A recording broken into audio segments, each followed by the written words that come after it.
lock down the street. So we chop it, so we do it. This is when you come for lock down the street. All I'm full of go play back again. And every man say yeah. All I'm full of go play back again. See them tackle up the big room. All I'm full of go play back again. And every man say yeah. All I'm full of go play back again. See them tackle up the big room. All I'm full of go play back again. And every man say yeah. All I'm full of go play back again. See them tackle up the big room.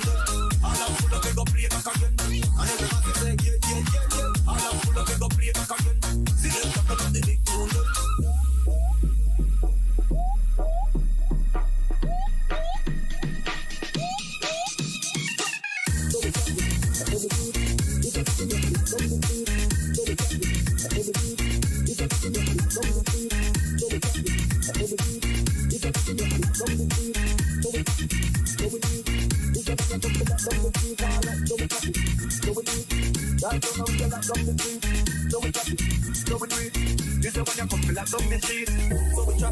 So we do it. This a rhythm I lock down the street. So we chop it. So we do it. This is when you come feel lock down the street. Alright, so we chop it. So we do it. Down down and we a lock down the street. So we chop it. So we do it. This is when you come feel lock down the street. All I'm full of go play back again. And every man say yeah. All I'm full of go play back again. See them tackle up the big room. All I'm full of go play back again. And every man say yeah. All I'm full of go play back again. See them tackle up the big room. All I'm full of go play back again. And every man say yeah. All I'm full of go play back again. See them tackle up the big room. All I'm full of go play back again. And every man say yeah. All I'm full of go play back again. See them tackle up the big room.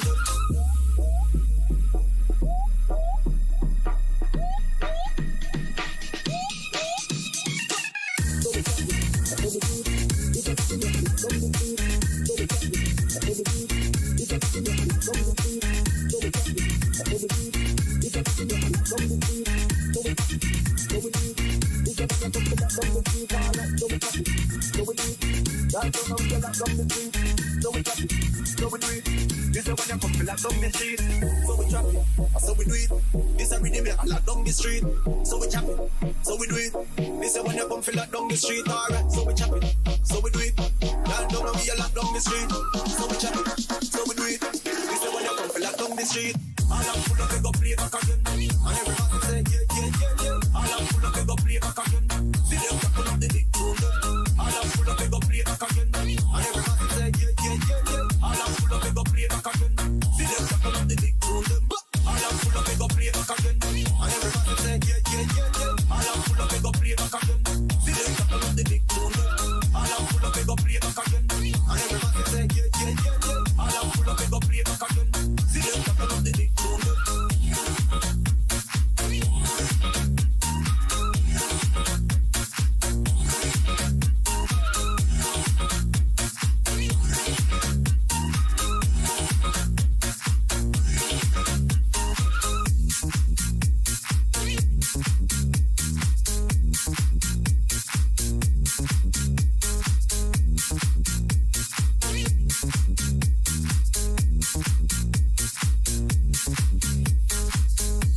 rhythm and the groove. Move, move. Alright, I make me tell you listen. Move, move. We a dance to the rhythm and the groove. Move, move. Watch them massive and crew, them a move. So we chop it, so we do it. This a rhythm that lock down the street.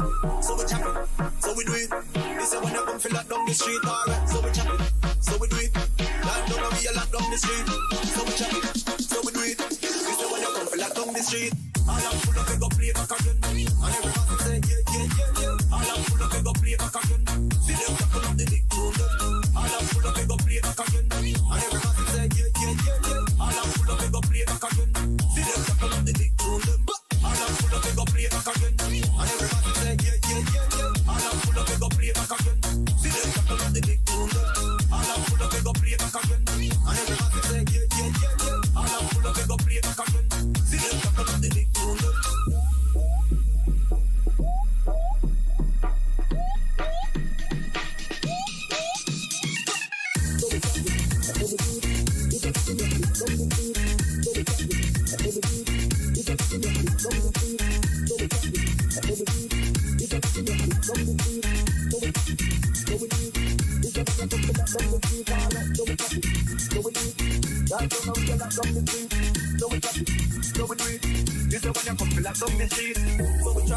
So we do it. This a rhythm that lock down the street. So we chop it. So we do it. This a when you come feel lock down the street. Alright, so we chop it. So we do it. Land down and we a lock down the street. So we chop it. So we do it. This a when you come feel lock down the street. All I'm full of go play back again. And everybody say yeah. All I'm full of go play back again. See them tackle up the big tune. All I'm full of go play back again. And everybody say yeah. All I'm full of go play back again. See them tackle up the big tune. All I'm full of go play back again. And everybody say yeah. All I'm full of go play back again. See them tackle up the big tune. All I'm full of go play back again.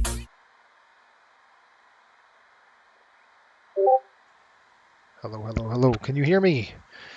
Can you hear me and see me? Those two things are very important. So if you can hear me and see me, give me a thumbs up. And we're going to get this show on the road and started soon. I just got to get my times right and all this stuff. It's been about 2 weeks. I was camping last week. So, let's see here. 20 is what? So we're taking 20, if it's 20Z, so that's what, 9? I want to say 9-ish.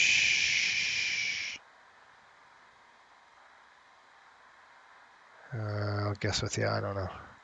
Can you hear me? Yes, we can see, you can hear me and see me. That's really good. That's like the one of the major things off the list. Welcome everybody to the Swava. Well, I shouldn't say that anymore. It's gone, right? That's just habit. Welcome to the FSBN, the Flight Sim Broadcasting Network channel. My name is Jason. We're going to be doing a Southwest flight over to Sacramento, and from Sacramento to St. Louis. So it's a pretty long one. Nick, how are you? Tyler's checking in. Pops is in the house, and Sean. All right. Now, I think Patrick just upgraded the website, so it's a little different because I can't pull my flight in for some dumb reason. I can't pull it from, I could try it, but it's, you hear that bling, it's, something's up. So it's not like letting me pull the data from ACARS, which is really weird.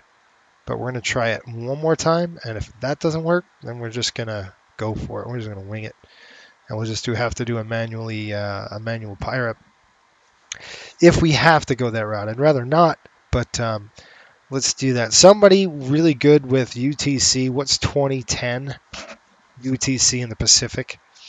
What the heck is that? Is that 9? 2010.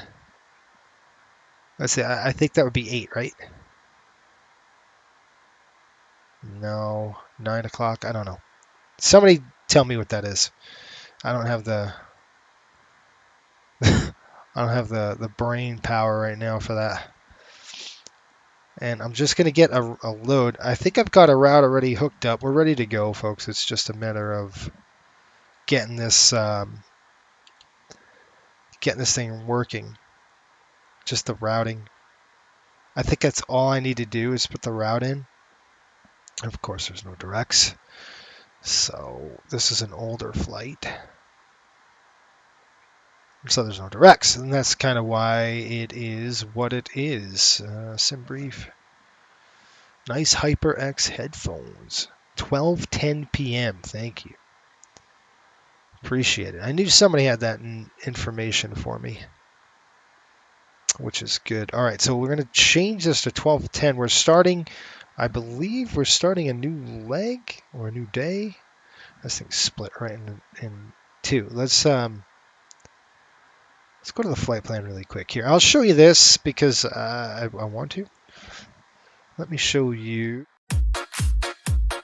that. Okay, so this is what we're looking at in terms of our flight plan. So we're going to go Sacramento. This is our routing. Takes us through St. Louis. I'm going to try to put this in the flight plan route. Let's see if I could get that transferred over, and it might help if I go click Save Changes and refresh this. Let's see what happens when we go to our dispatch tab. Yeah, now we got a blue indication, so it was just waiting for that. And I think we'll be good to go from there. If you look at our sim brief, this is kind of what we're looking at. I don't know if you folks could see it. Jay, what's up, man? He says 1:10 p.m. All right, I think we've got it. So 12:10 PST. Actually, wait, it would be PT, yes.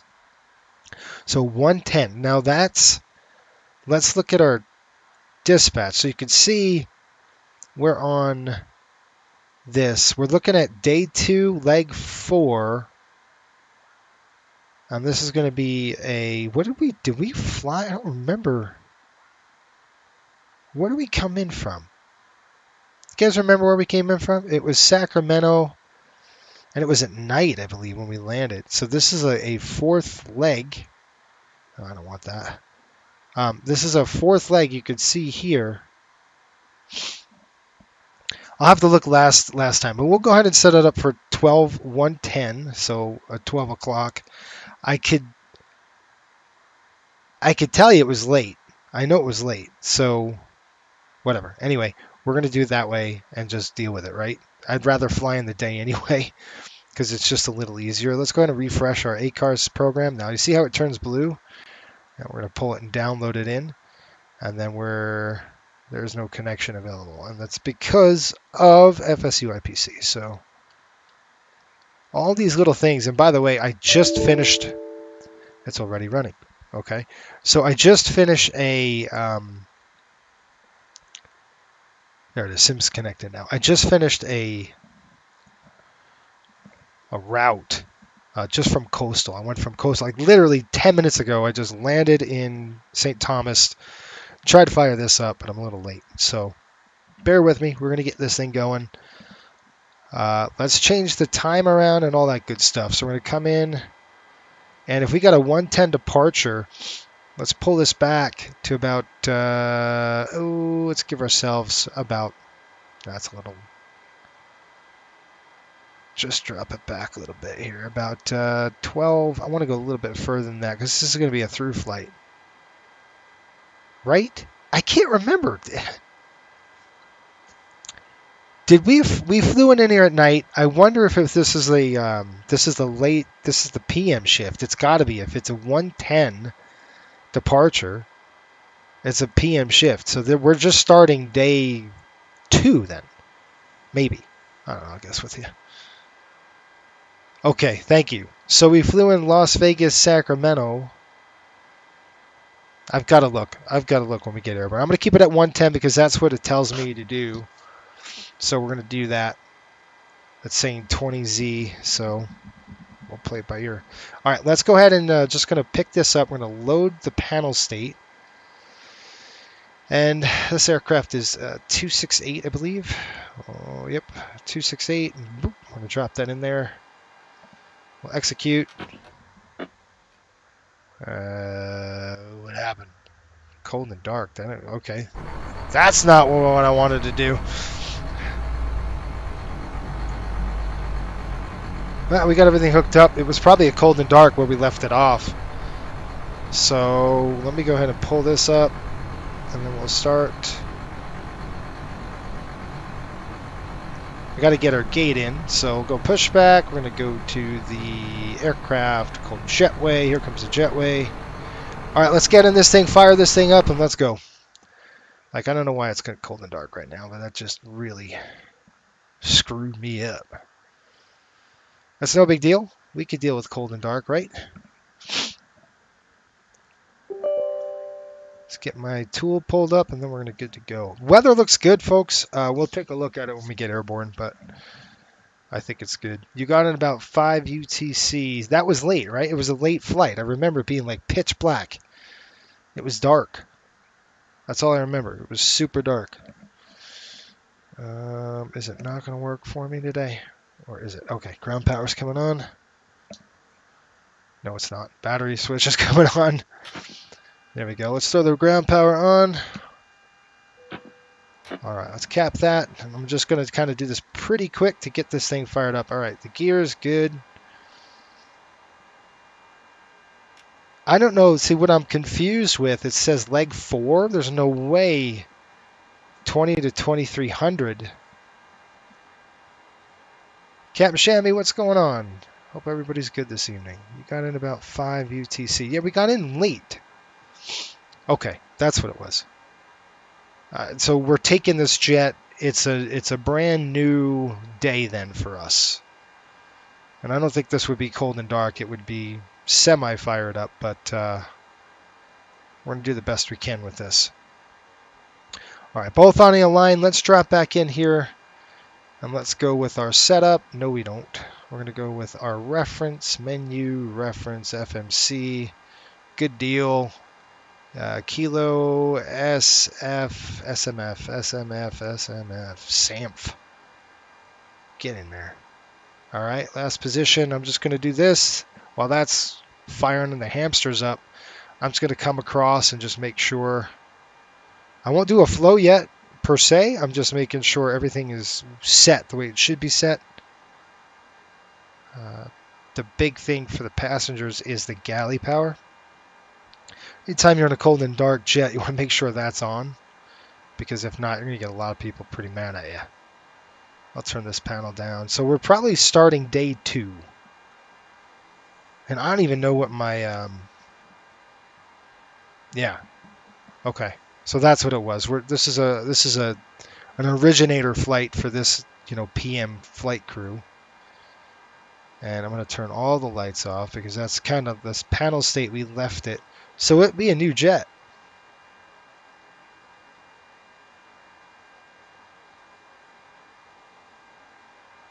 So that's why I usually print out my schedule, so I have like, the 4 flights in a row. But this particular time I didn't do it. And if that's the case, we could switch airplanes. It doesn't really take us a long time to do that. So let's go ahead and switch air, because we flew this airplane in that last night and I don't want to play that game. And this is going to be quick. So I'm going to go to the main menu. Hold on. I know. What'd you do that for? Because we got to do this the correct way. So let's pick another aircraft. I like Canyon Blue today. So let's go old school. What do you say? Let's go with this one. 284. I like it. 284. We're going to go. That's what's good about this. It's not, it's pretty quick and easy. I think we were in gate 22. Pick a gate. I'm going to pick 24. We'll set that as departure. I won't even set in the other one. And we will just change our time to 1 or 12. How about 12:22? That's perfect. Cole, how are you? I hope all is well. I've had a good week. I hope you've had a good week as well. It's been pretty crazy, actually. All right. Somebody needs to do the scenery, by the way, because nobody has done it. There we go. All right. So we're going to call aircraft here. We're going to call the jetway. By the way, I ordered I ordered a 3090, folks. A new GPU is on its way. And what does that mean? Oops. See, I went to ATT. You're screwed. You got to go off. Wait for the alignment to come off. Everything's going to shut off. You'd have to do this anyway because this is a receiving flow. Let's just see something. I want to see if this aircraft is pullable. Watch, it's a cold and dark. I'd be so mad. What's the tail number? Let's see if I save this tail. 284. 28 something. 286. Nope, I don't have 284. This is a brand new jet, at least for us. That's fine. I'm going to leave it like that. All right, see how everything's off now? Kick it over back to align on DC. You should see the 2 alignments coming on, and then we're just going to go ahead and drop in and do an alignment. Oops. It doesn't like me for some reason. What in the world is going on? Oh, I know. That's why. Sometimes you hit the wrong button and it doesn't like you. All right, FMC, this is a quick one. We're going to go initial. Again, SMF. Now we got the right jet. Now we're cooking with gas. Here we go. We're going to put it in our last position, drop it in there, and we be jamming. Let's get rid of that. Okay. Okay, flows are, we'll do our flows here in a minute. I'll throw the yaw damper on right now. Just want to make sure that it's good. All the lights are good. This should not be on, but this is your typical startup with PMDG. Throw your packs off. You should be external air right now. You can see it's 80 degrees in the cabin. That's not going to be good for us either. And this is auto. So let's drop in and let's get this aircraft actually hooked up and ready to go. So let's go actions, ground services. We're going to go ahead and why are you okay? So the stairs are on. We'll get rid of the stupid stairs. I'm not going to request a fuel truck because we just put our own fuel in. Let's get rid of stairs. We're going to go jetway. Packs, I think it was 138. Now normally I write this down, but I don't have time. So we're going to play this game. 138. All right. Okay. I'm going to call, and actually I'll have to change all this because this is not right. So we'll go to the payload. We'll do our payload correctly. And I will pull the payload up just to show you what I'm talking about. Sean says, nice. Finally got around the time the PMDG came out. I finally got one around the time. Nice. How is it? Cole said I had a pretty good week. One of my students passed his private check ride. Nice. Doesn't that feel good? Get one of your students kicked off, booted out of the nest. I'm sure that's pretty nice. Pretty good feeling, that's for sure, right? Just got to get a weight load and all that stuff. Once we do that, we're going to be cooking with gas here. All right, dispatch says what? How about no passengers? What? All right, 136. I was close. All right, so we got 136 passengers. We're just going to instantly throw them on board. 136. That gives us, what's the loadout on the PMDG loadout? Okay, 1450 on the car. It's really light. 1450 on the cargo. Not making any money there. 14. That's really light, folks. 1450 on the cargo and the aft. And you wouldn't even have to do the aft. You put it all in the front. 1683. So let's do that. What's that? 14. What did I say? 1450 plus 1683. That gives us 3133-ish. So 3133. All that's going to get jammed in the front. No problem. Brings a zero fuel weight at 117. Not even close to what my paperwork says. My paperwork says 111. So there's an issue with, I'm sure it's brand new, so we got to tweak out all that stuff.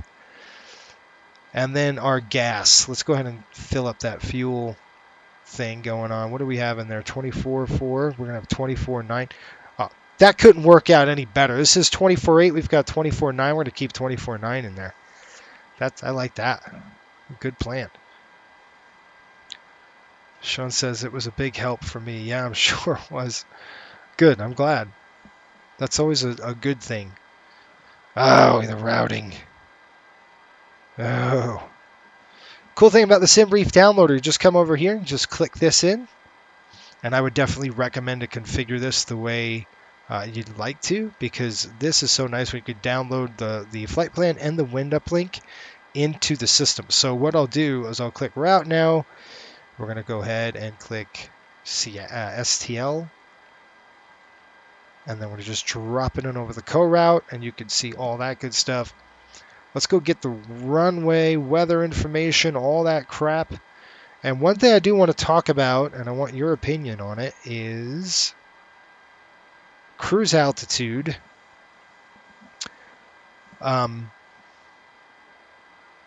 Looks like landing 17 left, 17 right.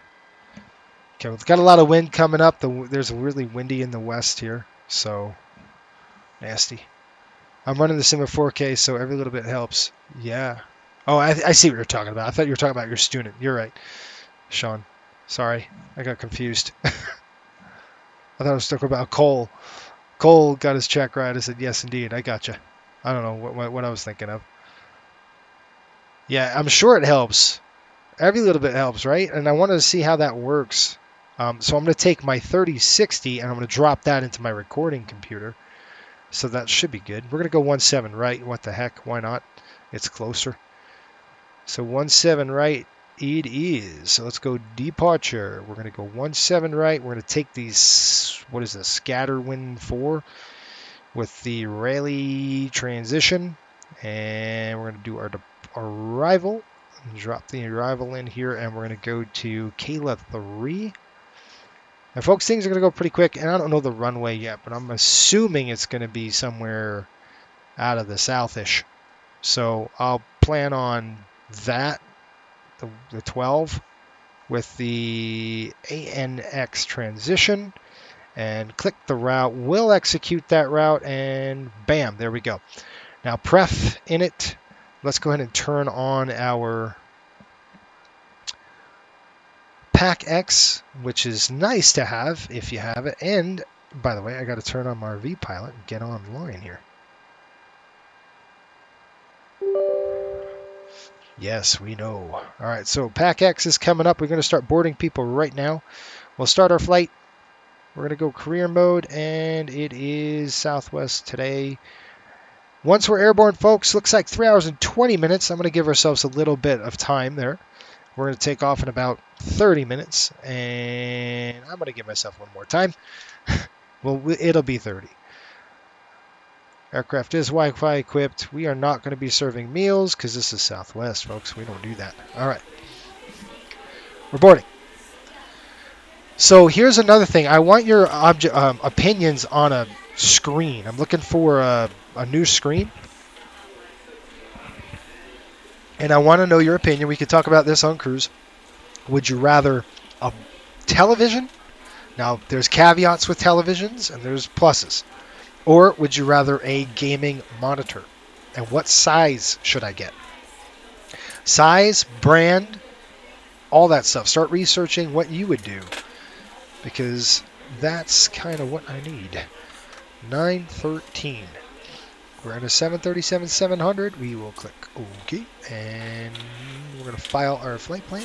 No, we're not, because yes, I am. I'm going to go ahead and pull up Atlanta and start a new flight. Gosh, this is like crazy. Normally, like, a lot of the stuff is done before I even like log on, but because like everything is, I gotta disconnect this really quick, because everything is crazy right now. I literally landed my other airplane like that quick. It was like, oh shoot, I need to get going. That's how bad it was. Okay, there we go. File a flight plan. By the way, the Rangers, what happened to them? They got so tired, and that was the end of it. They puttered out, and bye-bye. Right? They didn't do so hot. I don't know what's going on there. All right, fly off flight plan will fetch from the server. It did fetch okay, so we like that. 37,000 on top altitude. We're good to go. All right, so we're all done with the stuff. Tyler says, Jason, I think the audio's messed up a little bit again. I'm hearing packs through multiple audio streams. Okay, let's see what we got.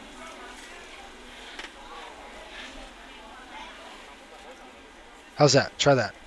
Now, I wonder if packs... I screw a setting up or something. Let's see something. Let's check the settings with me, and let's try this. Vocal audio set. This should be that. Okay. I think it's all set. Is that better? That should have done the trick. Let me know. It should have done better. So, see if that runs a little bit better. It might. Okay, where did I say their zero fuel weight was? It was pretty darn high, wasn't it? Yeah, 117.9. And I have nothing to write it down. All my paperwork's gone. Sounds good now. All right, good. Thank you. Oh, we got to do that. All right, reserves. 6.7 on the reserves. We're going to put 5,000 even in there. And then we're going to take off with 24 burn. 24.2 is going to be our minimum burnout. Well, our planned out. And then cost index, I'm going to 20. Don't care. Not my fuel. No, I'm kidding. I'm kidding. I can't do 5, folks. I just can't do it. 370. We're going to climb up to 370. I do 5 with coastal. Cruise altitude is 206.84. Nice little tailwind we're going to have. 206/84. We're going to drop that over the top right here. Outside climb. It looks to me like it is... Oh, where are you?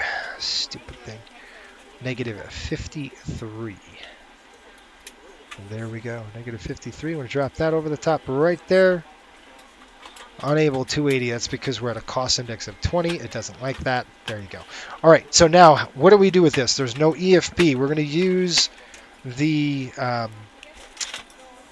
TopCat. And I'm just going to plug in my TopCat information. I know it's old, but it still works, and we're going to use it. Sacramento, we're going to St. Louis. We're going to plug in 24,900 pounds of fuel. Looking at a burn off of 17.8 and a zero fuel of 117. What did I say? 117.8? Yeah.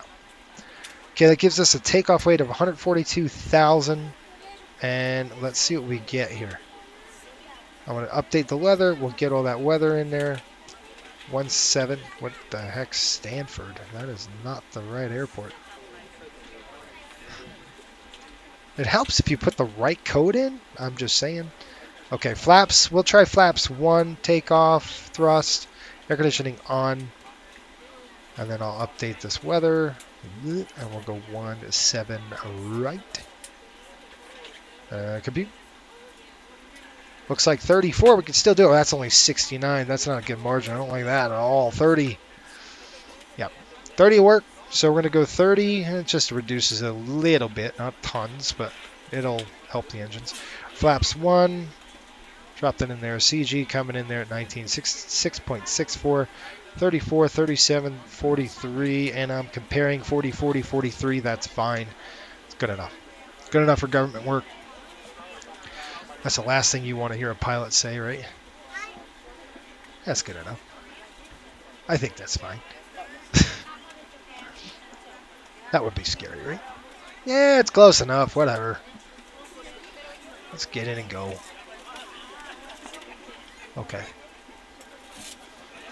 All right, folks, that's good. Let's kind of plug the route data in. So we're going to go route, and then you're going to go ahead and click legs, route data, request those winds.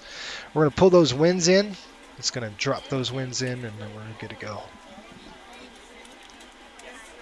I'm just going to wait, And you know, once Pack X finishes boarding, then we're going to get the heck out of Dodge. So it's that quick. Click load. It's going to upload here. It says cruise winds uplink. Bam! And then we just execute that. That's done. I like to come over here and to the menu and see where the heck we are with our boarding process and everything else. So we don't need to work on any of this crap because we basically already did it. Okay, cool. Let's go on the outside, check this thing out.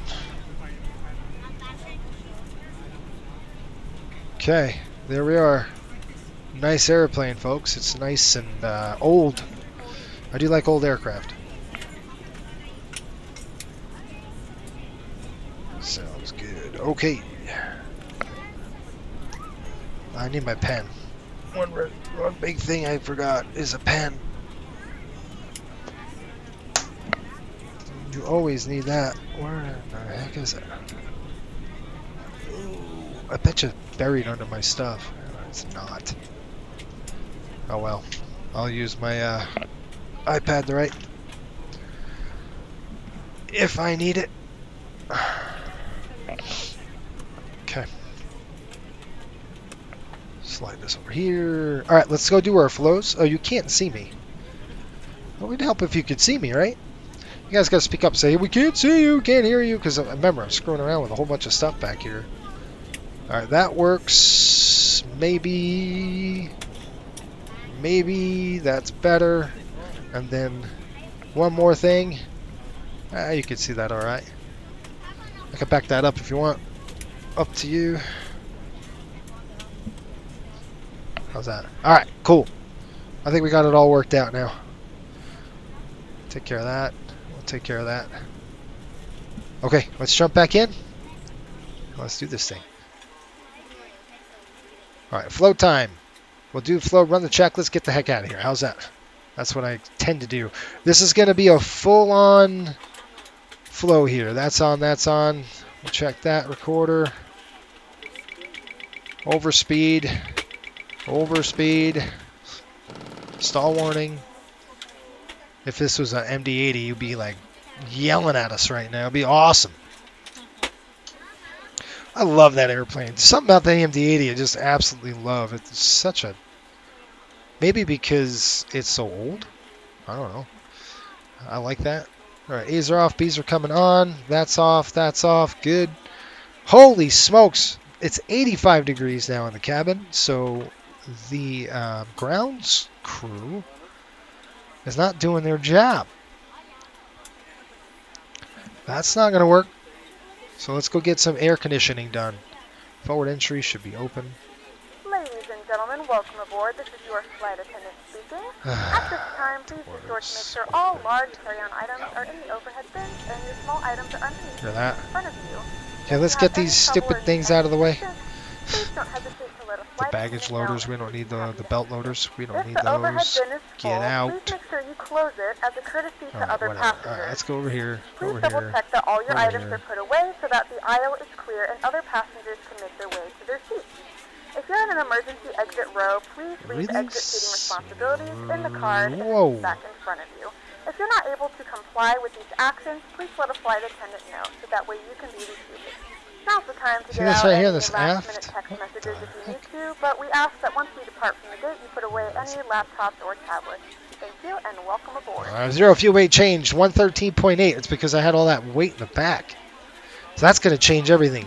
Not too much, but it'll...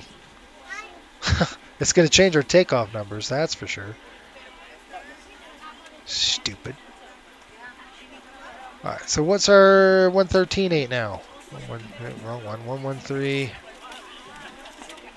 Alright, so who won with hockey? Anybody know? I haven't been following it because the Rangers are out, so. I assume that it's going to be Colorado. I'm just guessing. Alright. Everything stays the same. 37, 37, 41 now. So. We'll go to the limit page here and take off there. And you got 34, 37, and 41. Let's just see something really quick. I'm going to just drop that right there. Whoop. And then we're going to have to verify our takeoff speeds because we switched everything on us. The same thing, we'll keep it at 30, 31, 34, 41. That is correct, with flaps 1. Hydraulic hum. Colorado won the first game. I knew they would. I knew it. They're probably going to beat the heck out of them. And they should, because I don't want to see Tampa win it again. I just don't. They've won 3 times in a row. They need to give it to somebody else. Come on. You know what I mean? At least that's what I'm saying. Right? That's according to me. All right, the weather is 2983. Okay. There we go. So now you can see how this doesn't work. My track IR is now off. So I'm going to flip this switch, and then that should enable the track IR. Okay, so sometimes that happens where it doesn't recognize or doesn't see it. And there's a little switch in there that you can enable track IR in your camera when you're flying 2020. And that might help you in the future. All right, let's figure out what we're doing. We're doing the departure Scatwin 4 maybe. Looks like going to be 168 on the heading. So let's drive this to 168, and we had 130, 141. Plug that in there, 141. Altitude at 10,000. What's our top climb? We're going to go over some mountains, so. What's our top climb? 18. Nope, that's not correct, Jace. Top's assigned by ATC, so we're looking at, I don't know, 10,000 is a good number. We'll keep it at that. Reset the fuel flow. I did. We're going to come over here. We're going to check the trim. I'm sure the trim's going to be aft 6.5. Now, one thing to do is going to just set your brake when you're on ACARS. You got to pull that brake, and we'll check our trim motor. That completely disables the trim, if I can get it. See that? I always want to check that. What did I say? 6.54, folks. Okay, that's good. Check throttle. Good deal. Check the other throttle. Good. Flaps are up. All right, let's go and check the fire. You're going to have 2, a fault APU and op. You're going to come up here, overheat detect. Change that. That goes to neutral. I'm going to throw the fire switch now. 1. Ooh, shoot. 1, 2, 3, 4, 5. Don't do anything else, okay? I do not want to do anything. Okay, there we go. You don't want to mess with that. Because if you do, you're going to be in a world of hurt. Oh, come on. There we go. Okay, that's on. Check our cargo. Good. Come down here, 2,200. Unless we have ATC, and then it might be something different. But, oh, come on. 2,200. And, folks, I am off on Monday. Isn't that awesome? I think I'm going to fly a coastal flight Monday, and I'm going to stream it maybe. So how's that? Maybe we'll do a stream for coastal. That would be fun. It's so cool. The routes are awesome. The destinations are really cool. I love it. Tyler's been flying the heck out of it. He's one of our test pilots. Tyler says, I don't watch hockey, but the Golden State Warriors just won basketball. That's cool. They won twice. Colorado won the first game. 4-3 in overtime. Won overtime, huh? That's good. That's good. All right, let's go terrain. I'll throw the terrain on right there. I'm going to come down here. That's good. We're going to go ahead and turn on the... that's what I'm doing. Again. Huh? All right. I'm just turning on our thing. Whatever that is. Call me about the CTR. Which is the traffic. TCAS, if you want to call it. To say the right thing, you know. What was I going to say until I got confused? Oh, yeah. If you heard about weather radar, please let me know. I'm hearing some things that kind of piqued my interest about weather radar. that we need it. We definitely need weather radar in here, and we need good ones, because what we have right now is just that there isn't any radar. So let's pull up our weather radar, and actually I'm going to pull this up with I'm using a app that I've got, Super Reflectivity, and all the weather radar is going to be up to the north. All our weather is up north. There's a little cell down south somewhere by San Francisco, just to the east of it. It's kind of not going to affect us at all, so we're good with that. All right, let's run the checklist. We already did our overhead stuff. We programmed the FMC. We got that done. We've looked at this. One thing I need to do is check my aux. Oxygen's checked. We've done all that. We've done all this. And we're zeroed. And we're good to go. Okay, run the checklist. That was probably the quickest I've ever done, right? Logbooks on board. Landing gear pins on board. Fire warning overheat checked. Start levers are cut off. Stab trim cutout switches are normal. Lights are tested and checked.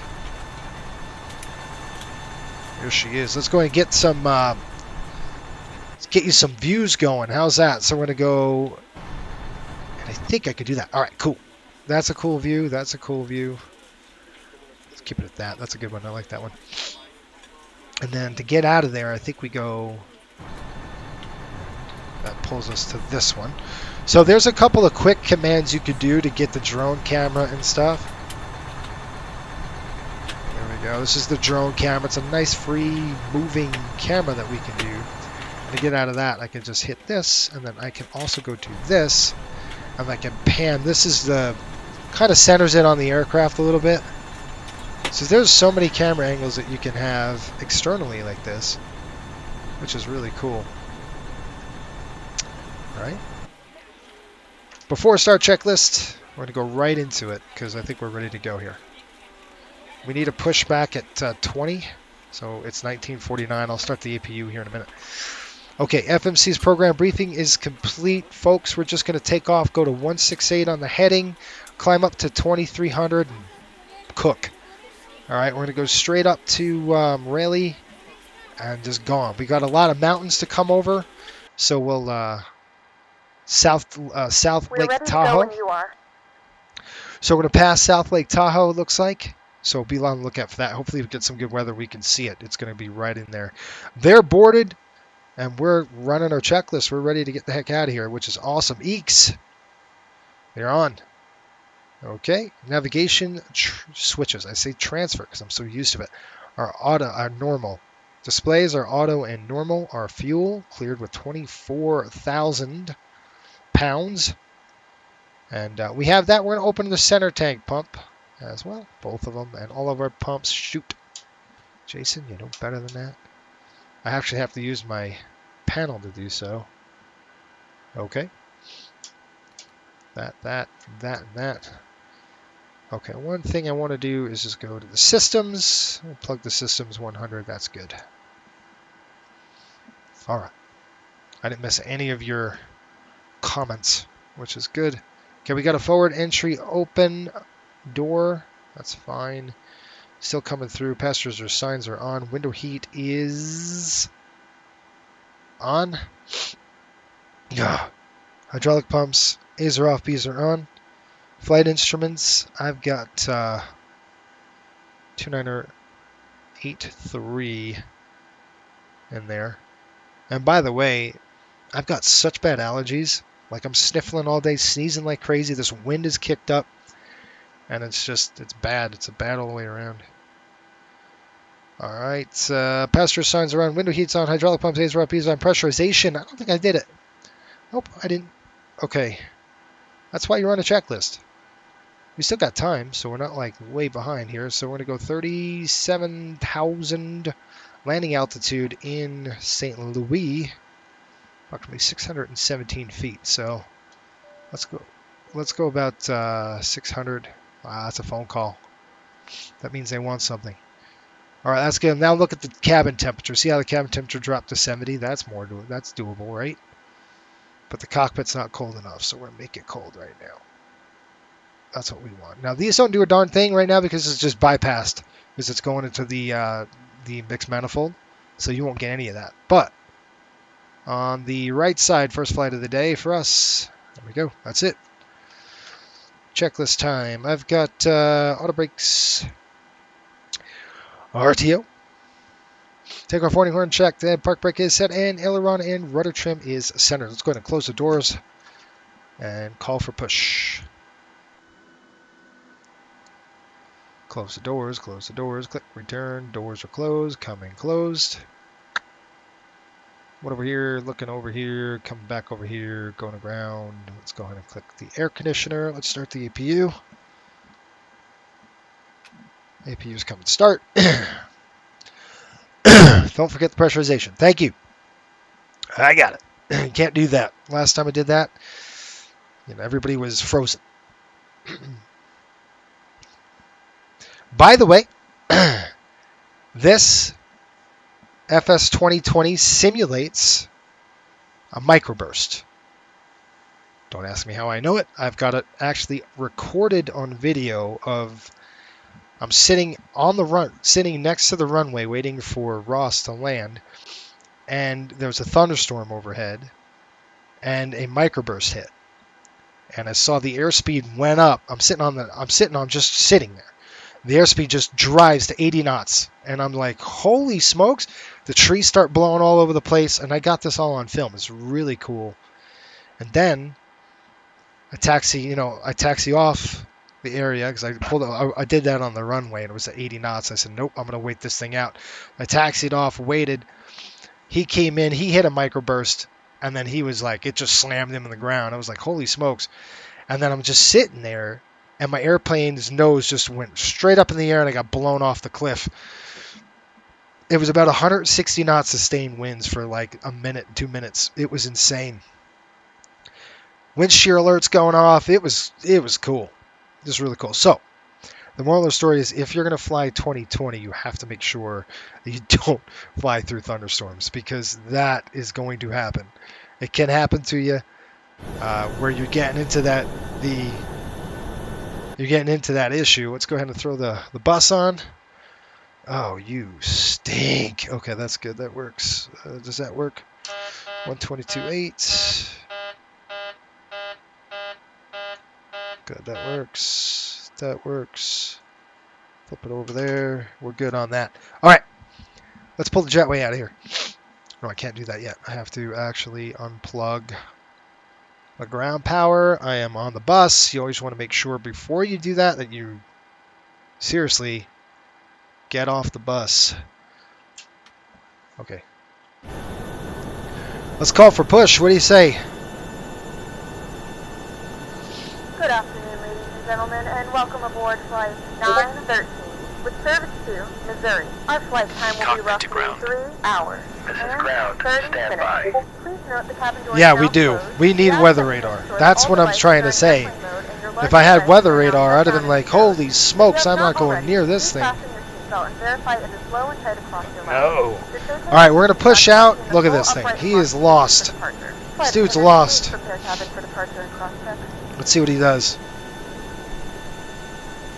Oh, there he goes. He's on it. Sir, the bypass pin is installed. All doors and hatches closed and all ground equipment is removed. The parking brakes are set. You may lift. Parking brake set. Lifting the aircraft.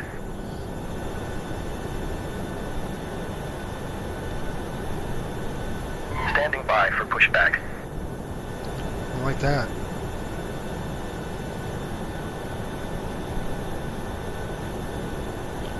Good. All right, I want to make sure I'm not in Seattle or anything like that, anything stupid that I don't know.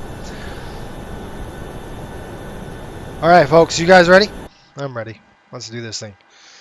Standing by for pushback. Well, push back, please.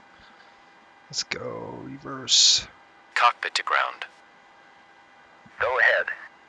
We are cleared for start and push. Parking brakes set. Brakes are set. Okay, cleared for push start. Cleared for push and Please start. release parking brake. It will start in the sequence. Parking brakes are released. Commencing pushback. You can start Rocky, the what's going on, man? sequence. Hope you're doing well. It will start Thanks for in the coming on. sequence. It will start in the sequence. Okay. Let's roll this thing. Let's make sure we're going the right way. We are. All right, we're going to start number 2. Engine 2 coming to fire. Fuego. Dos. I didn't say that right. I hope I did. Okay, generator 1. I'm going to throw these on the generators just for now. There we go. We have started number day 2-ish. 25 hit the fuel. 25 will hit the fuel. There we go.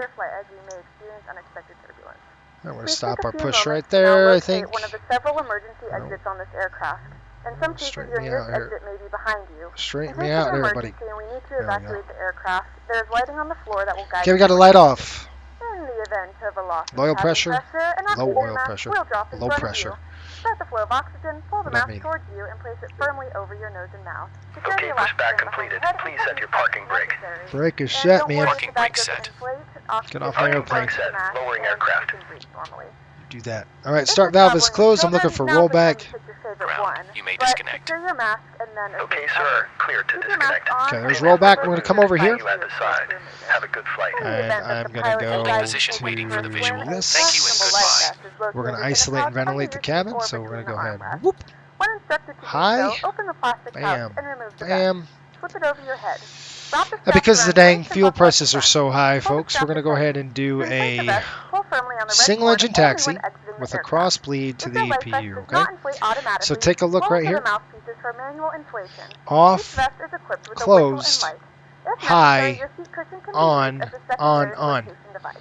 Okay, Once and again, now all this is devices giving must be in cooling airplane to the mode, and passengers. larger devices must be turned off and stowed at this Taxi time. lights coming Please on. securely stow your Stand personal by items. for Make sure your flaps. seatbelts are fastened in seat backs and tray tables Flaps are in their full 1. upright position. We remind you that this is a non-smoking flight. Tampering with, disabling, or destroying the smoke detectors located in the lavatory Whoa, you see that? is prohibited by law. Somebody All tell of me this why this information doesn't work. and more can be found in the safety Anybody chart know? located in the seat back in front of you. We suggest reading this and let us Whoop. know if you have Works any now. questions. That's because of the Thank hydraulic you for pumps. flying with us, and we hope knew you that. enjoy your flight. You knew it. You guys are on top of it. Wrong checklist, Jace. There it is. All right, 0 fuel weight. We've set that. I didn't do a before push. Sorry. 0 fuel weight. We got 113.8. We've already set it. Takeoff weight. We're going to be 139-ish.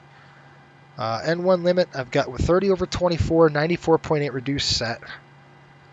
V speeds are set as well. We've got our V speeds at 31, 34, 41. 41 is set. Stab trim is set. Minimum cleanup altitude set. It's about 2,000 feet. Flight deck door and all of our doors are closed. And they are. Throw the battery on. Come down here. Throw the brakes. Let's go. Now it's going to take a lot of thrust to get going because this aircraft is heavy.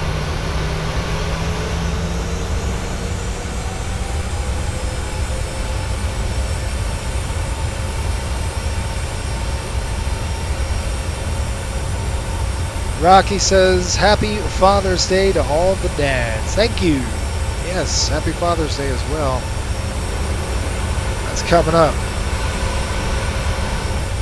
Pops, if you're just watching, I just sent you something in the mail today. I don't know when you're going to get it.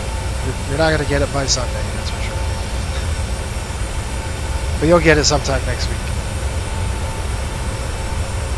Boy, this pig is sluggish.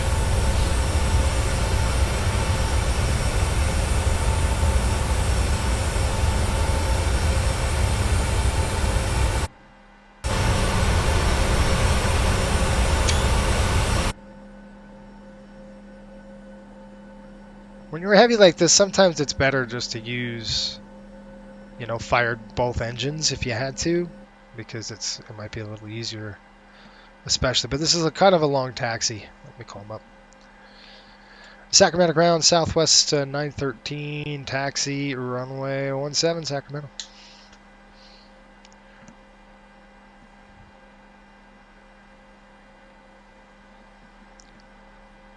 All right, we're going to go Alpha 8 right down the chute here.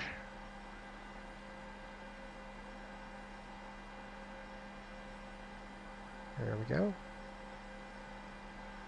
Even worse is slightly uphill.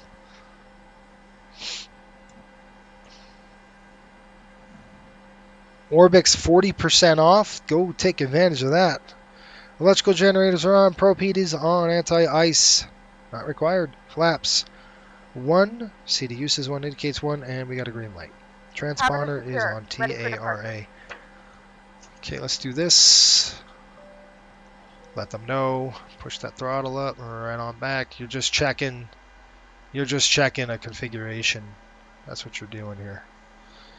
And we're going to fire up number 1. Number 1 coming to ground. Here we go.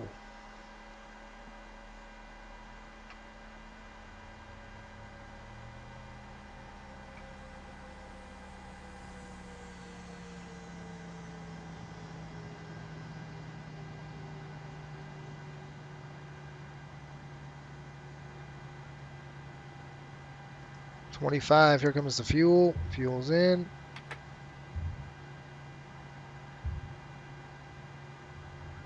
There's a light.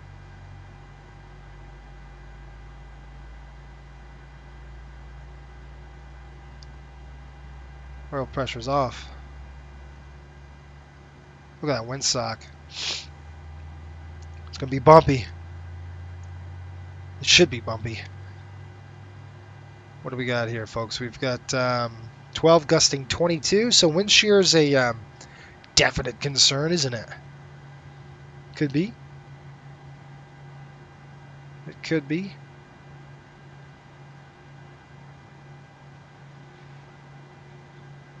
Alright, it doesn't like me taking a turn at 16 knots, whatever.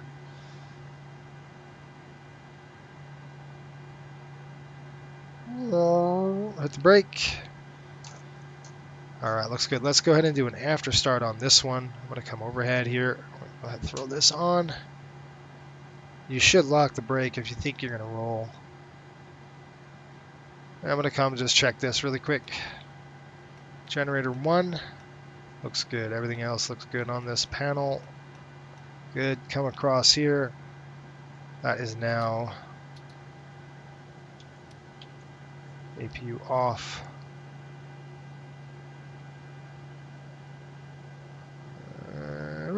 Alright, so you've got auto, on, whoop, off, lights out, coming across. That's good. On the left side. Alright. Recall. Looks good. Punch plan is complete. Intent notification complete. Electrical generators are on. Anti-ice is off. Packs are good. Bleeds are good. Start switches are left in continuous. Nope.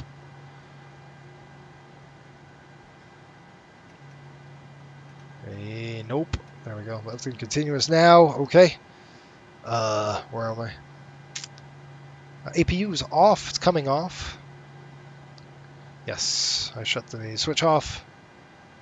And recall we did. Well, flaps 1 indicates 1 with a green light. Start lever is idle. Recall complete. What do you say? You guys ready to go? I'm ready to jet out of here. I'm going to go ahead and throw this to the on position here. I want to run this just to see what we're looking at here time-wise. All right, once we depart, we're pretty much getting the heck out of Dodge. We're going to go ahead and turn this aircraft to the left and straight on out.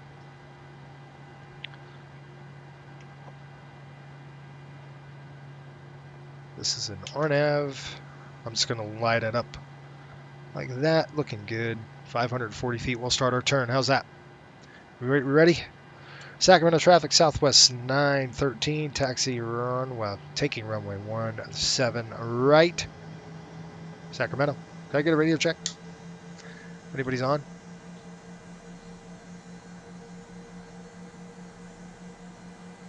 All right, taking a peek. Looks good on that side.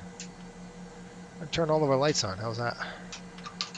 Ah, man, the throttle's just slapped down. I hate when that happens.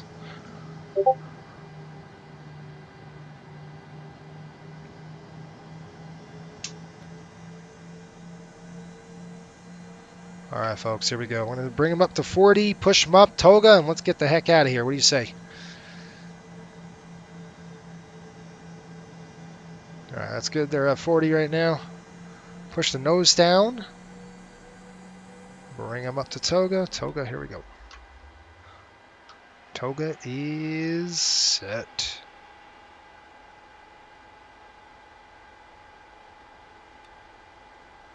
Oh.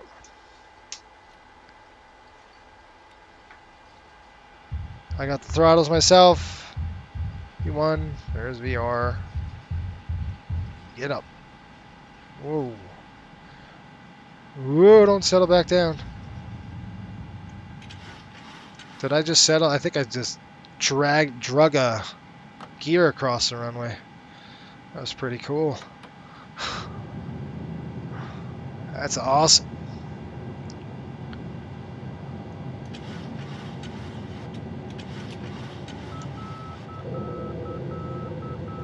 Passengers in their seat going, ugh! Pulling some G's is what I'm doing. Nice. All right. Hey, I wanted to take off doing a wheelie. I thought that was pretty cool. All right, there's 3,000, flaps 1, flaps up. Let's push that nose down just a little bit. All right, there we go. We got everything sorted. Did it say I touched down on the runway again? I bet you I did. That was cool. Just drag the airplane across the runway. Why not? Whoa, don't do that. Keep the gear up. All right, auto brakes coming off. I'm going to turn off the retractable lights. Taxi's off. That's 5,000. We're going to accelerate to 250 knots right away. Good. That is not active. Now it is. It should kick in. All right, we got a problem with our auto throttle. It is broken. It don't worky. We'll get it to work. All right, let's figure out what's going on with this stupid thing. All right, so we've got that on, that on, that on. Let's go ahead and turn this on again. Let's see if we can activate N1 climb. There we go. There we go. We got the N1 working now. Well, that was pretty fun, wasn't it? Very exciting takeoff, I thought. And there's the turbulence we were talking about.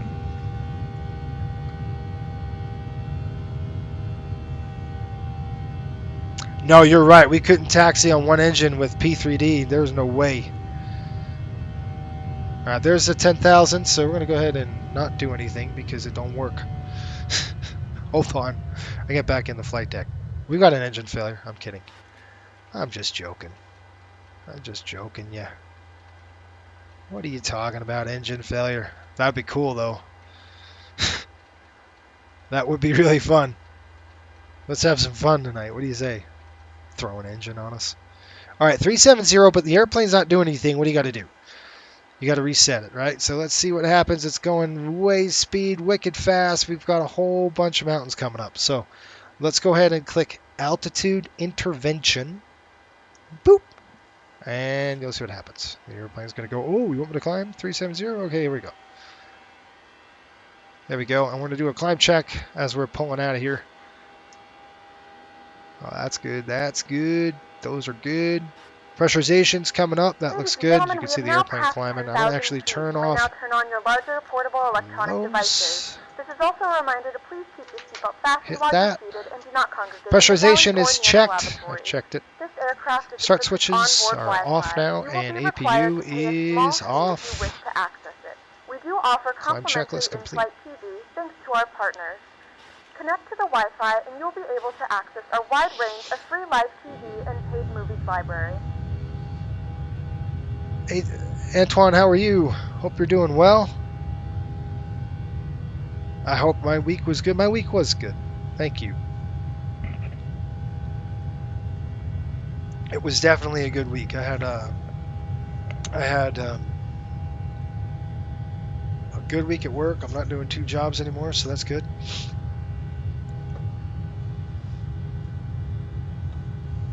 So do you guys know that we're getting weather radar? Anybody heard? All right, remember I said we're going to see Lake Tahoe. That's going to come out. It's going to be on the other side of the airplane. So this side of the airplane, but I don't know if that cloud cover is coming up. So I don't know how good we're going to see this thing. So let me see if we could get a different view. Maybe we can see it. Let's go ahead and go this way. Now, Lake Tahoe is going to be somewhere over here on this wing-ish somewhere. That's definitely not it. But Lake Tahoe is a little bit up.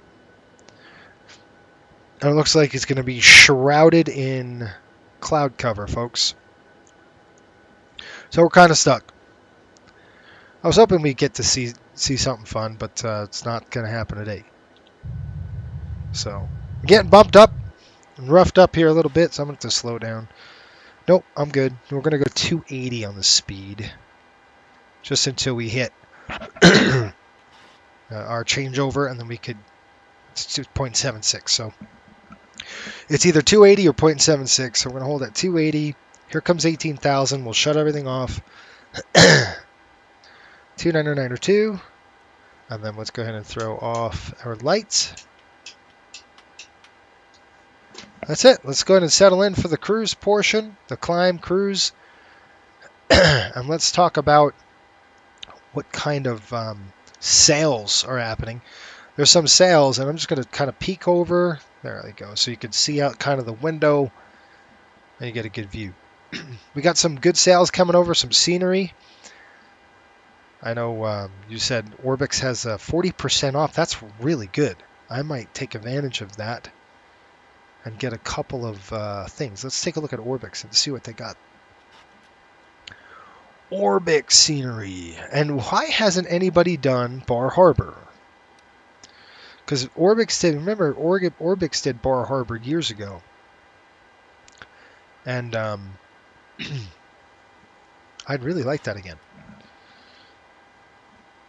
And then, remember, I want to talk to you guys about what do you think of a screen?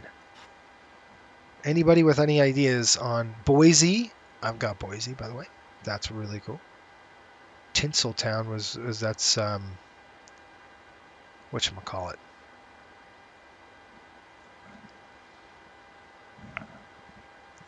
Bueller. All right. We're good there. I got to look at some weather en route because I didn't.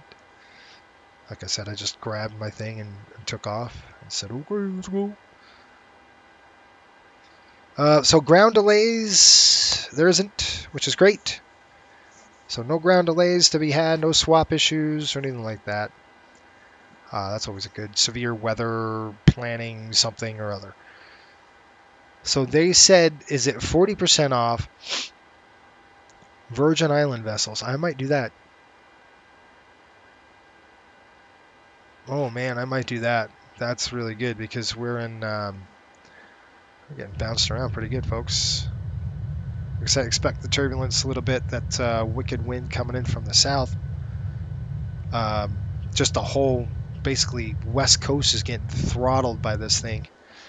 And I'll kind of show you a little bit later why that is. We've got a high pressure system developing. But anyway, this vessel thing looks pretty cool. I just wonder what and how much does it take? How many gigs does it put on your system here? Sean, I recommend a monitor versus a TV. All right, Sean, what do you got for monitor? What are you thinking? So this is kind of what I want. I like a widescreen monitor. I like a lot of real estate this way. But the problem is, like when we stream, you get the bars on top because it's such a wide screen.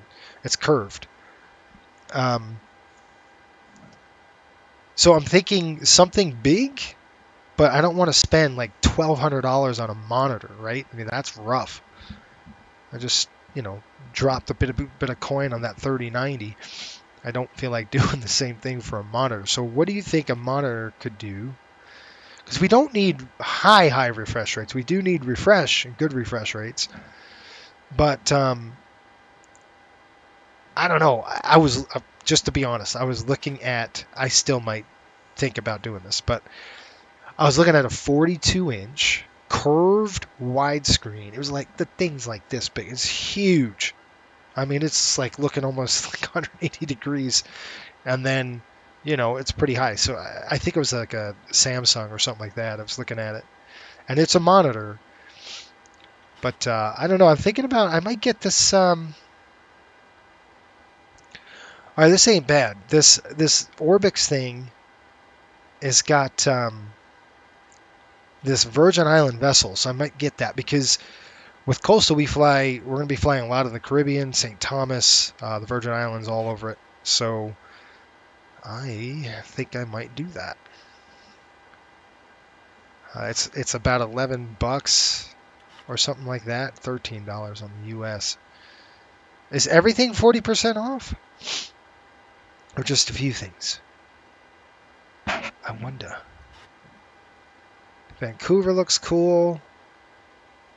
Toronto. Catalina, I've got that airport installed. Bryce, I have that. I have Boise. Boston, of course. Burbank, I've got. Now, West Virginia International.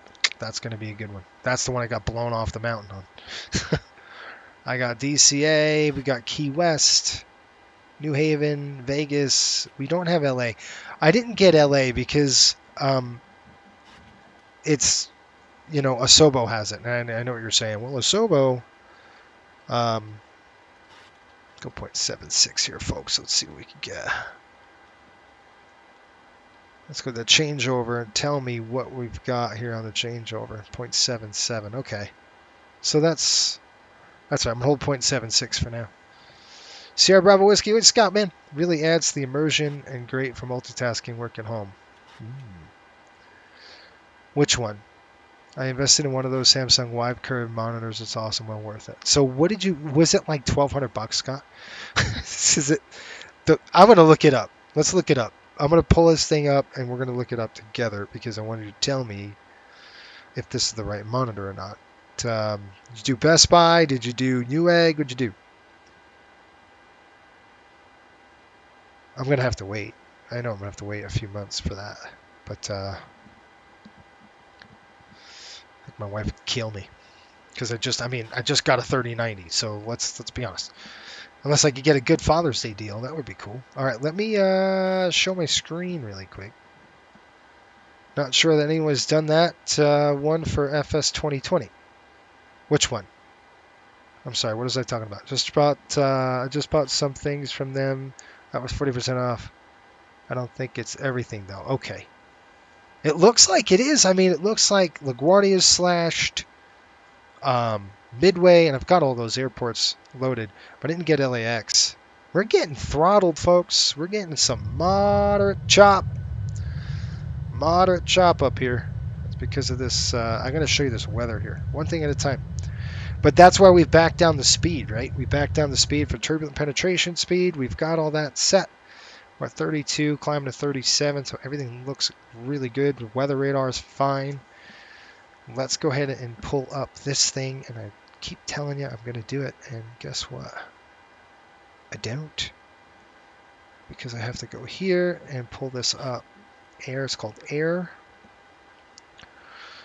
Server. Okay, while that does that, I'm going to go like this, so you can see that. And this is kind of a weird split screen over here on this side. I don't know what's going on with it. It's my camera. Maybe. Let's do that. No, you can see that side. Well, it doesn't matter.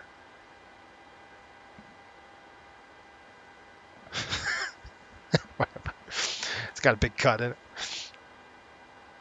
Let's do this. Okay. Once we get the desktop thing running, I had to do this because I'm getting the desktop running on this. My iPad's going to project to the desktop, so I need to be able to click this. And let's check this thing out together. What do you say? Yeah, pretty much a happy birthday. Nice. Kwanzaa, Hanukkah, Christmas, etc., etc. That's right. So you think, if you're saying it's worth the cash, let's check this out. All right, so we're going to do what? Let's type this in. What are we going to do, folks? We're going to do a 40, what do we do? 40, we say 42-inch curved. Let's try that. Let's see what we can do. Well, nothing. How about we try 42-inch curved monitor? Okay, let's try that. No, that is definitely not the case. All right, let's try this. Oh, there it is. Ah, you see it? I just had it. Right there. Right there. Now, what the heck is that? Oh my gosh. Do you see the price tag on that? That's a 49-inch. But how it's a 2K monitor, 240 hertz. So it's quick. It's FreeSync, Pro G. Wow, folks. That's pretty pricey. That's a 1,700-inch monitor. I mean, $1,700 monitor. That's insane.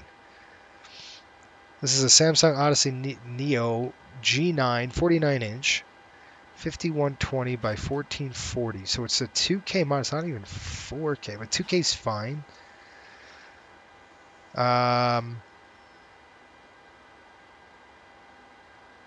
don't know. My goodness gracious. I wonder how tall is it on top here? Do we know? Like, what's the height? This thing's probably a monstrosity. I would assume it's pretty pricey on this one. I mean, pretty lengthy. I had an airplane right behind me. Where's he going? Oh, Scott, you're flying with me. Cool, man. Anybody else coming? Just you.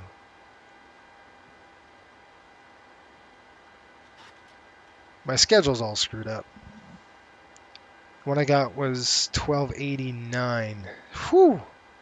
That is goofy. That is a goofy price on this.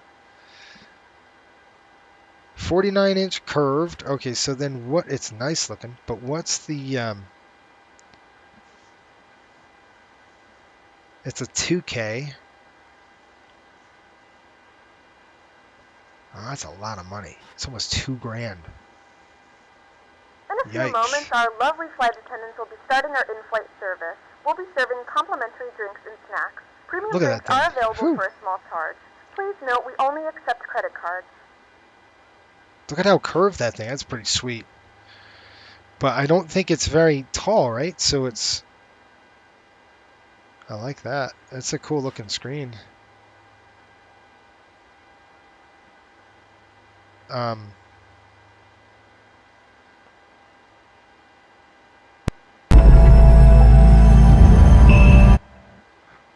don't think I can do that. I didn't think I could play that, but I apparently played.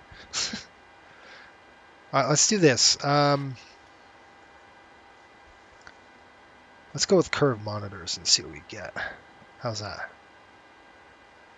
Let's see what kind of hits we can get on a curved monitor. Now we're talking. Now that's only a 34-inch, but it's $379. But still.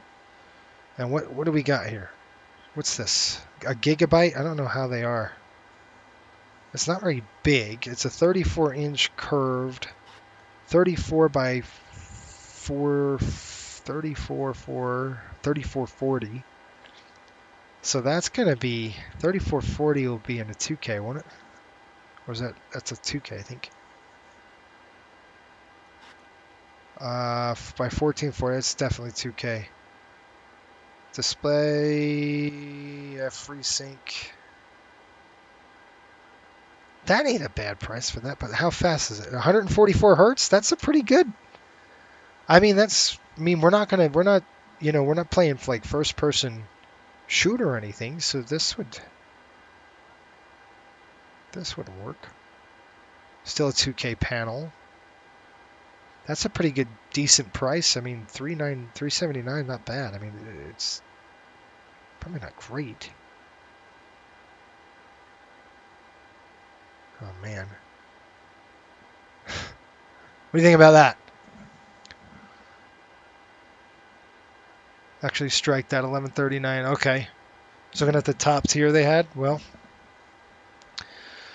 that was a 34-inch free sync. Ooh, look at this one. Look at this one. That's doable. 49-inch, 144. Oh, it's only a 1080, so this is just a 34 or 3840 by 1080p. So that's not even 2K. That's just regular standard.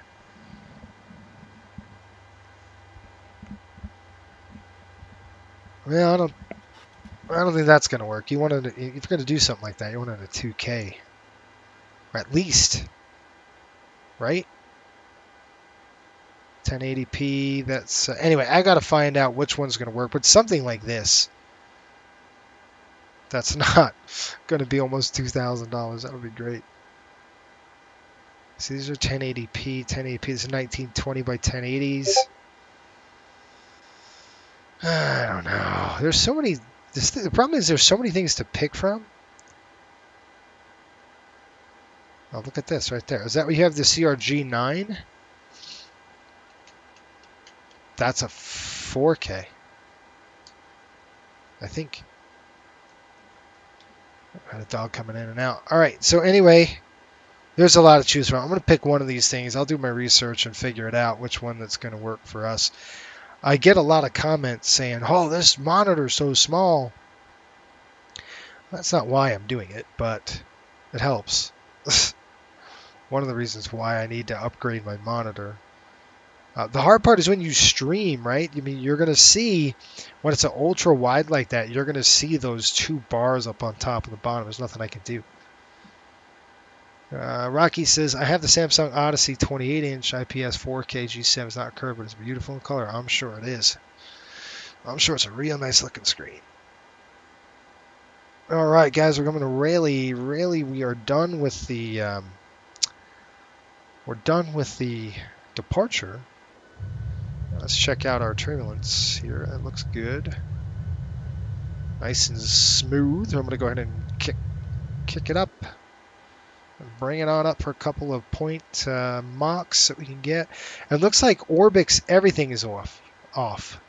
Worcester Airport. Regional, huh? Orcas Island, Palm Springs, Chicago, Raleigh. I have Raleigh, by the way. It's really good.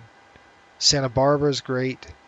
San Jose is great. Yeah, they've got a lot of good sceneries that all of them are for sale. Except for Ted Stevens Anchorage. That's not. Huh. Cool. Fog is, and what is that? Kahlua Airport? Charlotte, what is that? St. Thomas, that's for sale. Pretty cool. Panama City, Seattle, Washington, and then New York City. I would definitely take advantage of this sale. I might get the vessels aren't for sale either. Dang it. The one I wanted is not for sale. Well, wouldn't you know? Anyway, yeah, I'll look at something. I'll look at some kind of a monitor. I'm thinking about just upgrading that. I'm getting a, like this at the 3090. I'm going to swap my 3060 to this one. That's my recording computer. And then I'm going to swap the monitor to that one as well eventually. After. I'm going to turn off the terrain because we are high enough. We don't need that. But I do want to center this. There we go.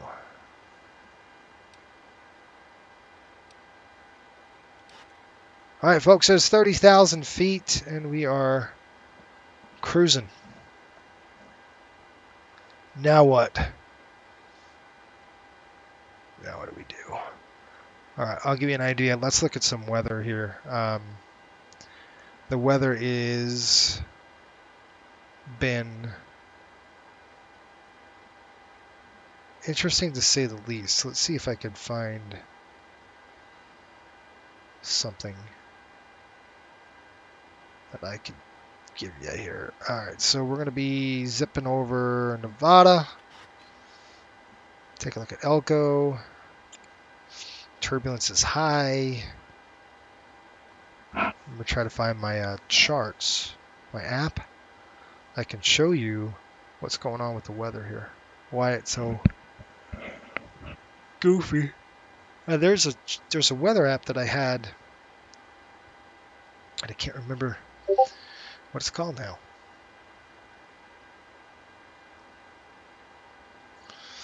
Was it this? No, it wasn't that. That was just the radar. I don't think it's that either. No. Oh, I'm trying to find everything and I can't find it now. Maybe it is this.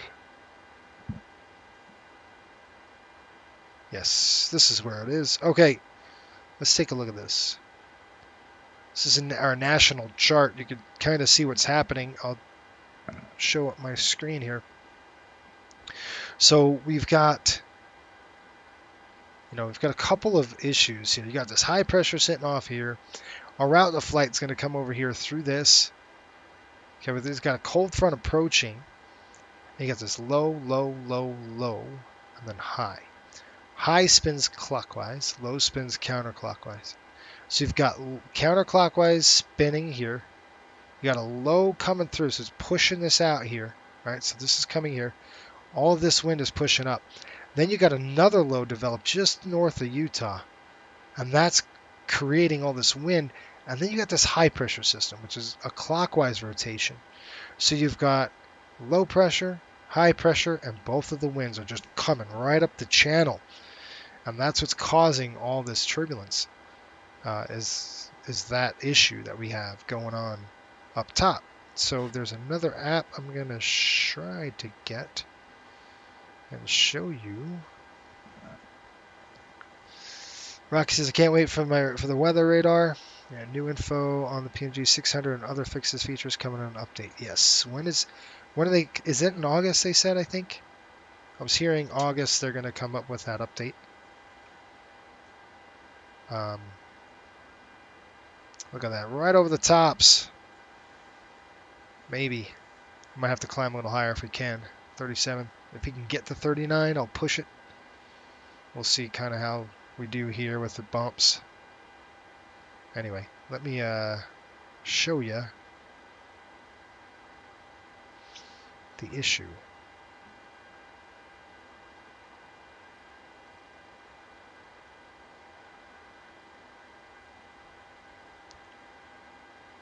All right, here we go. And guys, I'm gonna get up and eat dinner here in a minute. It looks like we're over the top, but it's just nasty. Just nasty. There's nothing, It's just one of those weather days where we might be able to climb, and I'm gonna try that here in a minute. But once I show you what's going on. All right. So we're gonna go knots, done, and I'll show you this app that we've got. It's called the Windy app. I like using it. I'm sure you've seen it. So you see this wind, you've got this cold front. Now we know the cold front's camped off of here somewhere, right? So the cold front's capped off of here, but you got this low pressure system developing. You can see that rotation and low pressure here as well. That looks like we're getting into the bounces, bumps pretty good. You got high pressure running here, and then this is the upper level. Look at the upper level winds. It's just bringing all this hot, crappy air right up the gut here. And there's a cold front coming in behind this, but it's been interesting to say the least, right? Look at all this weather. Look at all this right here. Whew. The strong high pressure system up, probably camped up here. But anyway, that's what's going on right now. So you got all these upper level wind stuff, and we're gonna try to see if we can get a better altitude. So yeah, we're gonna have to climb, folks. There's no ifs, ands, or buts about this. We're gonna have to get going. Let's just see if we can get up to 39,000 first. Let me look at the my turbulent plotter and see if we're going to have some turbulence up at that altitude. It says 38,000 is the top altitude. So if we could climb past that, we might be in good shape. Let's see what we can do. 40. So 37, 39. We got to make it to 41. So we could go to 30. I'm going to climb up to 39,000 just to see if that's a little bit better. It might be good to do this. So let's go ahead and check that 39,000. We're going to go ahead and 3 times. That's 1. You're going to reset the MCP altitude. 2. And then last thing, 3. So anytime you change altitude, remember it's always 3. It's FMC, MCP, and then altitude intervene. Whoop. And the airplane should start climbing us to 39,000. We'll watch that top end. And we're doing 0.78, so I'm going to have to slow down again to 0.76 if we don't get out of this stuff. It's not good. There we go. Oh, man, I tell you what. Scott, when did you get that monitor? How long ago was it? Okay, now we got to worry about the coffin corner issues. Because we're climbing up to 390. I'm going to have to back down. I'm going to have to back it down, folks, just until we get out of this crap. Let's see if we can climb out of it. Seatbelt signs are on still. Yeah. Oh, yeah, we're going to have to slow it down just a little bit. We are getting roughed up. We are getting roughed up.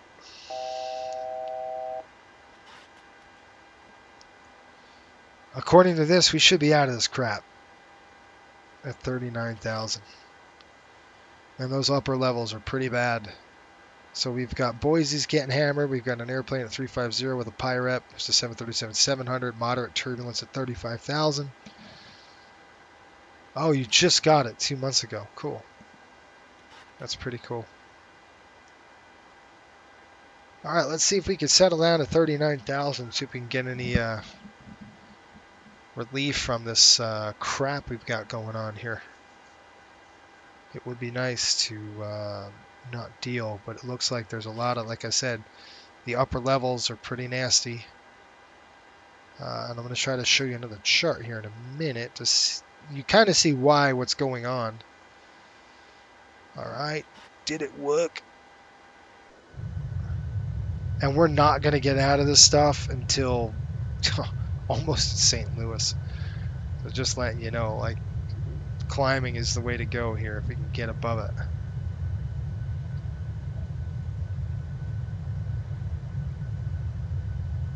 It's still a little bit bumpy, but I mean, I'd say this is light. It's not like it was before. It's still bouncing around, though. You see those wings flexing on us?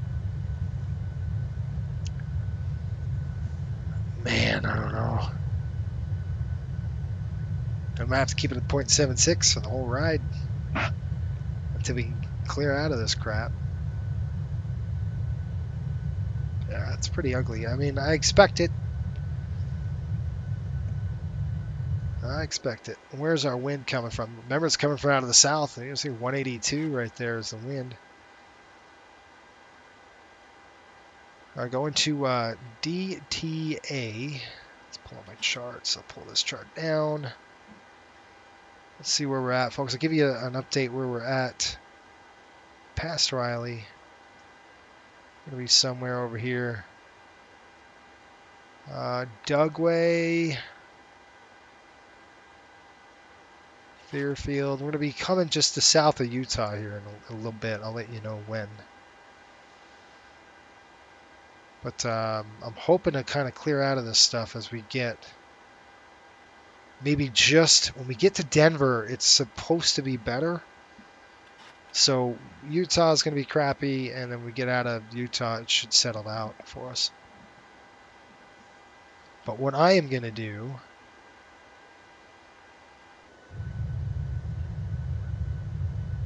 Yeah, there's nothing Nothing we can do about these bumps right now, folks. Can't descend, it gets worse.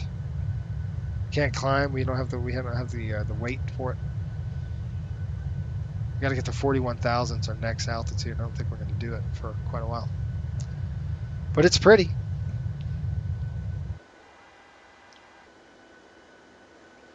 So southern Utah is coming up. We're in Nevada now. We're just going to get the snot kicked out of this whole flight. I expect turning off the seatbelt sign's still on. I mean, you can't do anything with the bumps the way they are until we can clear through. Kind of smooth, maybe light, but you expect it. So anyway, what I'm going to do is grab some dinner, and I'll be back, okay? I'll keep you on this wing view if you want it. This is a cool view. You folks want that wing view, I could keep this here. I'm going to go eat. So we've got, let's see if I could, some kind of a flat flight tracker or something like that. I don't know. What side do you want? This is a nice side. It's a cool angle.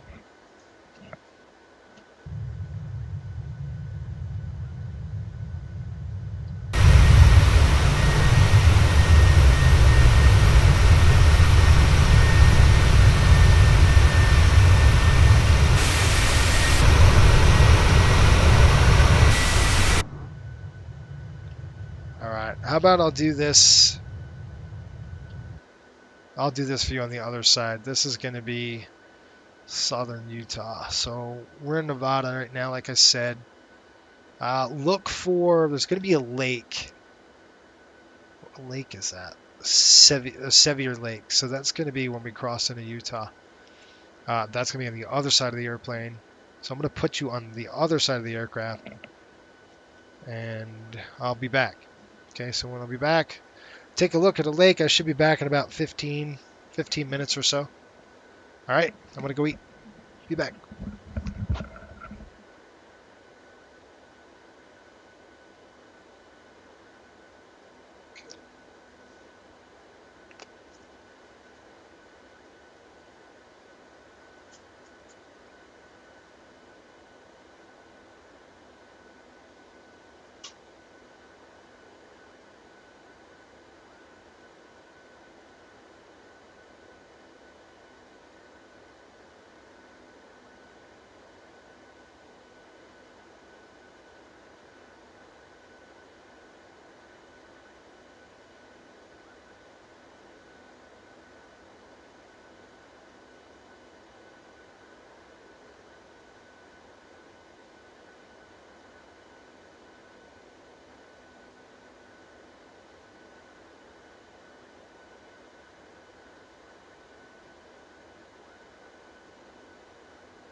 120.275. Let me just call them really quick. And then I'll tell them to step away.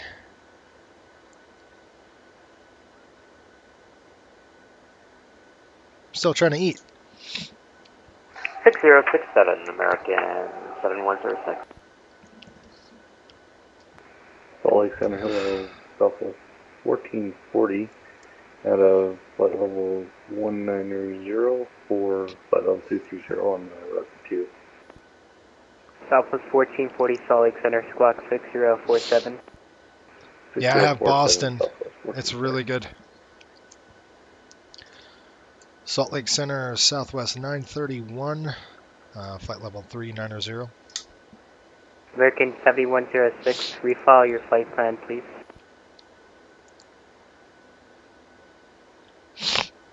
Good evening, this is Lufthansa 458 heavy with you, sub 400 overhead, terrible. Did you guys not hear me? Transmission unreadable, about 2x5. Make sure your volume for your microphone's louder. Can anybody hear me? Or no? Southwest 1440, radar contact 25 miles east of Wasatch Vortex. Let me call him up. Salt Lake Center, Southwest 913, radio check. Southwest 913, 5x5. Okay, we're checking in flight level 390, approximately to the west of Delta Vior. Southwest 913, squawk 6052. 6052. Affirmative.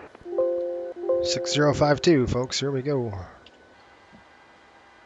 6052. Then I'm going to ask him to step away here. 6052. 60 miles southeast of Wasatch. Alaska 78, Salt Lake Center, if you're checking in, you're coming at about 2x5 as well. As in squawk 6032. 6032 for Alaska 78. There we go. 6052. I need my dinner. I still can't hear the other person transmitting. Still 2x5.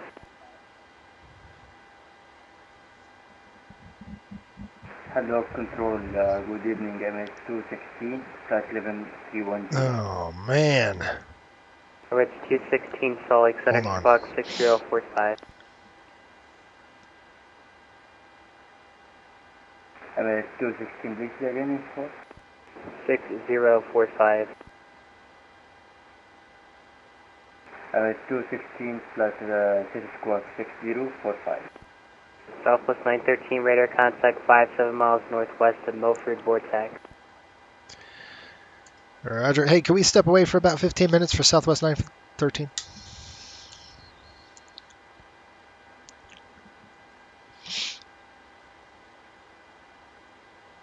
Alaska 78, radar contact 30 miles east of Fairfield Vortex. Did anybody get that?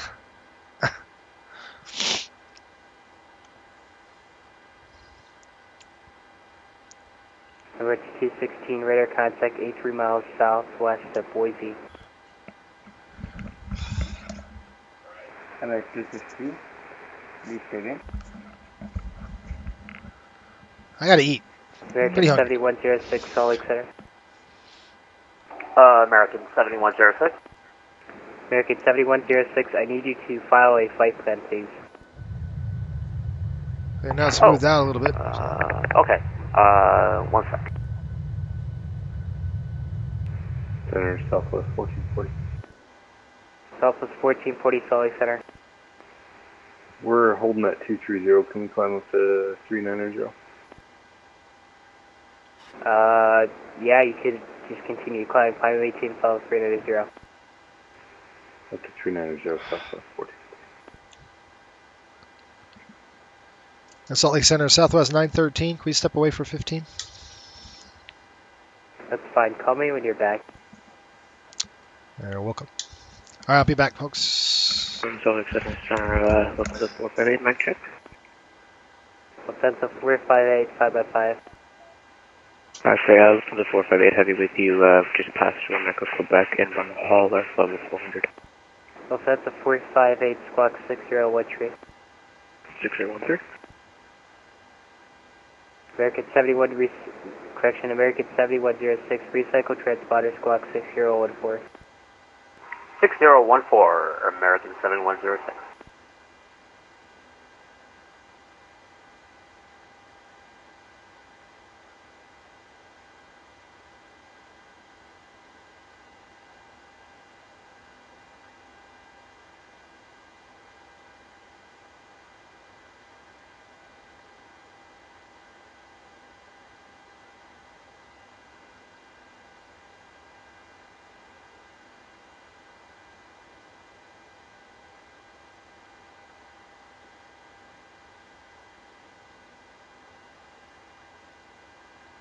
That's a 458 radar contact 52 miles north of the Southhouse Fort Sac.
Salt Lake City Center, Walker 2386, with you, flight level 370.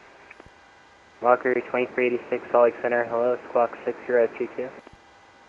Squawk 6022, Walker 2386.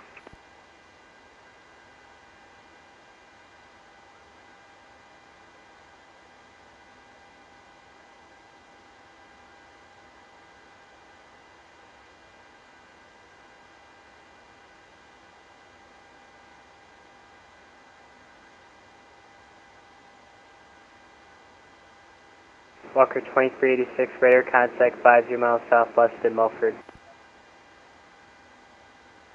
Roger, 2386.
Southwest 1440 Denver offline. Radar service terminated. Change buzz here. Frequency approved for day.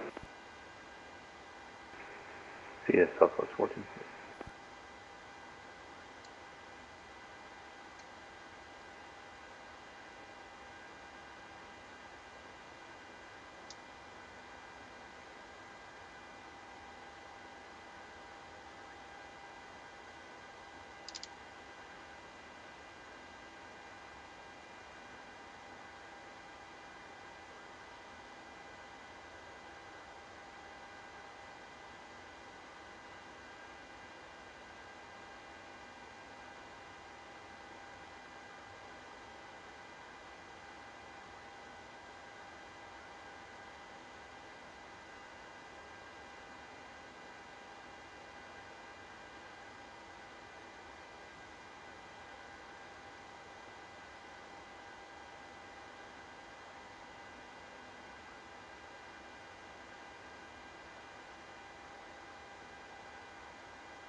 Walker 2386, cross jamming at a maintain 17,000, letting north, Sully cultivator 1060, more than 1 hour old.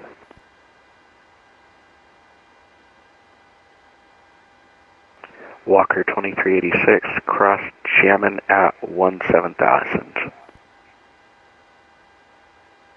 Atlanta 478 Oakland offline, radar service terminated, change to advisory frequency approved.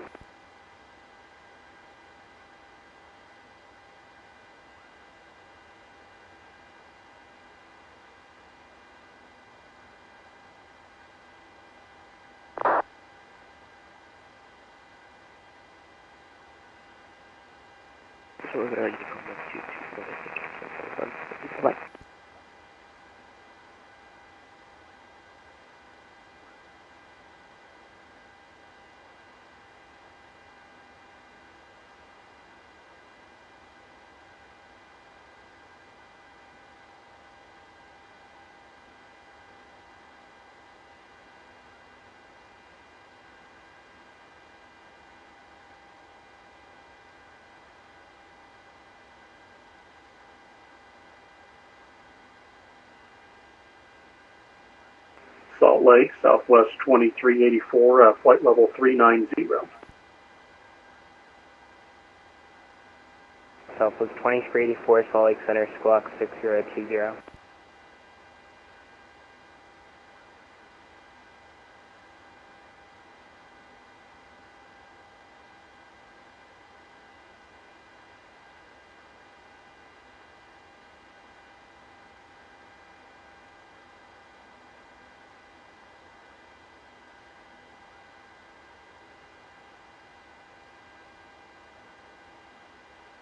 Southwest 2384, please follow the flight plan.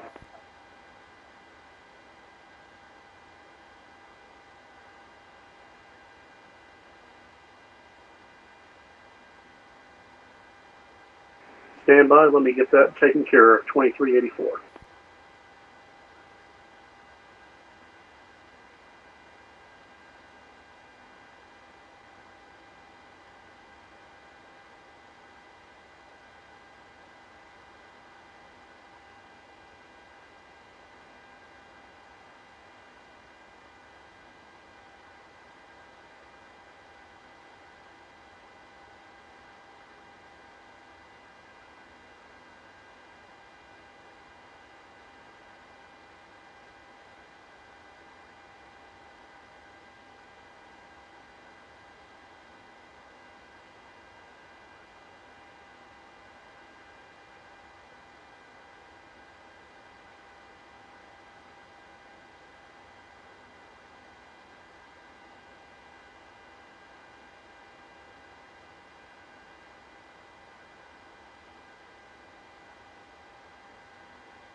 Salt Lake, Southwest 2384, flight plan should be on file now.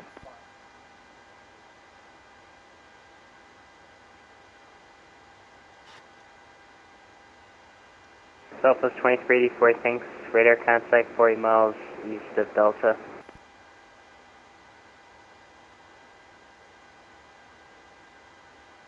Southwest 2384, squawk 6070.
Salt Lake City Center, good evening. Fly high 82, flight level 34035 miles west of the Medicine VOR. I don't know who's transmitting, but they're 1 by 5.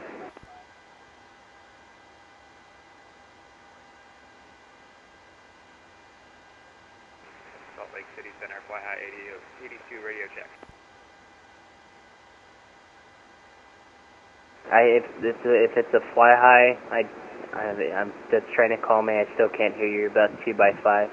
Fly high 82, radio check. Fly 82, 5 by 5. We're flight level 340, 2 miles west of Medicine Bow. Flight 2, radar contact, squawk 6027. 6027, fly high 82.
space now.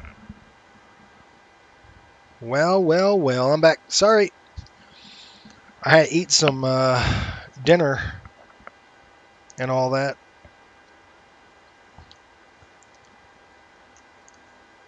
Sean, thank you. It's playing so quiet in the cockpit. Yeah, Gary, sorry about that, man. I had to eat some dinner.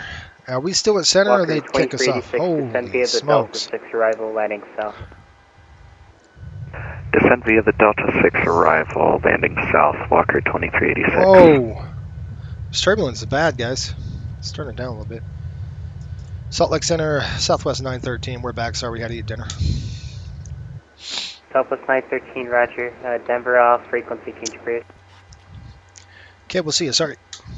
122.8. Southwest 2384, Denver off, frequency change approved. Perfect timing. You see that turbulence, folks? We're just getting the snot kicked out of us up here. There's nothing we can do. Like I said, it's just these upper level winds are just wreaking havoc on the south. It should get a little bit better as we the seatbelt signs are on because it's bad. It should get better as we plow through and continue on toward Denver. But right now it's real bad. Sean, thank you. Rocky, I don't know if you saw that, but Captain ACQ, what's up, buddy? He says, Jason, Lightning or Avalanche? I want the Avs to win, my friend. Sorry. Definitely don't want the Lightning beat. Come on, they beat the Rangers. Of course I'm going to go root for the other team. You know, the Rangers were just toast. They just couldn't keep up. They were tired. So let's see here. We're past, give you an update where the heck we are. Right in the middle of Grand Junction. Just getting out of Utah.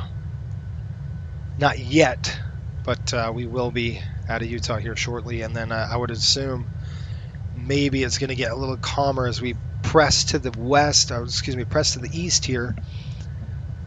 It might get a little bit better. So we'll see.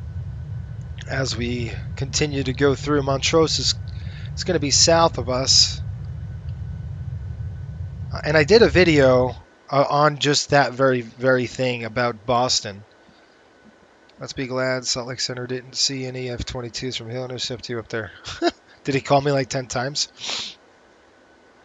Sometimes, you know. But I had to scale it down. I'm going 0.76. So Scott, if you're behind me, just FYI, I'm 0.76 now. Just because of the, we got to get through these bumps. And once we're out of Colorado, I think we'll be okay. We're going to red table. It's going to be 113.0. So I'm going to plug that in to the sim here, 1130. And let's see if we could get some, bam. Did I get that frequency right? 113.00. Yes, I did. There it is. So you see here, we just tuned in a red table. You can see that DBL there. Anyway, I think when we're there, the turbulence should subside. But I'm not too worried. And I ran the fuel dry. I was just saying I must have shut the pumps off. You shouldn't have done that. So don't do that. Stop your fuel about 100 pounds before. Yeah, we're still getting the snot kicked out of us, folks.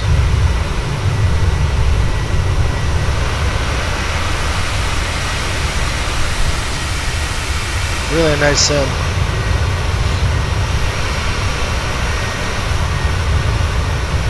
Yeah, we're getting hammered up here. I mean,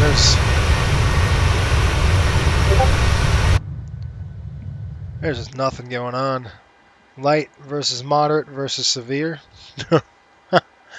Is there any way to distinguish the different turbulence level in the sim? In the sim, it'd be very hard to. But in real life, you can. They have like a whole bunch of things to gauge. Like if you have a cup, what's that cup doing? Can you see the instruments? If you can't see the instruments because you bounce, that's severe turbulence. Right now, I would call this, honestly, I'd call this light. This is light turbulence, light continuous chop. I wouldn't call that moderate. Before, where we were shaking, that's probably moderate in your more moderate range, but this is light. It's light turbulence. Are we talking Delta chop or FedEx UPS? Do FedEx and UPS even care? They probably don't even care. They're just like, yeah, whatever, man. You know, who cares? It's boxes. Think of that. That's really cool. They don't really care what's going on. They don't have to hunt for rides. They could just go. You know, they probably want smooth air just for themselves, but if they get into the crap like this, they just, whatever. Because we can't climb the 410. That's probably where we can get out of this crap, but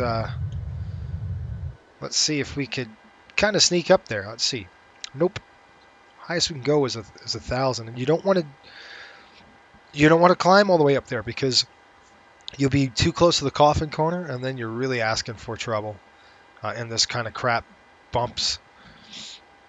Anyway, I'm going to be drinking LaCroix. What's it called? LaCroix, maybe? LaCroix? It got to be French. It's sparkling water and with lime. We'll see how it goes. Pretty good. Cool. Sorry I left you folks, but, you know, I got to eat. You probably don't want me sitting up there eating, talking to you at the same time. It's probably not good to do. All right, let's take a look at weather here in St. Louis. We've got a few hours to go. Kidding. It's going to be, once we're at Denver, it's going to be about an hour from there. It's in Colorado. So, yeah, this is moderate. This I would probably call moderate. See the airplane just going like that. Maybe it's just more light. Either way, it's uncomfortable for the passengers. You don't get good ratings when you're hitting all sorts of turbulence. The seatbelt sign's still on. But like I said, there's nothing you can do sometimes about it. All right, take a look at St. Louis. All right, St. Louis. Let's see what we got for the short term.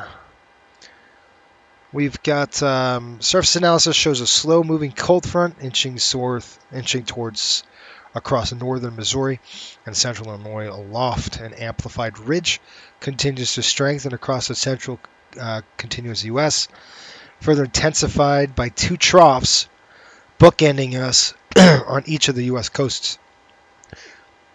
Remember I was talking those low pressures? Well, there's one on the other coast as well. So that's going to make it interesting. The MCCS caused notable wind damage across northern two-thirds, knocked dew point values down in the upper 60s, low 70s. That puts the considerable cloud cover at the start of the day. It's keeping our temperatures and heat index index in check.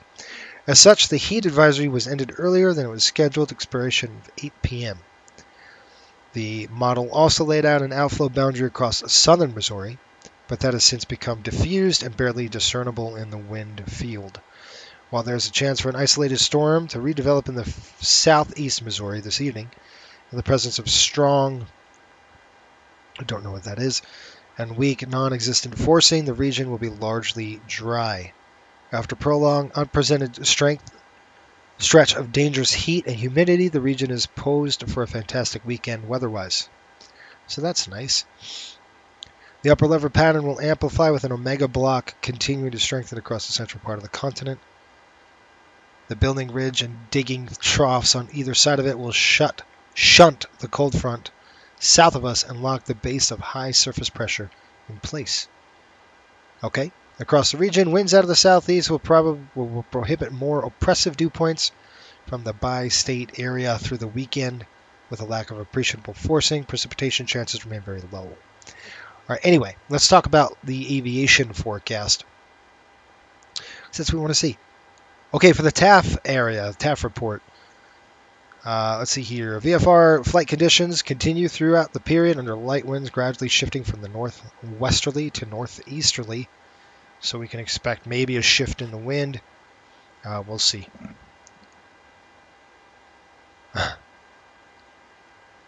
Sean says, if you see a severe pirate from a freight operator, you know it's bad.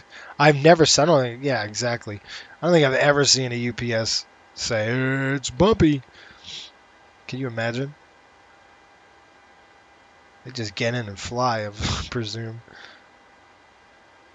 What altitude you want to say? All right, whatever. They probably don't care, but they probably want a smooth ride just because it's annoying. You know, it's like, I gotta keep my stupid seatbelt sign on, seatbelt on. Anyway. So it looks like we have good weather across the state. We're coming up to red table, and I'm assuming we should get a little bit relief once we're passed through this crap. We got to get past this frontal boundary. I'm trying to look for some upper level winds here to see if we could get any relief going on.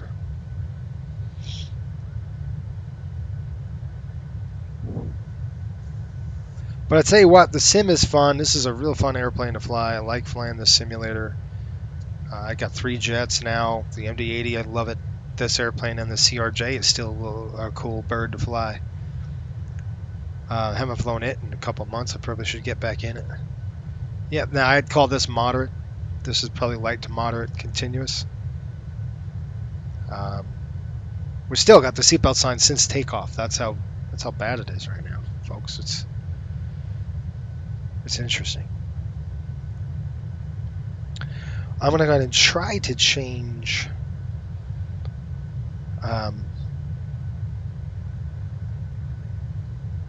Try to change radar sights here if I can.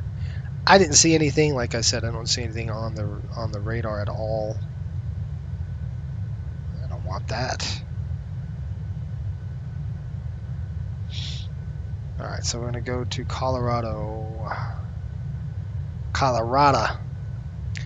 Yeah, nothing really going on. I'm looking at reflectivity. I don't see anything, which is good. So, I mean, this is just all upper level crap going on.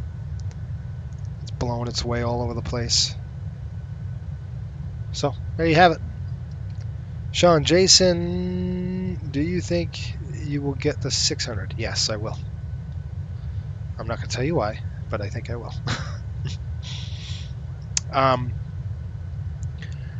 I think so. The 600 is it's really good for like short airports, you know. It's got great performance on it. I don't know, what does it take? Is a max pax, is it 110 or 120 on the passenger? What does a 737-600 hold? Anybody know? Let's take a look. How many passengers does 737-600 hold? There what? Many of them. I know SAS ordered a crap ton. Max 149. Are you serious? Why would you ever do that? Okay, 600s have a capacity of 101. So let's think about this. If you were an airline, right, and let's say you bought a 600, or you were thinking about, okay, maybe I'm not going to fill a 700. So like take for coastal, for instance, Bar Harbor Airport, probably not going to fill a 737 with that. Now, you probably could get around the 64 range. It's really good for a CRJ, but a 7.3, right? Probably not. Now, a CRJ you could get from 60 to 74, right? People, which I think is perfect size for that airport, for that airplane, right? That's a good match. Look, folks, see how the wind is kind of calmed down here? I think we're out of this crap. Like I said, when we approach Denver, it's going to get better and better and better. And we're approaching Denver now. We're in actually Denver's airspace. So I'm going to actually kick it up a little bit here. We're going to speed back up. I might even turn off the seatbelt sign here shortly. See if we can get a little, get out of this crap. Let's try it for a little bit. This is doable. Like, I mean, a little bit of bumps, but not, nothing major. Nothing like before. This is light. Just annoyance. Let's try do that. Anyway, like I was saying, so the operating cost of a 737 versus the operating cost of a CRJ. CRJ holds like 74 people.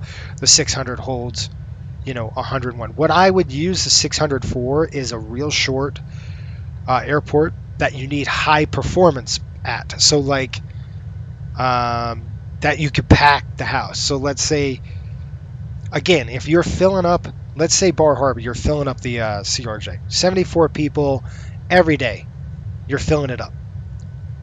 That's not good because you could pack that airplane with more people and gain more money. So what you would do is you'd put a 737-600, again, performance like crazy, great performance, and climb out of anything, and you could fill it to 101 people.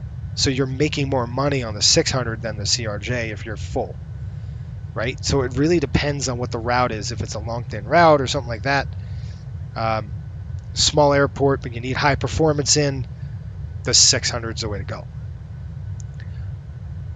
But that you could fill, right? So that's another thing. You got to fill up the aircraft. If you can fill 100 people, then that's what you'd want to do.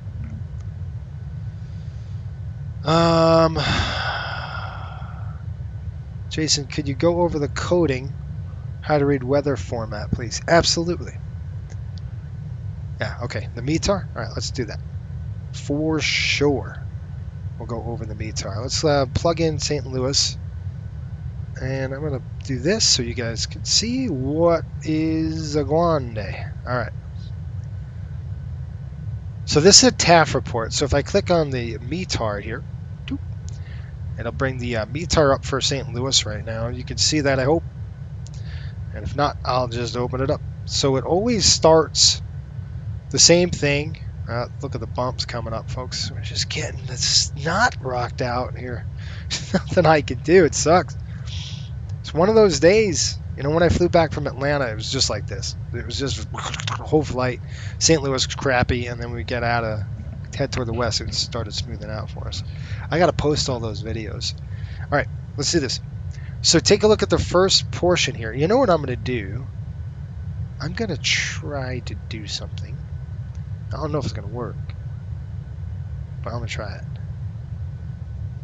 All right, if I can get out of this. Dang. Okay, let's see. Let's try this.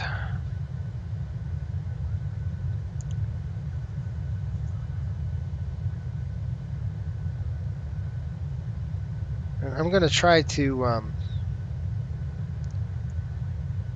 do something here, which is a little more easier. So I'm going to type in St. Louis. We'll go ahead and pull the St. Louis up. And let's see if I can get not decoded.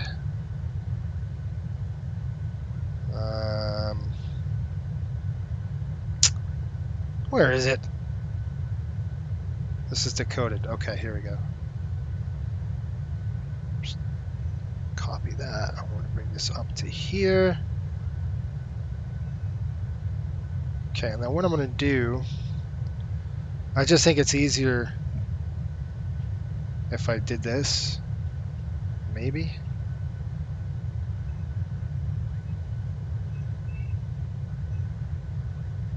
Paste it. All right. So here we go. This is going to be a little easier to do. I just took the METAR from St. Louis and I put it in here so I can annotate and draw and stuff like that. So we always obviously start with the airport identification. So that's going to be your airport ID right there, which a lot of you know that way. Okay. It's smoothing out now, which is nice. And I'll try something here. There we go. Look at that view. That's gorgeous, huh? Okay, so we always want to start with the airport ID right there. Then it's going to come over to the time section. And this is on every METAR. You're going to have this. And this is when it came out. Okay, so it's the 18th. Now this is UTC, by the way. This is not local. This is always UTC or Zulu time. Okay, so the 18th of June. This came out at 0151 Zulu. So there's your time. Then it always obviously goes your next thing, which is wind. And every METAR is the same. It's always this order. Wind, direction, and speed. So right there, you see 360 at 0.5 knots. Okay, and then your visibility is next.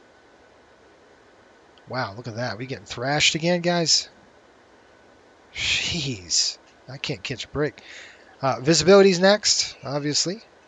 The 10 miles visibility. Okay, and that's in statute miles. Then the next is always going to be your clouds. Right, so the next is right here, and you can have multiple cloud layers. Now, what's a ceiling? This is not even a ceiling yet. There's no ceiling here at this airport. Right now in St. Louis, it's 25,000 few clouds. Okay, a ceiling is broken or overcast. So when you see BKN or you see OVC, that's broken, overcast, and that would constitute a ceiling. In this particular case, there is no ceiling, which is nice. We got pretty good weather, like I just read before. The weather is pretty good. So sometimes you might see, yeah, the Rockies. This is the Rockies, you bet. The Rockies are going to get bumps like this. We're just starting to come over. Probably mountain wave activity coming in from this direction. It's pretty nasty. All right, the next section we're going to be talking about is temperature dew point spread, and that's right there. Now, this is in obviously degrees Celsius, so you're looking at 29, 21 spread here. That's a good spread. When they're like this, 29, 29, you know you got a problem. Okay, that means you're going to have fog and some sort of precipitation. So the closer temperature dew point spread, the worse it's going to be for you in terms of precipitation, possibly. Usually it's the case around coastal airports for sure. And then obviously your altimeter. Now there's some of these, like in Australia, you'll have QNH. We have 3001 as our pressure, and that's just, your difference in your inches of mercury. And then afterwards, that's really the meat and potatoes of a METAR. Okay, so not really much going on other after this. Just a few things, but that's where your meat and potatoes are. That's where your major stuff live on this side of the METAR. Now on this side of the METAR, there's a couple of things here that's different. This is a remark, just telling us. Usually you'll see something like rain ended. Okay, this is a remark. This AO2 is pressure right here. Okay, so SLP, sea level pressure 152. And then this right here is like, I think it's where the I don't remember on that back end, but it's something has to do with like I want to say what is that back end? We don't ever use it. It's something like a meteorologist would use, but maybe it's a terminal or something like that. Usually, the remarks are good because sometimes you'll see remark RMK, RAE, or RAB, and then a couple of numbers like that. You'll see maybe remark RAE. That means rain ended. And then a time, or rain began and a time. So where METARs get screwy is when you don't see some things, like this. BR is light.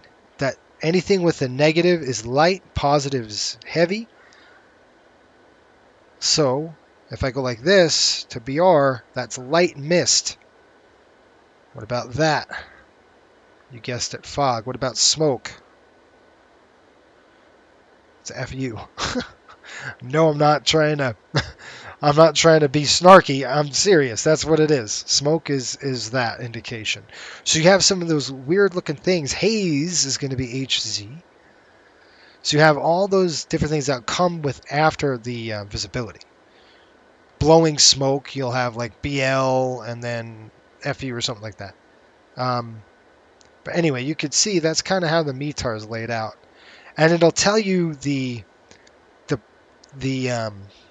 this section, on how much precipitation in terms of accumulation of precipitation. A2 is the type of, that's it. That's what I thought. It was, A2 meant the precipitation generator. Thank you. It's a sensor. The T means temperature, but decimal. So it's temperature 28.9. Yep, 28.9, and then dew point 21. There you go. So that's temp dew point broken down.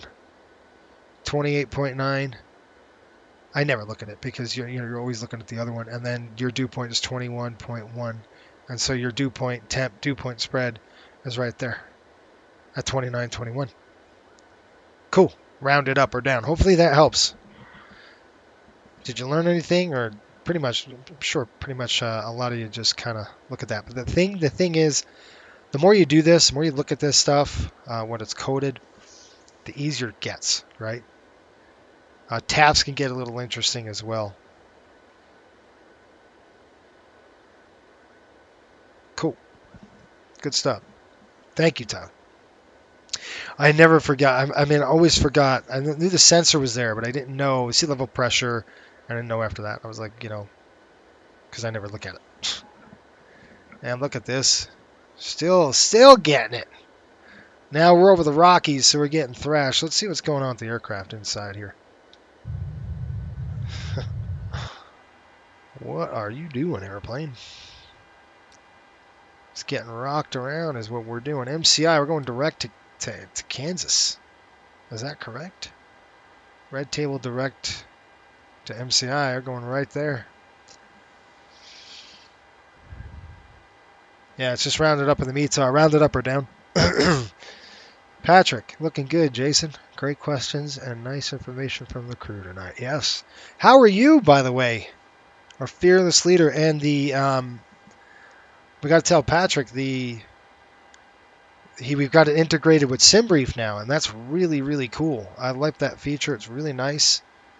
I still got to work out how to do it. I mean, I got it done, but there was a couple of weird things that I was doing. I was like, wait, what? Like one of the questions, the PMDG tab. So is that the load? I'm going to show you here. It's just your load where your PMDG is. And that's exactly right.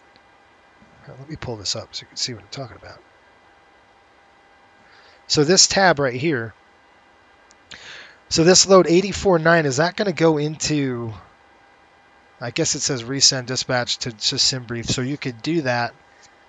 And the forward and cargo, I guess that all ports over to SimBrief, yeah?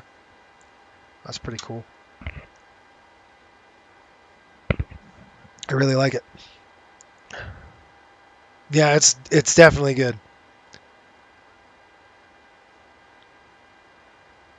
Really, really good. I like it. And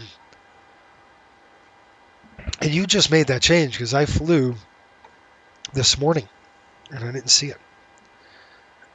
You can see the SimBrief integration is really nice. I love it. Good API. I like how you can manipulate and change everything. It's really cool. Good job. I'm with Scott when I said that. Good job. And hopefully you're doing well. We're headed to your neck of the woods in St. Louis. Well, you know you're not in Missouri, but that's where it'd be. Looking good on the weather. I mean, we're just getting thrashed earlier. This weather won't quit. The winds are nasty, as you know, out of the south, and just brutal. And I don't know, you probably didn't hear this story, but I was flying the MD-80 earlier in the week, and I'm at West Virginia, and I hear Ross come on the frequency, and he's like, I'm setting up for landing at Yeager Airport. And there was a thunderstorm approaching. anything of it. Thunderstorms in the sim, it's like, pff, yeah, whatever. I mean, you don't get punished, really.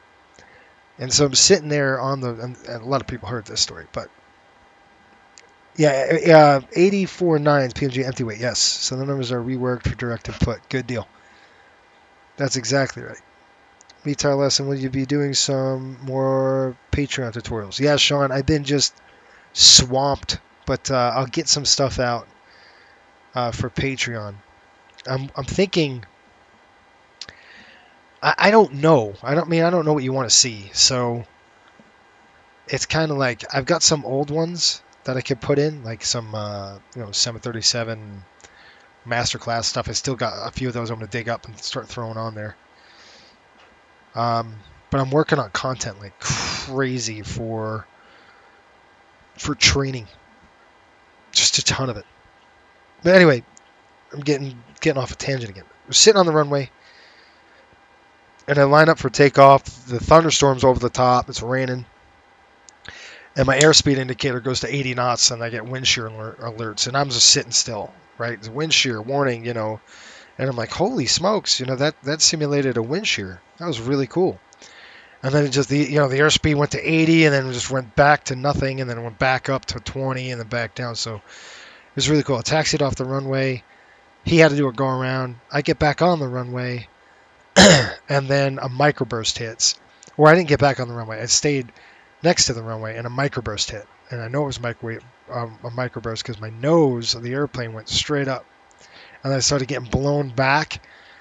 And I looked at the airspeed indicator. It was at 160 knots, and the trees and wind, it was blowing so hard. It was cool. And then he crashed. So Ross came in. You saw the photos. I think he posted it, didn't he? Pretty cool. Yeah, awesome. That's right. You guys did see it. He posted the photos and stuff. So that's just anytime you're flying FS2020, folks, and you're going to a thunderstorm, be careful because it's very unforgiving. It's like the real deal, You get one of those in real life, you're going to be praying. So it was pretty cool to see that. I'm glad they have that integration there at Simulated. It was a neat experience. So anything you want to see? Any airports? What do you guys want to see? What content do you want to see with our Patreon page? And I've just got to tell you, that's what's going on. It's just, I'm just inundated with. I'm trying to get the training piece done, and it's taken a long time. It's just not easy. It's just a lot.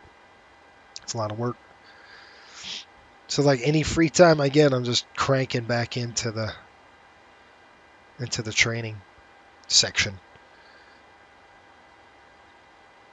I'm looking at this stuff. That looks good. I'm just looking at charts, and let's see where we're at here. Just passing Patrick's neck of the woods, guys. Denver. Well, he's not even in Denver. He's south of there, and we passed it already. So going to Goodland. So MCI we're headed to, but we're way far away from that. Goodland's 115.1. So we're still in Colorado. And by the way, while I'm thinking about it, I'm going to go ahead and pull up my schedule to find out where we're going next. I was so confused leaving today. I'm like, where in the world am I on? Day 4, day 2? What's going on here? So I got to find out where I put it. That's the other issue I have. Okay, I didn't miss anybody's questions or anything like that, so. CRJ,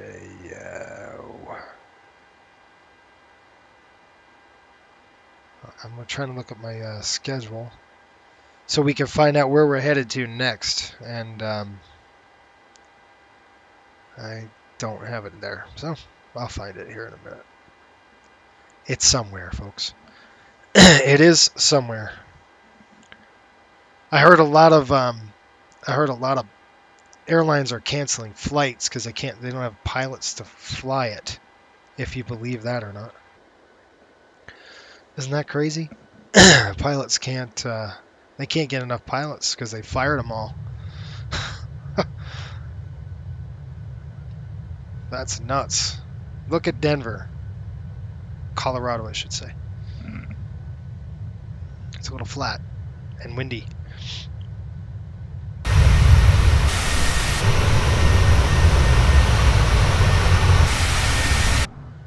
All right, I'm going to do a burn check here in just a minute. I just want to see if I can pull up this trip.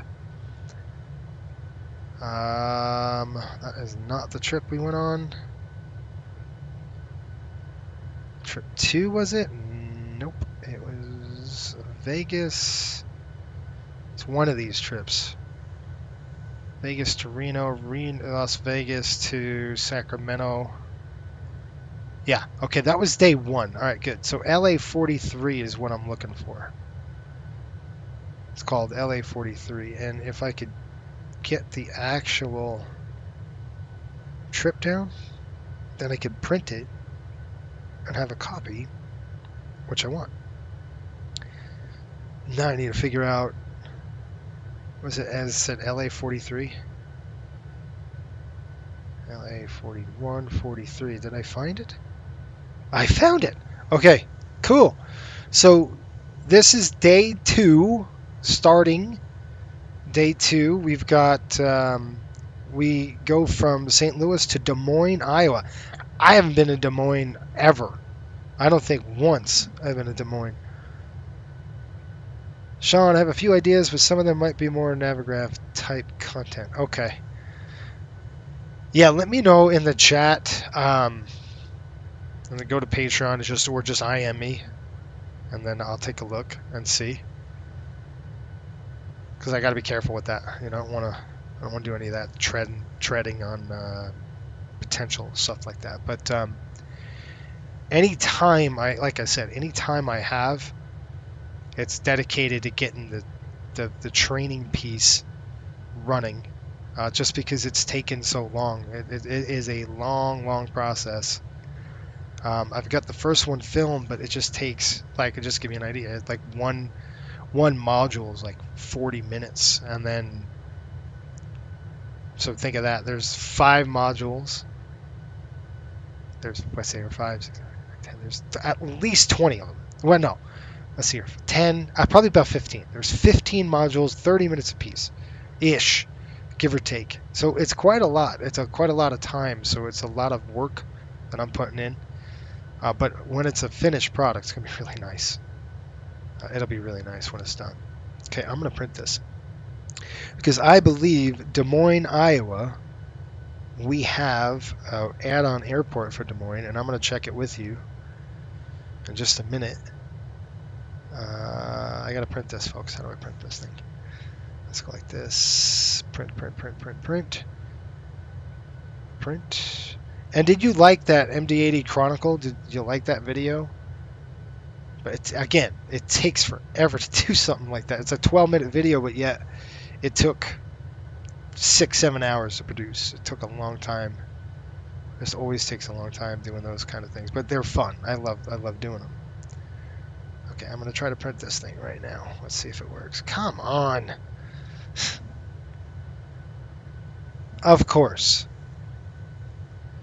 And that's another thing. I don't know if anybody figured this out, but the zero fuel weight, it still doesn't match with PMDG in SimBrief. So for some dumb reason, you can have weights, they're 200 pounds per passenger. You can do 84.9 on the OEW, and then it comes out like 1,000 pounds low. And I do not know why. It should be accurate. But I mean, you know, your paperwork's always going to be off a little bit, but still. I don't like that. It should be like, you know, not like that. Okay. What the heck is this? Okay, let's go with... I'm rambling, so I'm trying to print this thing. This is my schedule, and so I don't get all confused. Oh, man! Don't... Okay. Everything's not in the same column. It's all screwed up. What are you going to do? We got in, out times, remarks, blocks, out times, block time. That's in. That's out. I'm trying to get everything lined up so I can print this. Because it's not making sense. Anyway, we're going to Des Moines, Iowa after this. Now, let's see if I can print this page. Yes, it was cool. Those are nice now and again. I know they take a while. There's tons. Yeah, just a crap ton of them to produce. It's not easy. They just take forever. All right, this is our schedule. This is what I'm trying to print. If I could get this printed, then I think we're in good shape.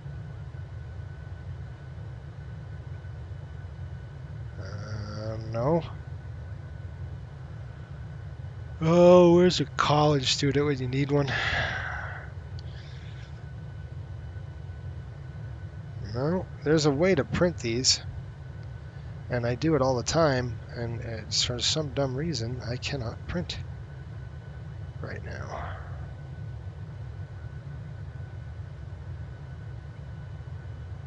Like a college student will ever print, right? Okay, anyway.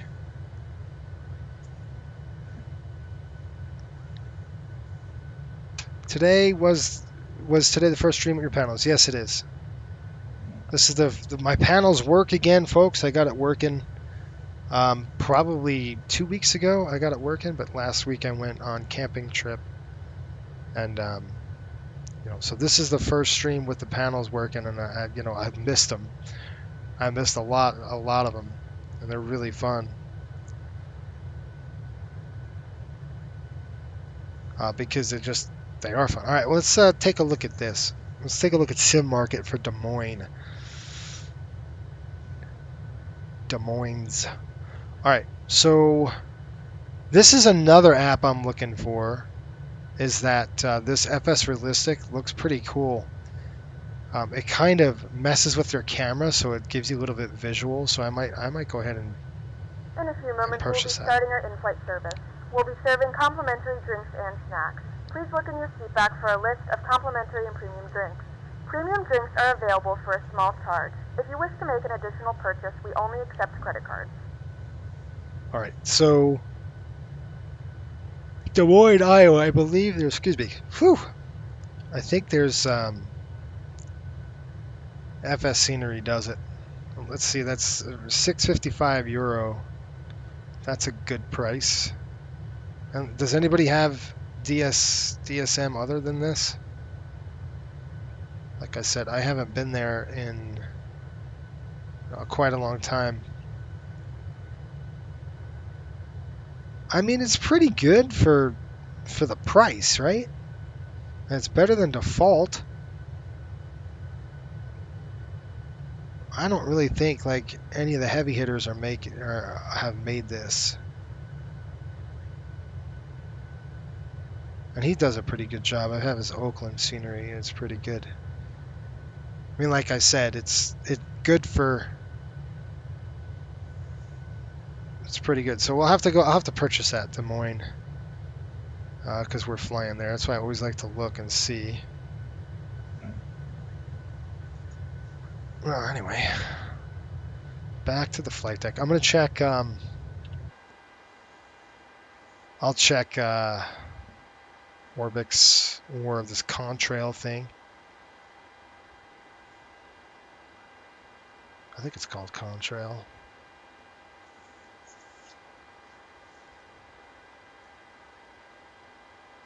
I'm tired, folks. Sorry. Don't mean to yawn on you. Sim Update 10 is supposed to add more camera movement. Oh, cool. Okay. Well, I updated my sim. I updated the sim to 10, so this is what we're flying right now is the 10 version. I don't think anybody has done Des Moines, Iowa, except for that one developer. Now, I know Storm, that looks really sweet. If you like cyclones. Yeah. Oh, it does hurricanes, I see. I see. And I'm just kind of look, Cancun, I have Cancun. and have Cozumel. Whew. Oh, Gary. I don't know.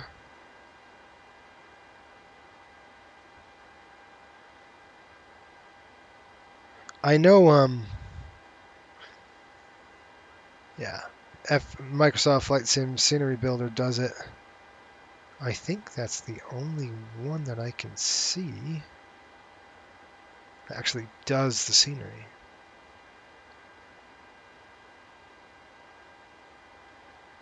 A Vertical Sim, I know they're pretty good. Now, by the way, here's the deal. I've got, I have St. Louis Airport, and I put it in my community folder. It does not show up. So does anybody know why that could be? But it does not show up. Syracuse I have.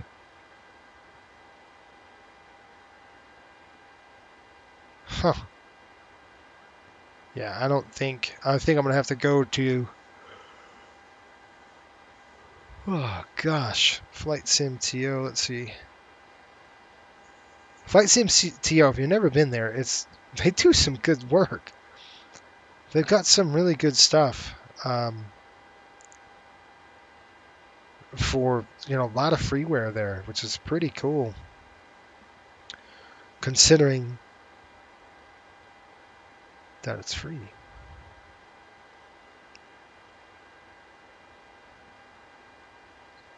So let's see if I can do a search for it. DSM. Des Moines. Nope. That's fine. I'll have to just buy the other one. There's a sale, so I'll just go ahead and purchase that over the weekend. And there you go. This is a late one for you. Yeah, it is. I'm late, and I didn't get much sleep last night, Gary. I flew late last night, and probably till like 1:30. So I didn't get any sleep very well. And then I got up early as well. So yeah, I'm tired. I'm just a little tired. Rex Textures just updated their stuff, so I'm going to have to do that as well. I spent the whole 2 days updating things. Oh, let's get an idea where the heck we are. How's that? Let's go in the FMC. Let's do a burn check, the whole 9 yards. All right, MCI, we're due at 11.2 on the burn. So let me take a look at MCI, see what we get. MCI should be at 8.8, so we are burning great. We have 422 miles, stop and descent. Oh, man. Sean says, this was World Update 10. Their naming conventions can be a little confusing. Sim Update 10 is on the roadmap. Oh, that's what you're talking about. Okay, good. So I won't buy that thing.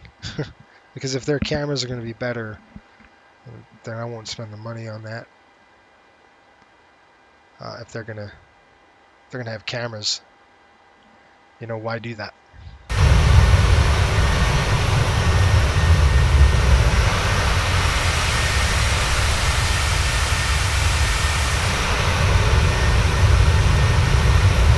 Look at how flat this thing is. Holy smokes.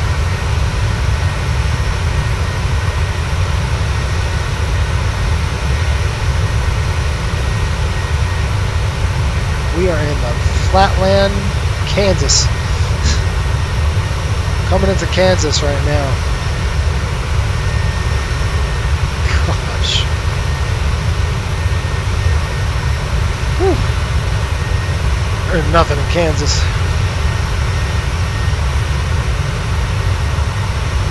I shouldn't say that. It's just flat.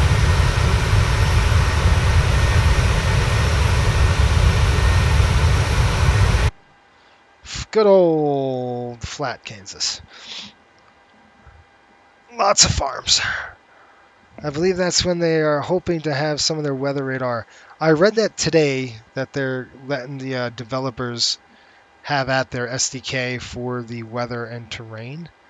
And obviously they already have terrain, but it'd be nice to get a hold of their weather so we could get some flipping radar in our aircraft and not do what we did before.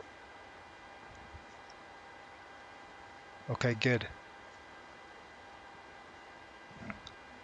So I'm glad you told me, because that that one looked cool. I saw the video of that effects, that camera, the effects they had. But it makes no sense if they're gonna make it release. You know, I'm sure everybody but me, Pop, have seen that movie. I have not seen it yet. Still, I've pre-ordered it. I just haven't seen it yet, and I cannot wait to go to bed. What?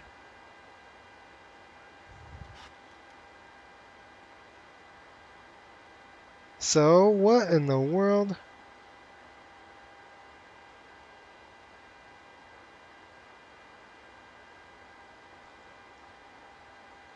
Pickleball. Pickleball is such a big thing here. I don't know if it's a big thing across the country, but it is in this state.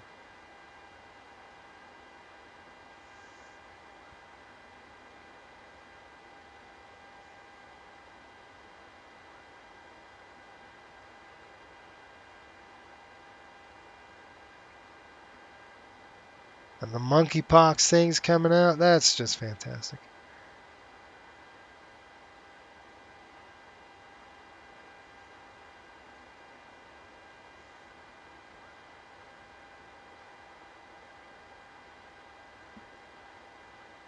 All right. Oh man, you folks. I am like trying to piece this weather together. It looks good. Now you just sit there and do nothing.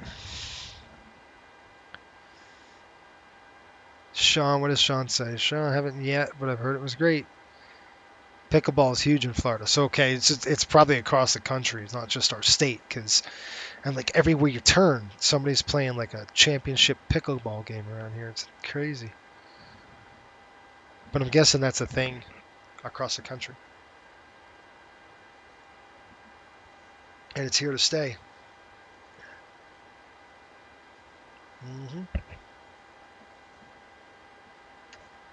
All right, let's take a look at our top of descent stuff. Kayla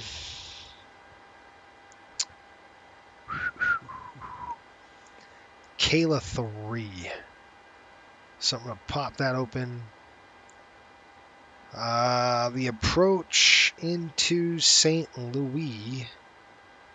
Right now, folks, St. Louis is reporting 82 degrees.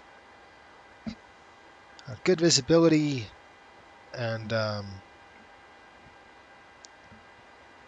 just a few clouds there at 25,000. So very benign weather day here in St. Louis.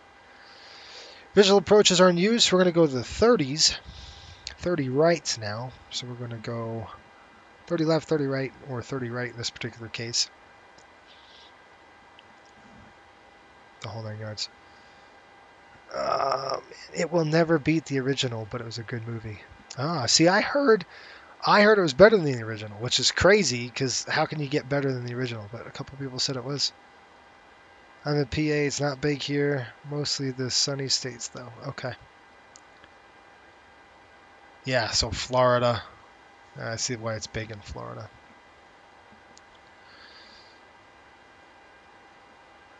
Good old. That's the one thing you bring up. Pennsylvania. I would love to see somebody actually do Pittsburgh. Like, why has nobody developed Pittsburgh yet? It's like an airport that doesn't get love. It's just weird. And it's a big airport. Like, I don't understand why it wouldn't get the attention it does deserve. Gosh, look at how flat this place is.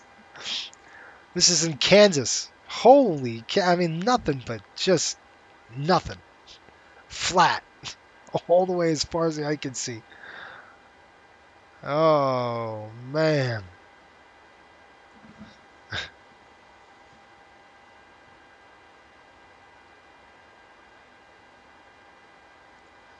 Hey, Serge, what's up? Said hi. Hope all had a great weekend. Did lots of flying. Yeah, Serge is like, he's been flying like crazy, and it's a good thing, man. I'm glad you're taking, you're doing the small group flight, which is really cool. That's really really nice to do, because that gets a lot of people who can't fly on the weekend, or who struggle to get going during the week or weekend, and it gives you optimal times, and it's really cool that you do that. I got to jump in on one of these days and fly with you, because it's fun for sure. And you guys fly wherever you want, right? You just pick airports and you guys go to. I don't think you follow a set route or anything. I mean, a set trip per se. That's fun. You fly to different destinations. It's pretty cool. All right. This arrival is going to have us. We got to do some changes to the FMC. So we're going to go to the arrival, which is the Kayla 3 arrival, and it's going to be the 30s now. So this is going to change to 30s. Whoop. And we're going to the annex, ANX, execute, and we'll figure out what kind of runways we want to deal with. But they said 30 right is the runway of choice. Could I get me an RMP Zulu that gets me tight? Yes, it does. Okay.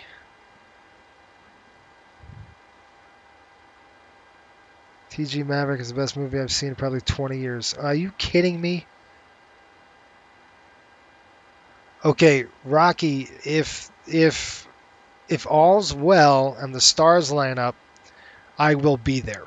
So we have to coordinate our schedules, but I'm hoping to be there at Flight Sim Expo in Houston coming up next year. And that's going to be, I believe, how did my hockey team do? They lost, but which is good, because then I don't have to worry about watching the game after I fly.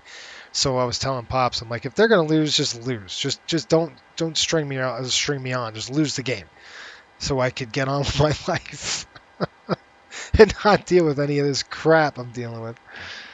All right, it's an RMP Zulu, and we're going to go 30 right. So RMP Zulu 30 left. RMP Zulu 30 right. Yep. And we're going to go to the Peja, I believe.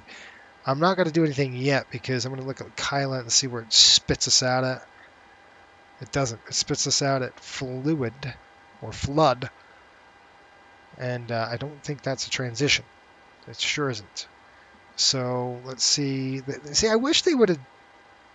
You would think they'd spit you out right on the transition of this Peja. And the reason why I'm doing Peja is because they're going to spit us out south.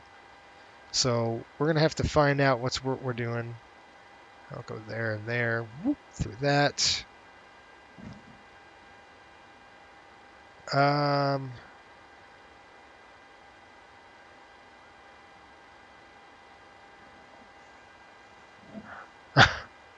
What was I laughing at?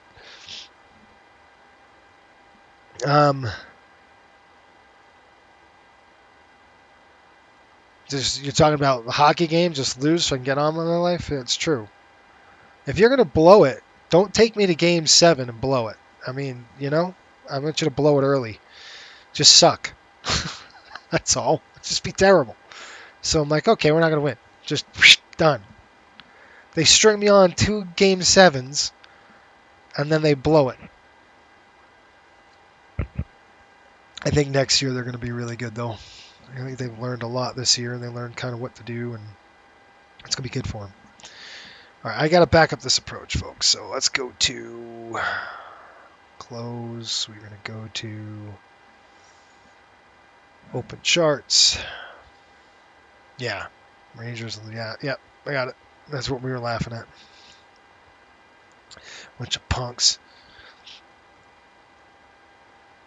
That's what Pops is like. You gonna watch the game? The Avs? No, I'm not watching a game. I dedicated my whole life to the season. I mean, every game. I didn't miss a game.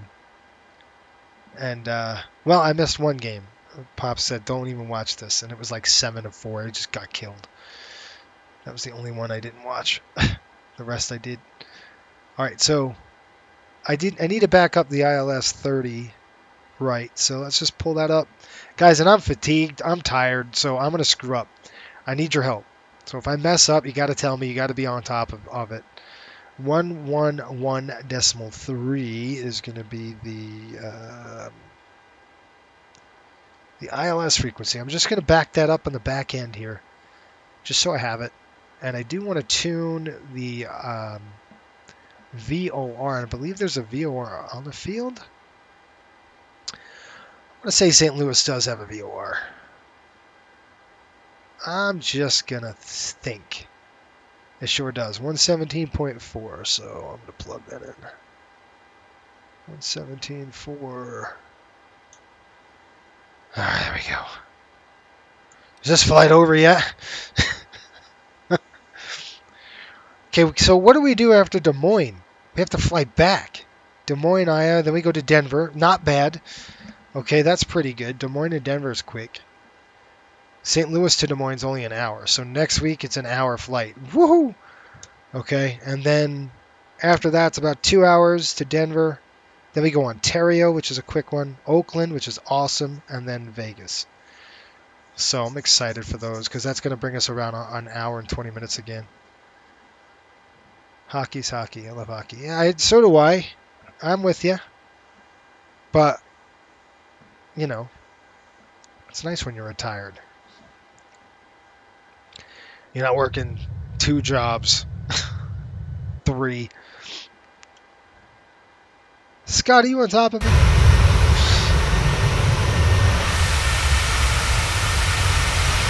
Where is that target?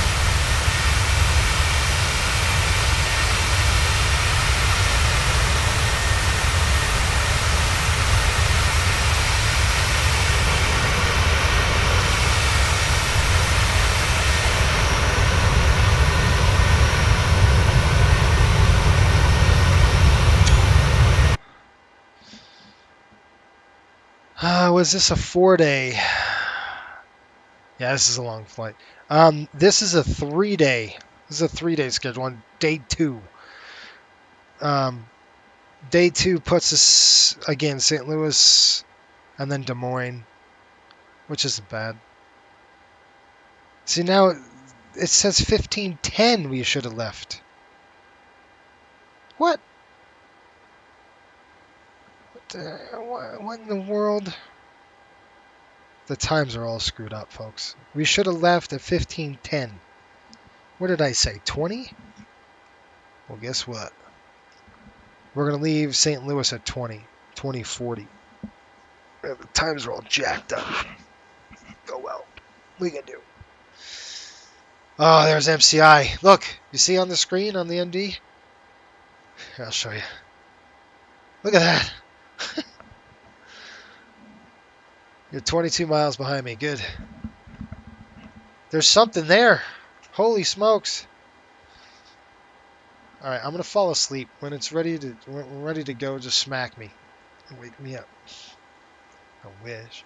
You know, it has been done before. Airline pilots have done that. Now what do I do? Okay, there we go.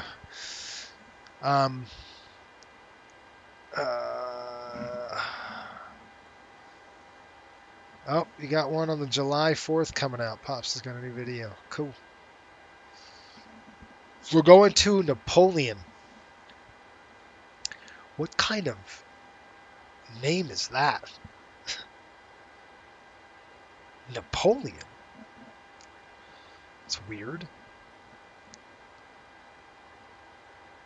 Sean, are any of the hockey fans here looking forward to E60 Unrivaled documentary?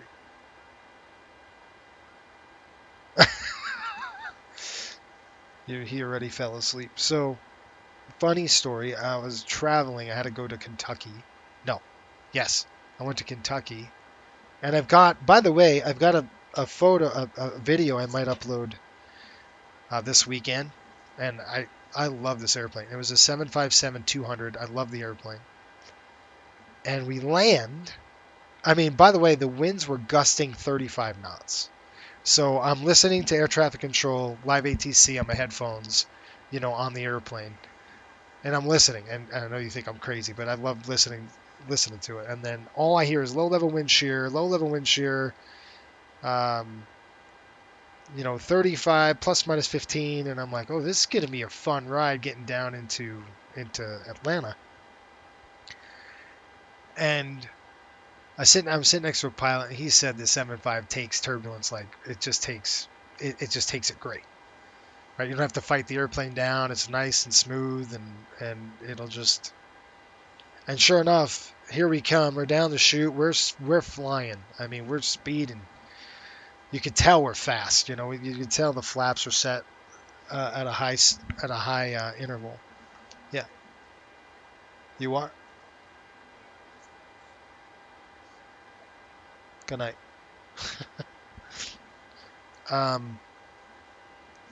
Are you in your room? Hold on.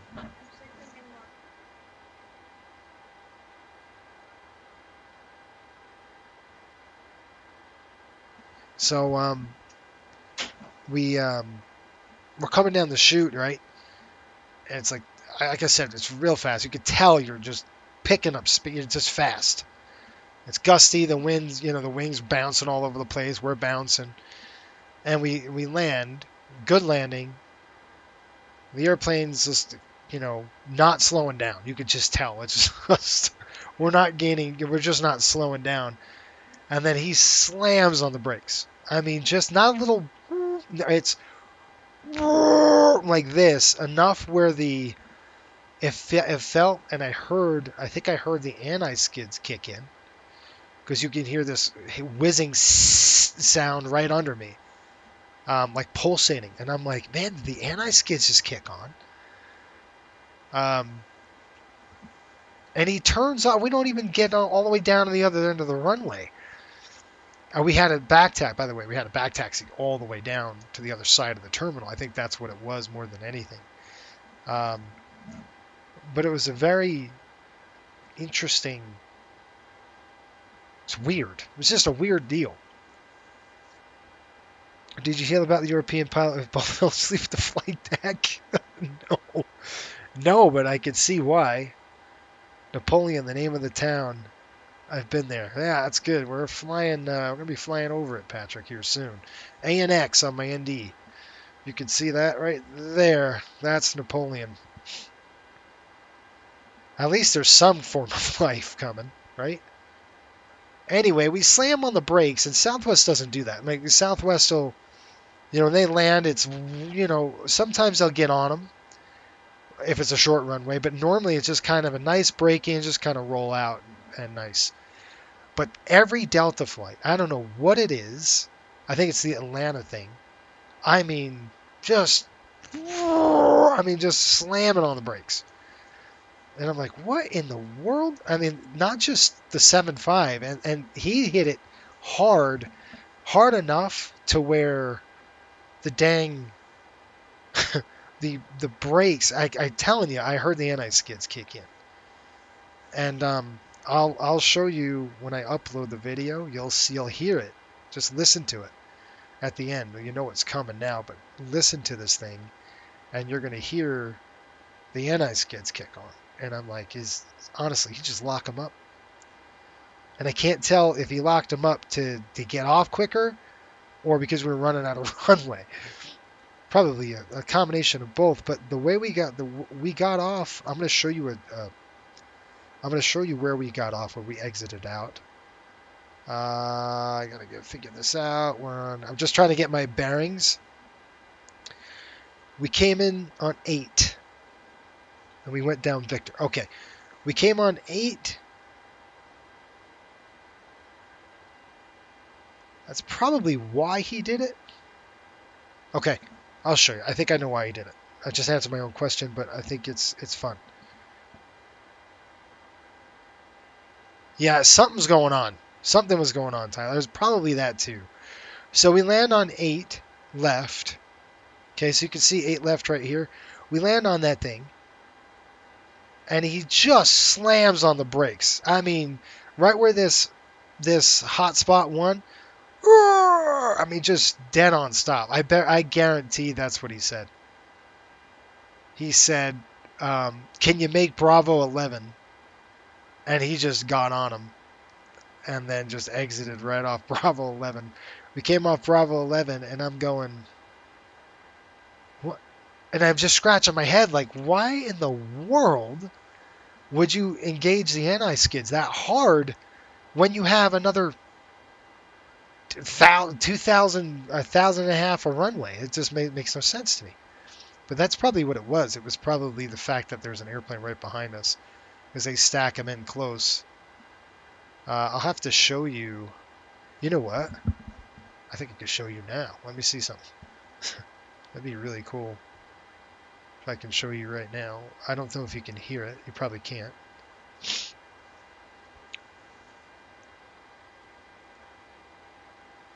Let's see. Where would it be? Where would it be?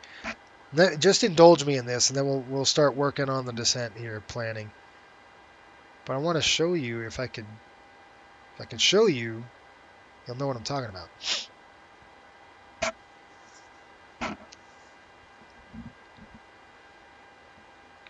Airplanes using this video.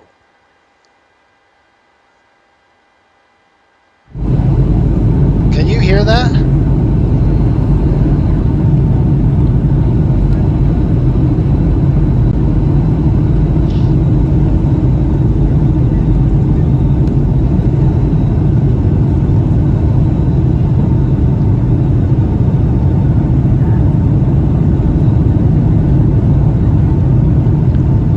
Sorry for the streaming weird things.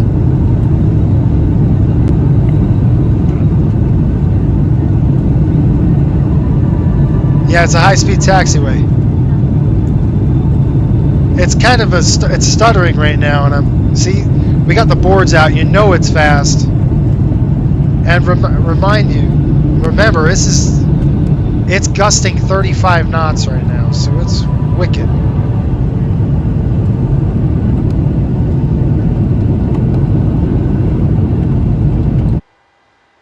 I hate the fact that it's stuttering like that.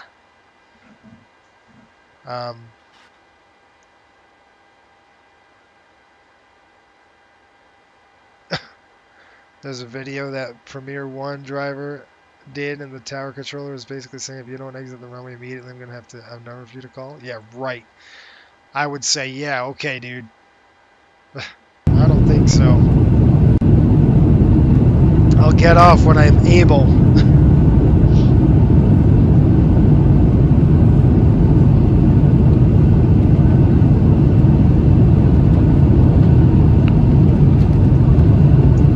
Look at the wing bounce. It's just getting hammered.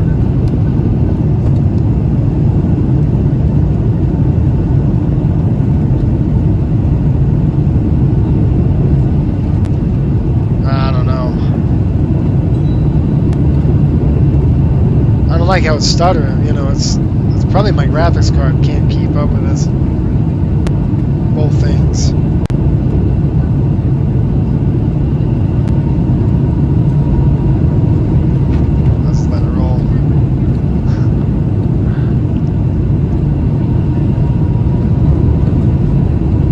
See how fast? I mean, we're coming in hot.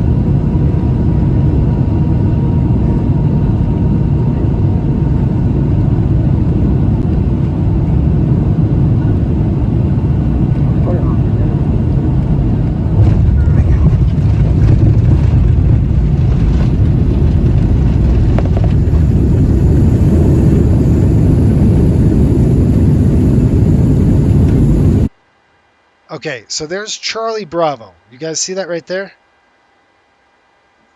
Charlie. So let's see where's Charlie at in terms of... Now we haven't even touched the brakes yet, but I'm trying to see where we are. Okay, we're in Charlie Bravo, passing... There's Charlie, there's Bravo. So we're right here. This is where we are. This intersection right now. We landed on this runway. We're coming down the chute. We're here. Let's go back up and let's see. What? Okay, I'm just going to go like this. Okay, right here. Now I'm going to play this thing.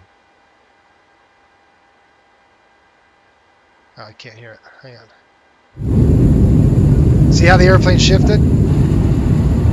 Hear it?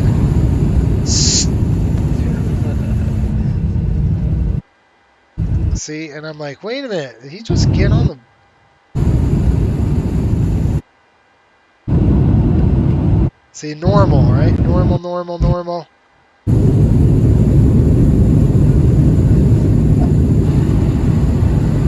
Did you hear it? Just listen again.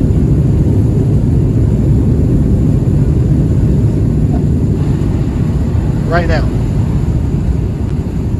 That's the anti-skids. The anti-skids were kicking on. And I said, did he just get on the anti-skids? He's fairly auto. All right. So we taxi off. Right. Where is that? Dang. Bravo 11. Okay. So let's see where that was.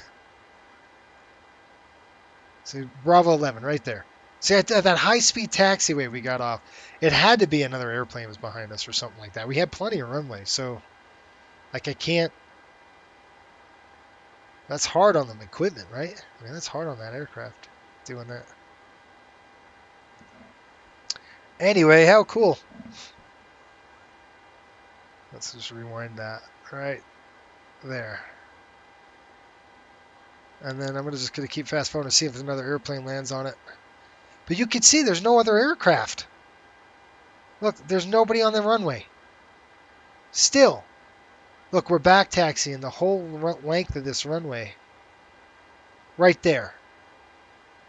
All right, so there's an A320. That's approximately Bravo 3. Is that 3,000 feet in trail? Bravo 3. So Bravo 3 is right there. So the distance from there to Bravo 11. Okay. And the taxi speed. I don't know, whatever. So yeah, it was probably an aircraft right behind us that had to get off.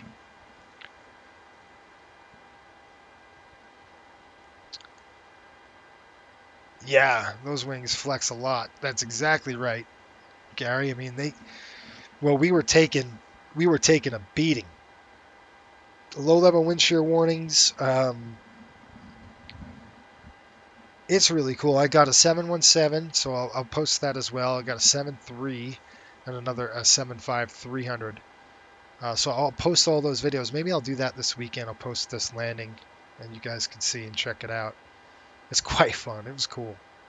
I love that airplane. If I could, if somebody builds a 757 for 2020, I am in. Like, that is a really cool bird. Really cool. Handles turbulence well. Lands great. You know, it's not like...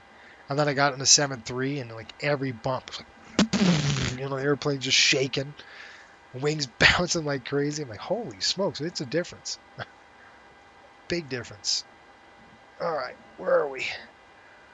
Famous last words. All right, we're getting close, folks. So I'm going to go ahead and get ready for this descent. Let's see what we got. Okay, guys, we got to be below NATM at 23,000.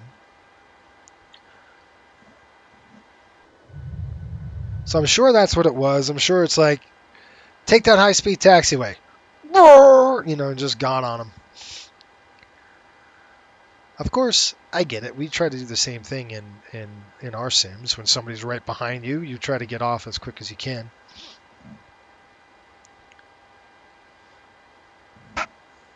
What are your thoughts on auto brakes on 2020? Feels like the auto brake 2 doesn't have much stopping power as it did in P3D. I mean, it doesn't. You're right. I agree, Scott. Auto brake 3 feels like how auto brake 2 should act. I'm hearing, Sean, I'm hearing rumors of the 737 as well. the 757 as well. I'm hearing rumors. And if that is the case, good night, because we're going to fly that thing. That is an awesome airplane. Really cool. Okay, 280 at Hebna at 31 below. Okay, we've got that. Then we got Coop, Natum, 280 below 23. We've got that set. Hey, probably 192. Let's see here. They're saying 2330. Give me a second. It's 2230. About an hour. A little less. Probably about 40 minutes. 45 minutes. Are you going to be waiting? You want me to come up? Yeah. I'll come up. When I'm done. Okay. My daughter. It's a tradition in this house. I put my daughter, we switch. So my son, so my son and I watch Star Wars. We watch Obi-Wan is out right now. Oh man, it's so good. So we've watched Mandalorian, we've watched Obi-Wan, and every other night. It comes out on Wednesday, so my daughter and I watch Seinfeld. So every night I watch Seinfeld with her. Not every night, every other. Anyway, we switch. But it's, I love Seinfeld. It's a funny show. Where was I? Okay, 280 at, right,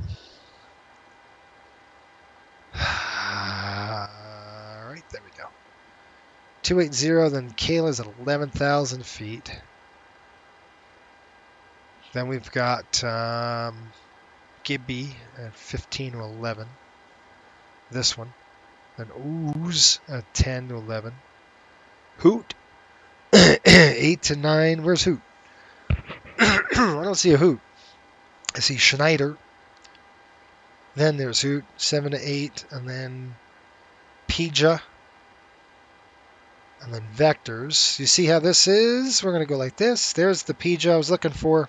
There we go. And then let's do this. Get rid of the RF leg. Oh, I'll get you there at 280. Trust me. All right, let's go here. Here. Here. Here. Fix. Drop it over the top. 15. 5 and 3. Now I got to tell you another story. You guys got to love my stories. So my hotel in Louisville is downtown Louisville. So you have the Ohio River that runs. Here. A picture's worth 1,000 words, right? I see this all the time, but it's like, why don't I just show you? Right? It's one thing to yap and talk about. It's another thing to show you what I'm talking about. That makes things a little easier. Okay, is there much difference between the 7.5 and 7.8? Yes, there is. There's a big difference. 7.5 is an older aircraft. The 7.8 is very new. It's got bells and whistles, does a lot of things for you. And the 7.5, you still have to manage systems. It's better. It's got an ICAS system, the whole 9 yards, but it's not a 787. But in terms of performance, the 757 is just unparalleled. The 200, at least, you can't beat it. All right, folks. Where is it? This is something really cool. So we're looking at looking at Louisville. This is the airport, okay? Now, if you don't know, this is UPS's stronghold. All right, this is the UPS hub. So my hotel room is on the flight path, and it's right here. Literally, my hotel room is this building. Okay, so we're in this hotel right here. See this hotel? that building that's standing there? That's the hotel I'm at. And I'm sitting in this room facing this way, right? I'm facing this way. So what do I got? The Ohio River here. And then just to the south of us, I'm right on the approach path of the runway. See the runway here? Of the south runways. So I pull up air traffic, ATC live at night. And I kid you not, every 2 minutes, a UPS plane lands. Every 2 minutes. From 10:30 p.m. till 6 a.m. Every 2 minutes, they roll in. I couldn't believe it. I mean, I'm like, you've got all over the place. They're just coming in. The heavies and 7.4s. And I'm like, holy crap. I mean, I sat up there. That was my TV. I didn't turn the TV on. I just watched aircraft come in all night. It was hard to see. I mean, you could see the lights coming on, but that was it. It was pretty cool.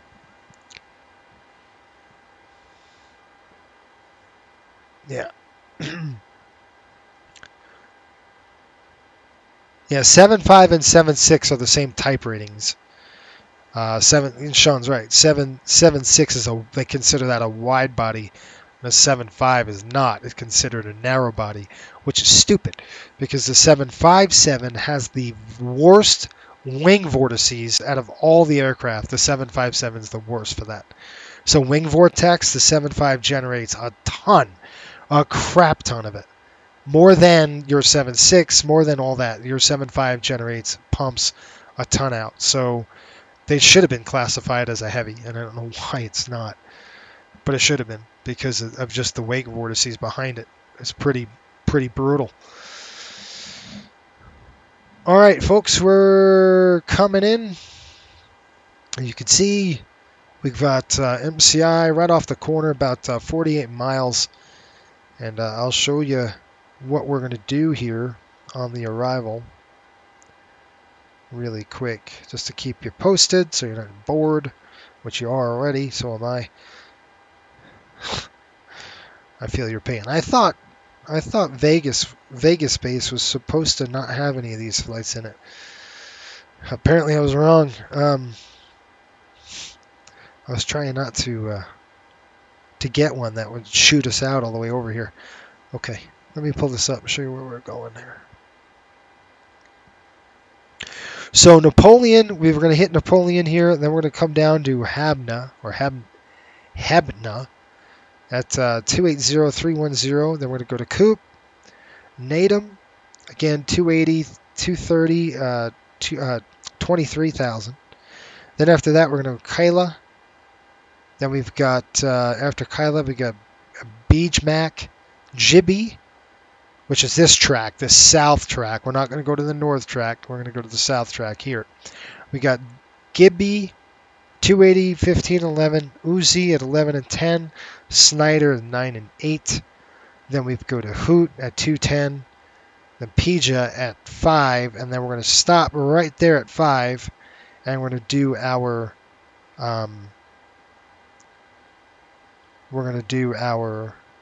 approach.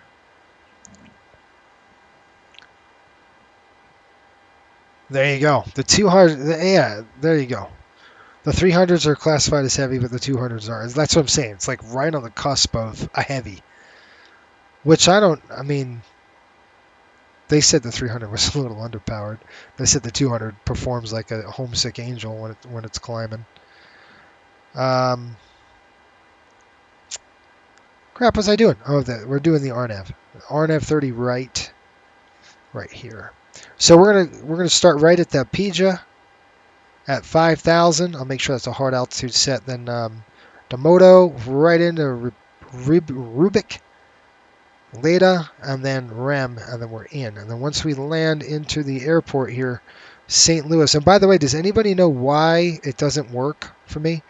The add-on scenery, it's called Real Scenery or something. Real St. Louis.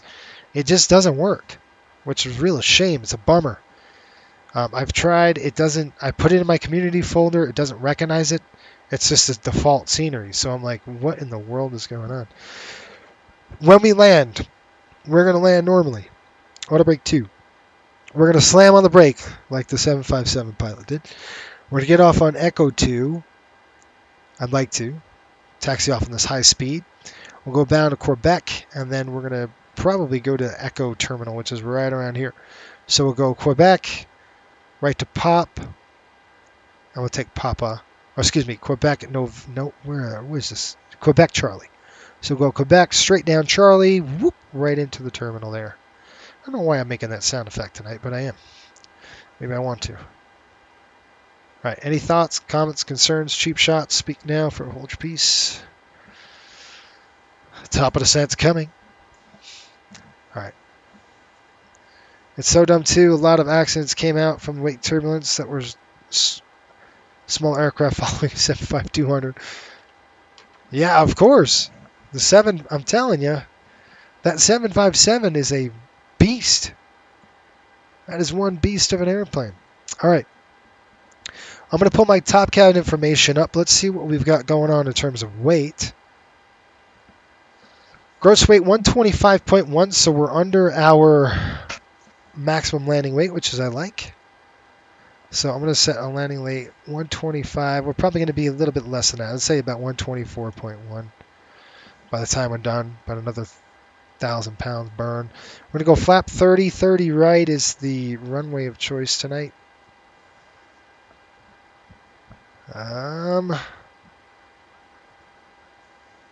Okay, 03003. I'll plug all that descent winds in here in a minute. Just remind me if I forget. Okay, so air conditioning on, anti-ice is off, manual. We're going to do auto brake 2. St. Louis, 131, 141. Somebody remember that. I'll write it down here. 131, 141. I can't even get my dang release to print. 131, 141. Import failed. Whatever. It's very annoying when it doesn't work. And you're like, why aren't you working? Work. There's 2 ways to skin a cat, right? I'm trying to import my release to the to my Notability app, so I can annotate, write down whatever I need to write down. Well, it's being a horse's patoot right now. Oh my gosh. All right, there's 21, 22 trips. It's going to be in the releases. Las Vegas, 43. Save it here. Upload. Okay, so that uploaded into the drive, which is good. Then I can just take it from the drive, drop it into my Notability app, and we're all good. I know you don't know what the heck I'm talking about, but that's fine. Anyway, that's what I'm trying to do. I'm trying to port the thing over. There's our turn. We just hit Kansas City. And I'm going to see if I can get this over to Notability right now.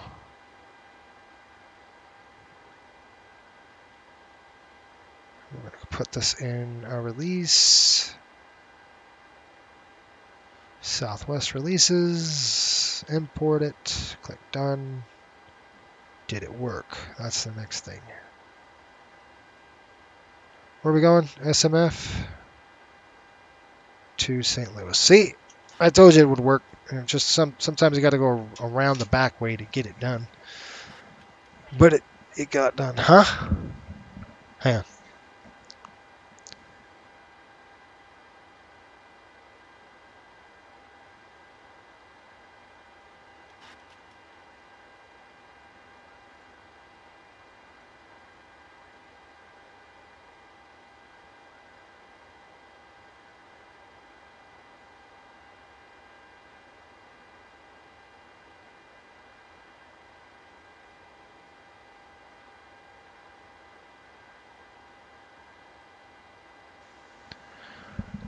All right. So, Crap, what was I doing? Okay, that was 131, 141. I gotta write these numbers down. 131 and over 141. All right, there's Napoleon coming up. I think it's really funny for a VOR name.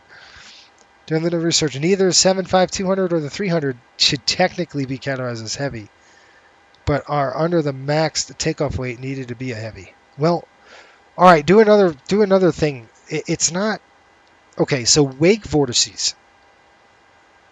What has the biggest wake vortice? I'm sure it's a 7.4, but where does the 7.3 compare to a wide body?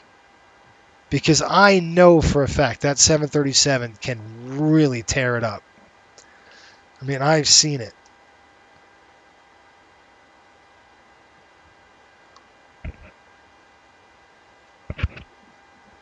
I'm about to take a cat nap right here. All right, that's what I need to do. Winds. Nobody reminded me of that.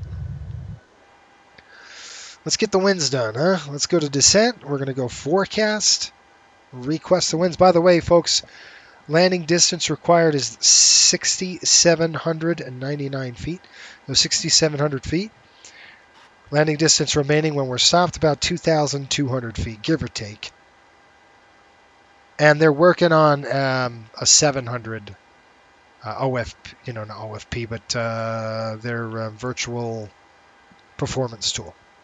And I'm looking forward to seeing that. Hopefully I can jump on their beta team and mess with it. Okay, that's good. We're doing 30.03, but that was an old forecast. So I'll give you an idea, I'll give you an update. 3004 is the altitude. Plug that right in over the top. Click it. All right, folks, it is St. Louis right now. It is about 80 degrees. A few clouds at 25,000 feet. Winds are pretty light out of the north. And we should have you on the ground in about 20 minutes. So, there you go. What am I doing? Okay, clear that. And then I will help it along as we start a descent shortly. I'm going to... Nope, I just did that, Chase. Let's go to init ref, flap 30. Plug that in over the top. There we go. All right. Let's see, I got to bring this down to what? Bottom altitude, 11,000. Everything's below. Well, that's actually below 3D, 31,000. That's above 23. So I have to keep it at 23,000. There we go. We'll stop it right there. Okay, under current guidance, the 7.5 is considered large, having a MTO of only 116,000 kilograms, 256,000 pounds, right? Jason, checking in pretty late tonight. How's the trip been? This is a long flight. I gotta be honest with you. This is a long haul. Doing little research, neither. Okay, we got that. It's a long trip. Under current guidelines, after a number of accidents where smaller aircraft followed close behind a 757 crashed, controllers are now required to apply the special wake turbulence separation as though the 7.5s were heavy. Just call them heavy. Just say every 757 should be named heavy. Why is that so difficult? Because then you got to do this stupid stuff. I mean, it's stupid. I mean, they say they give them separation as they're heavy. Call them heavy. It's dumb. Because they don't give them the designation because of the... I mean, why? I don't understand it. I mean, I get it. The weight. But it's not the weight. That's what I'm trying... It's the wing.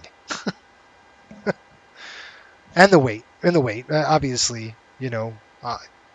heavier the aircraft, the bigger the vortice is. Folks, I've seen a 172 on the ground, sitting idle with its waiting. Here comes the 7.5 right over the top. There's the 7.5 lands. And it just rolls right over the top. The airplane just flipped over. I couldn't believe it. You know, what are you going to do? That's a 5.7 for you. It just tears you up.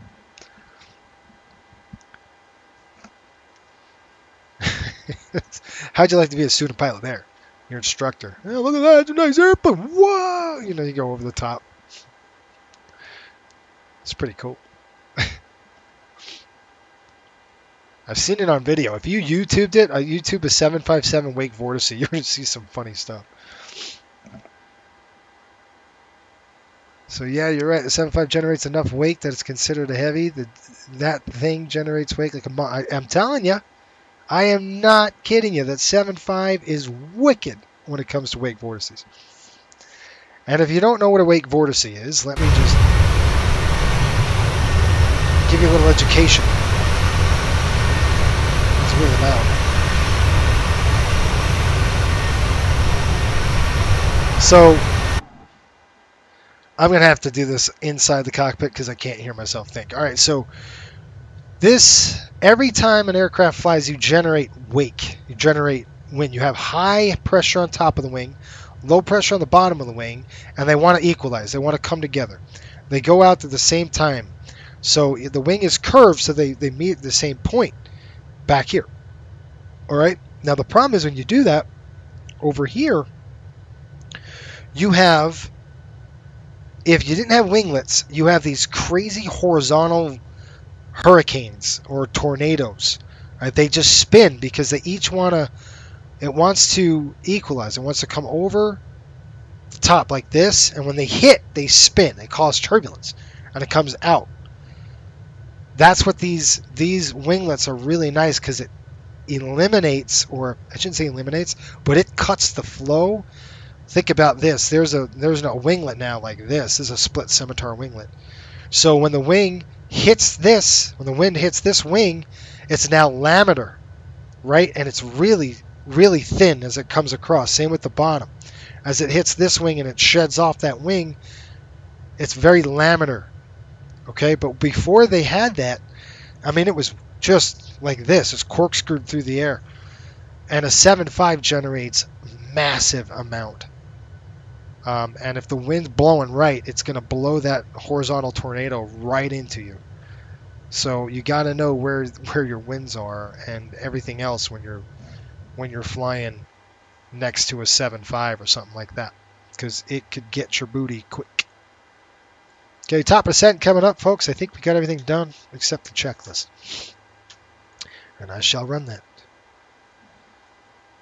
All right, checklist on the right side. Jason, where are you? Minimums. What's our minimums? It's visuals, so I just care about the 605 feet. So we're just going to spin this up to, that's airport elevation, 605 feet. Sean, good night. We'll see ya. Good. Oh, sorry, Sean.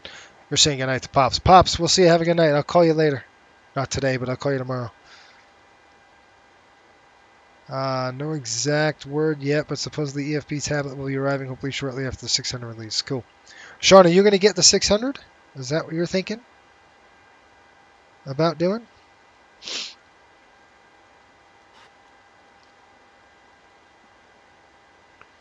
.605 feet set there.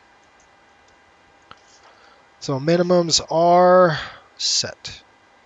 VREF and V target set 131, 141. Auto brake's going to be on 2. We're going to click the recall, and descent checklist is complete. That's the end of that.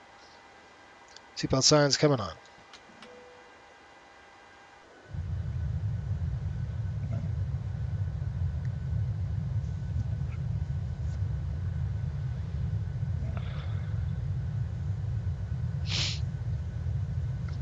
Oh my gosh, this is crazy. This flight's too long. It's only 10 o'clock and it feels like it's like 1 o'clock in the morning for me right now. I don't know why. Because I'm so tired, maybe. Look at this, folks. No clouds. Beautiful. Nice afternoon. here in St. Louis. All right, starting down. Here comes the power.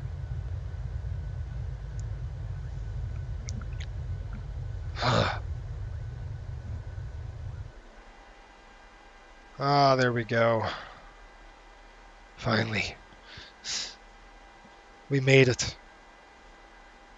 It's been 2 hours and 57 minutes, almost a 3-hour flight. I'm not sure yet. I'm looking forward to the 900. Wow, the 600 updates should be coming to the 700 though. Yep. You're not showing up on ACARS. Oh, great. Of course I'm not showing up on ACARS. You know why? Because it's not on. Why isn't it on? Where did ACARS go?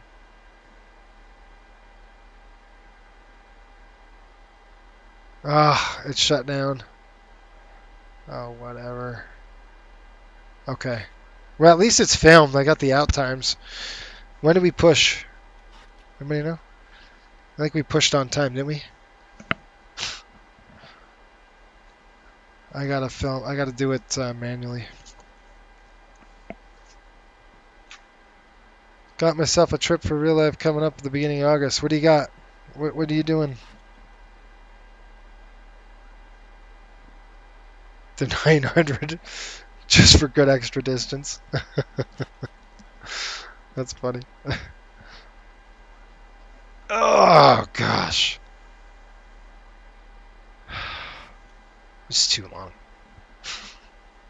These flights are too long. Anything over 2.5 hours, I'm done. Just done. Stick a fork in me. Alright, seatbelt signs are on. Enough crying, right? Gotta get to flying.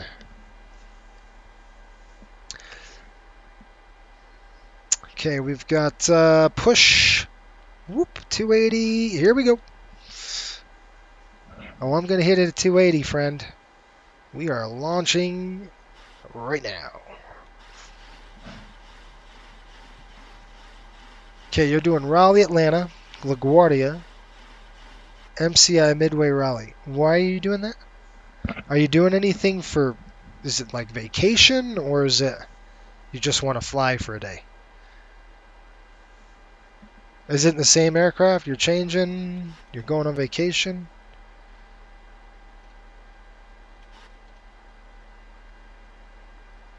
Is it Atlanta? Is it Southwest? Are you flying?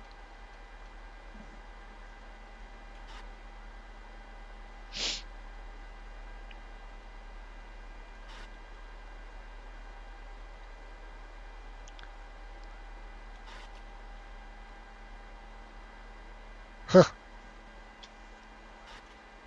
I'll tell you what, in August, I'm going from Salt Lake City to Atlanta in a A321.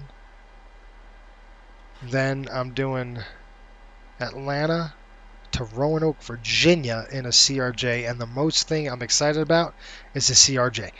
The stupid A321. I'm like, yeah, whatever. It's around 14 hours. Holy smokes. Tyler, Jason, for your next stream, I'm thinking of the long haul. LAX to, where is that? Simulate a Lufthansa flight. Oh, that's to Germany? No thanks. I'm good. Maxwell, I have heard about the iFly, Max. That'll be cool for the P3D and the, is it X-Plane too are they doing, or are they just doing P3D on that one? That'll be good for the P3D folks. That's pretty neat.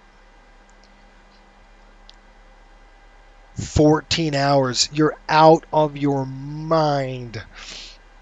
I did that once, and I am like done. I took a 777 from Miami to London, and that was the end of it. Never doing that again. And that was when I was a teenager. Years ago. I set my alarm. I was on VATSIM, so I had to set the alarm, crank the speakers up. And I'll tell you, I think anybody would feel the same way if you're an aviator geek. The sound of a slipstream or a jet engine, like constant, it's just like, you just want to go to sleep, right? It knocks you out. I think it's funny. All right. 23,000 and above. I've got that set. This will catch up. Taking a day trip just to get in the air, see some cool airports. Oh, cool. Gary, what are your thoughts on the 717? We have a lot of them. Gary, I love that airplane. I love it. If 2020 comes out with a 717, we're going to fly it. Matter of fact, we're going to do the MD-80 again because I love that airplane. So cool. It's like a MD-80 except modern. And the MD-80 was so much fun. It is so much fun to fly. We got to fly it. We just got to do it. So I believe, wait a minute, what month are we in? We're in June. So next week, let's see what we got here on the calendar. I think I got screwed up because of my vacation with the... So what's today? 17th. Dang it! I was going to say, next week we're flying to Des Moines on a Southwest trip. But I'm off on Monday. Now, I was going to say Monday we could do coastal, maybe? Maybe we do a coastal trip on Monday. Or we can do the MD-80. What would you folks like to do? Coastal or the MD-80? Totally up to you. All right, there's 23,000, and we're going to stay. We have to stay below 23,000, so I'm just going to hold it at. We're at 23,000 now, so that's fine. I'm just going to actually drop this down to 11,000. So let's just bring this down to 11,000 just in case our next go around here. Our next go, I should say. Unable 280. Oh, please, I'm doing it for you, airplane. Quiet. Look at that. What river is this, guys? Is it Mississippi? What river is this? It's following the... You know, I want to know. No, I think the Mississippi is up higher. Illinois River. That's not the Illinois either. What river is this that we're following? Missouri. Sweet. We're on the Missouri River. So this river that you see... What are you doing, airplane? Stupid thing.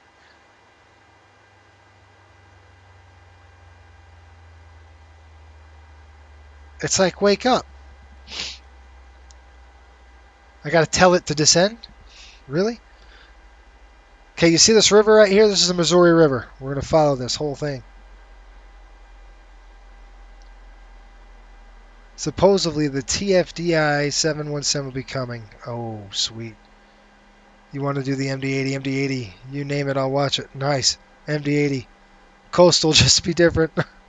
The Mighty Mo, the Missouri River. You're right. It is the Missouri River. All right, let's do an MD-80 on Monday. Now, we could do an old US Air flight. We can do a Delta flight or an American flight. Which one do you want to do? Pick the airports for us. Which airports do we want to do? And the MD-80, like the first time I streamed it, it's going to be much faster. Like, I know the airplane now. Let me rephrase that. I kind of know the airplane. I know the flows better than I ever did before. I fly at least twice a week. So the systems are still working out, but I know much more than I did the first time I streamed it. Which is good. Right? That's good for everyone. So give me 2 airports that you want to see scenery-wise. I've got scenery all over the place. So you tell me where you want to go, where the MD-80, make it a true-to-life flight that would have happened. I've got old... I have old timetables as well. We can mess with those. So we got US Air, we've got I even got Eastern, Value Jet. I got a whole bunch of crap. Anyway, I'm good with it, whatever. So you tell me airports that you want to see. Sean wants to do Delta. All right, we'll do Delta. Okay, what Any other takers for any other airlines? Or are you guys okay with Delta? 3004. All right. 3004 coming over the top here, and Patrick, are you flying back there with us?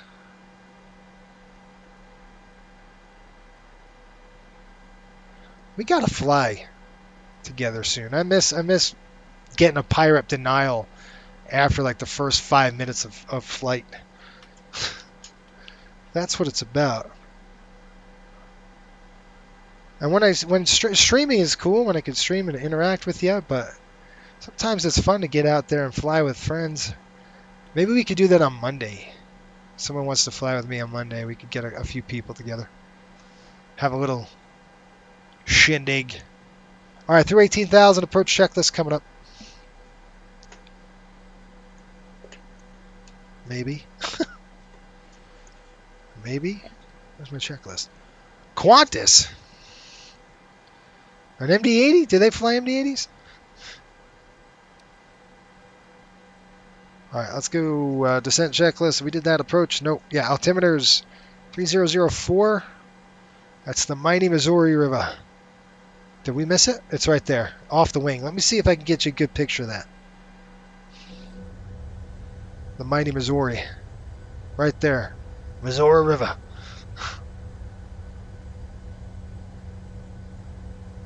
Let me back it up here a little bit. See if I can get you a good shot. There you go. There it is. The Missouri. Oh, and just for the heck of it,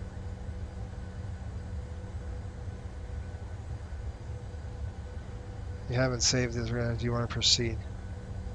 Starting a new recording will remove the other. Do you want to proceed? No. I want to save this. Stand by. Let me save this really quick. I recorded my landings earlier. This was in St. Thomas because I have to get some footage for promotion. Okay. Now I'm going to record this because we're going to do a replay when we're done. Ha! All right. Back to the flight deck. Okay, through there. Okay, I'm going to have to drop down and slow down the aircraft just a little bit. Altimeters or set packs are good. Start switches are on continuous. Continental. Whoa, there's a throwback. I got an Alaskan Airlines MD-80. Two were from Seattle. That'd be cool to do. We got a Delta. So give me Qantas, TWA Continental. All right. Give me two airports you want to fly to. They've got to be historic and they've got to be accurate. Continental. I don't have any of their old timetables. I have Deltas, I have US Airs, Easterns. I don't have Alaska. I could try to find it.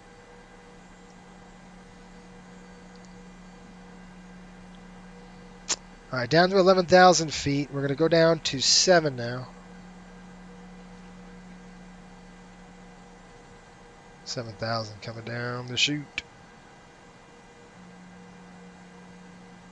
There's the Missouri River. As we follow, and then that Missouri goes into the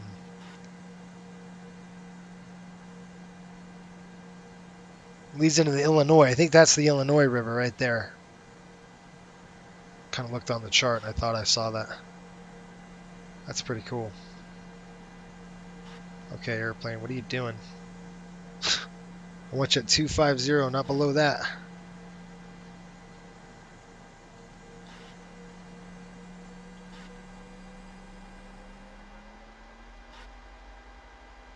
Okay, it resets and we go down to 7,000. That sets. We're going to go ahead and set at 250 and then we'll start slowing down as we get a little closer.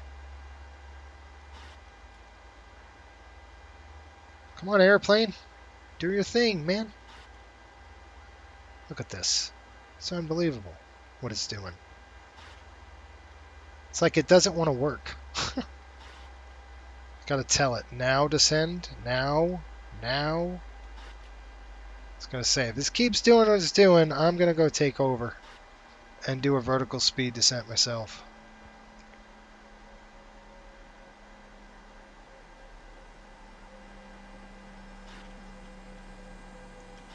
TWA, holy smokes, St. Louis to New Orleans, Atlanta, Dallas, Fort Worth. Gosh, that's another long haul.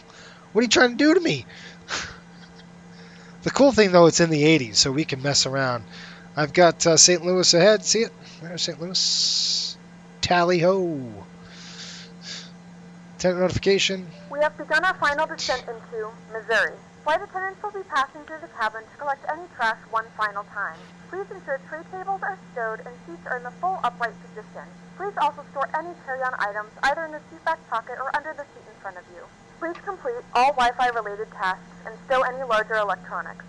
That's the Missouri. That's the Illinois River, or the Missouri and the Illinois are right there. They kind of lead into each other, don't they? It's so pretty. I don't care who you are. Nothing beats this. And nothing. Let's go get a shot of that. What do you say?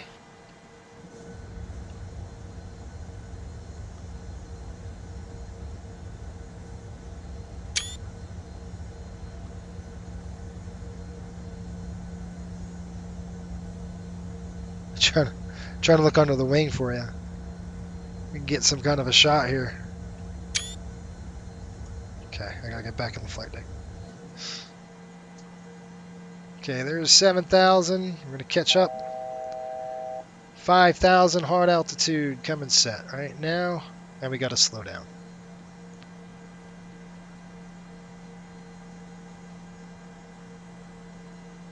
Okay, I guess I gotta slow down now. Hey, I said 210, dude.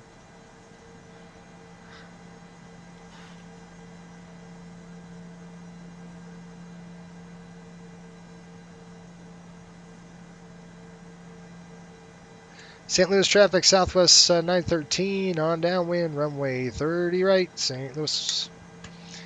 Okay.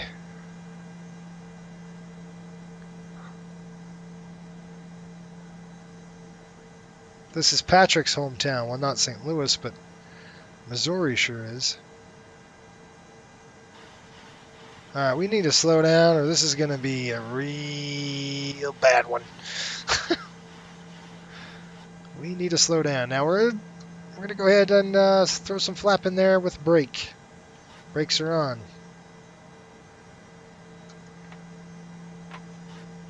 Flap 5. If I can get away with it. I can get away with it. There we go. Should level out. There's the city of St. Louis. It's going to be right off the nose. See the arches? Really cool. Hopefully we could get a good view of that as we come over the river. I need to slow down to 180. Okay. Let's see if we can get it. Hopefully we can keep going through. There's 5,000. And now we're clear for the approach because I'm clearing myself for the approach. I'm going to go down to 0 here. See if I can get a good picture of this.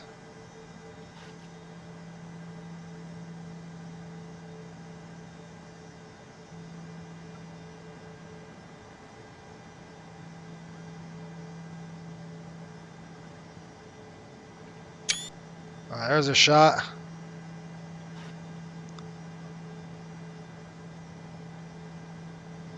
That's really cool.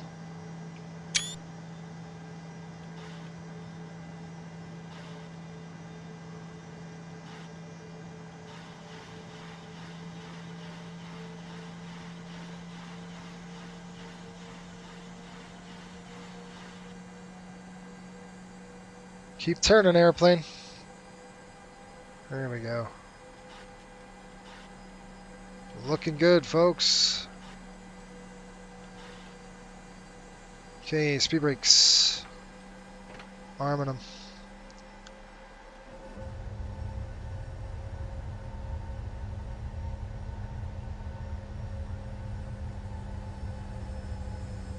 I'm trying. Where is that city at? Oh, look at that, right through the heat blur.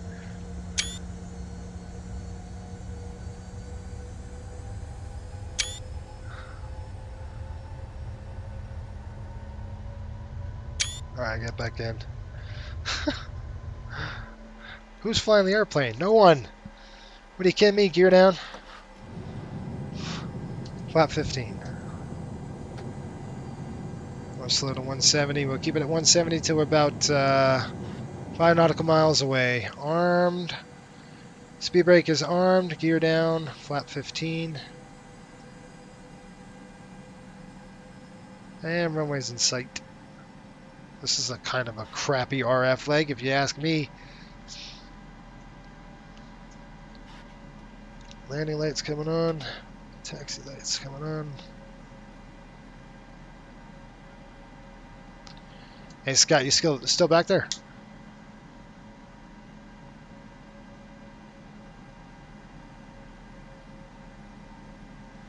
Alright, let's go. Flap 30. And we're going to slow to 141.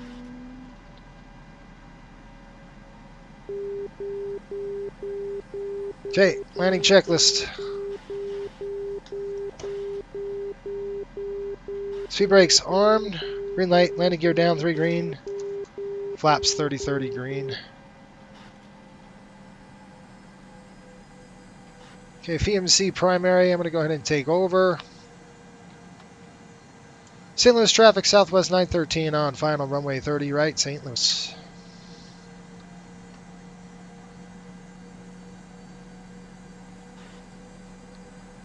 JFK.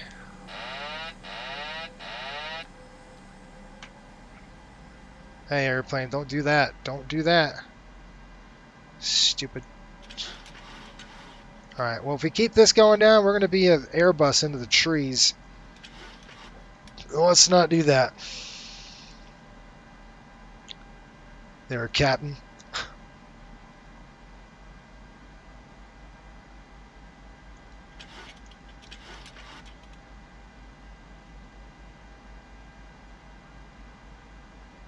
Anybody know why I made that reference?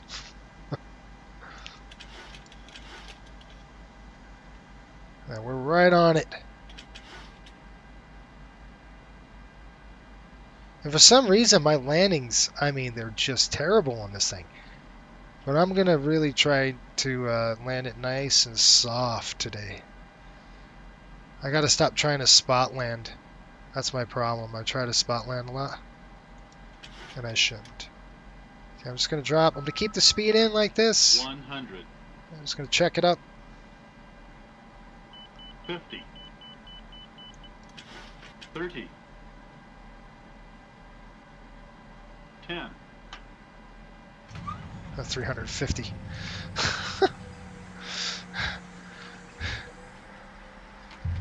I don't flare. What are you talking about? What flare? I don't even know what that is. Wow, this is downhill. This whole thing is downhill. Look at this thing. 90 knots. 80 knots. 70 knots. Where's my high speed?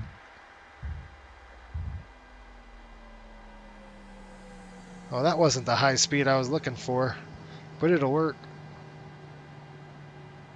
Ladies and gentlemen, welcome to Missouri. The local time is 6:26 p.m. and it's currently about 81 degrees Fahrenheit. You can now use your mobile devices. Please remain seated until the aircraft has come to a complete stop and the seatbelt sign is turned St. Louis off. traffic crossing runway 30 left, 12 right. We thank you for flying with us.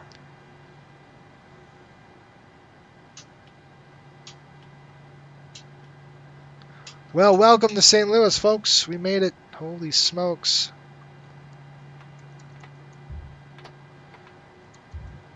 See, this is not the not the airport, is it? I mean, it's the airport, but it's not the add-on. At least I don't think so. And if it is, I'd be very disappointed. I think this is just a fault.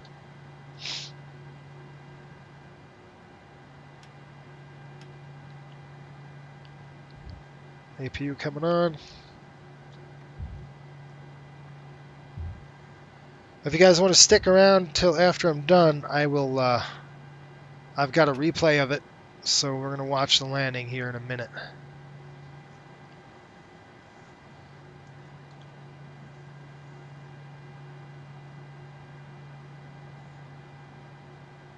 Yeah, it really sucks that I don't have the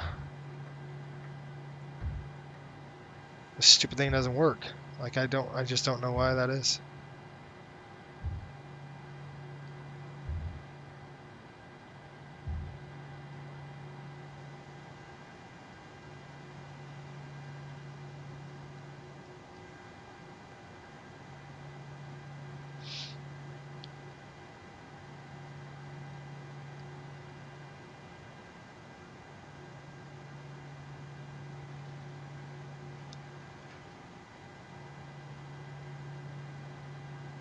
Yeah, this is definitely default.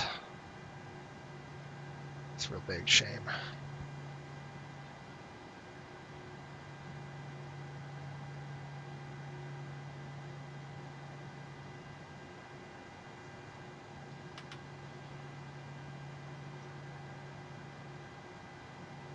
I just parked me, dude.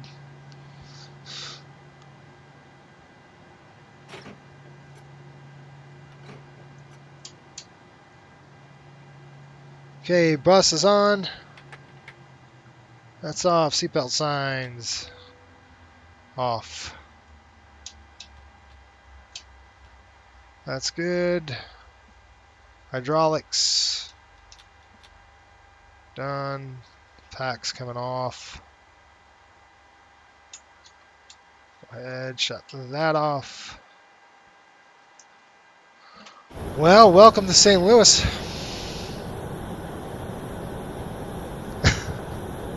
30 miles an hour, 30 knots usually. That was a true Southwest taxi. That was what that was. No joke. Okay, so take a look at this.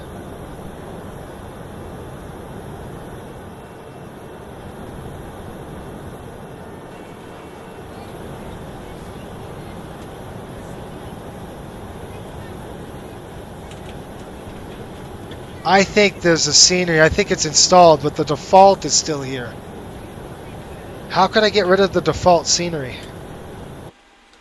I wonder. This guy's still trying to flag me in. Dude, what are you doing? Alright, stand by. I gotta shut these off. I thought I shut my taxi light off. Let me get this thing configured, and then what we're going to do is I'm going to show you the replay here. So just stand by. I'm just going to save the panel state as is, because our turn is coming up next week to Des Moines, and that's a quick flight, folks. That's like an hour long. So I'm going to request the ground power, and I'm going to request the air conditioning cart. Please, packs are off. Come over here, click return. We'll click our doors, open the door. This is another thing I'd really wish they'd work on, is getting this right. Go to 0, start to deplane, come over here, request. Again, you're going to start 0. Ground power is coming on. APU is off. Save the fuel here.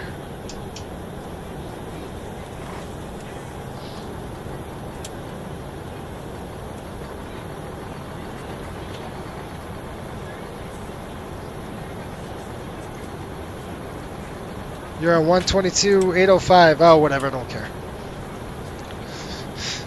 So there's a default airport over the top of the actual airport. So I have the scenery installed, but how do you get the stupid default? Because this is definitely not... See it? See the trees? I wonder if that's what it is. There's got to be a way I could get rid of that. Anyway, what a cool picture, huh? Alright, so a couple of things I'm going to do. Let's take a picture of this. That was a fun approach. I enjoyed that. What was it, like 400 miles, 400 feet per minute? I just smash it on the ground now. I don't even flare anymore. It's just like, yeah, whatever. We're here. I got to get the time in here really quick. It's 23:33, but that's not right because the times are off. So let me go on the overhead and do my quick checks because we got to get this thing ready for the turn. That's good. That's good. That's good. That is good. That's good. Okay. Let's just get everybody off, and then I shall save this. So I'm just going to do the payload. I'll do it really quick. So we're going to go menu, actions, payload, and I'll just zero everything out right now so I can get off my airplane. And I can get rid of them. There we go. And then I'm going to save the panel state like this. One thing I do need to do though, before I save that panel state, come down here, whoop, go to standby. Now I'm going to save the panel state. So we're going to go up, ground services. Nope, we're going to go over here. Actions, panel state, save. What the heck aircraft land? 284 WN. November 284 WN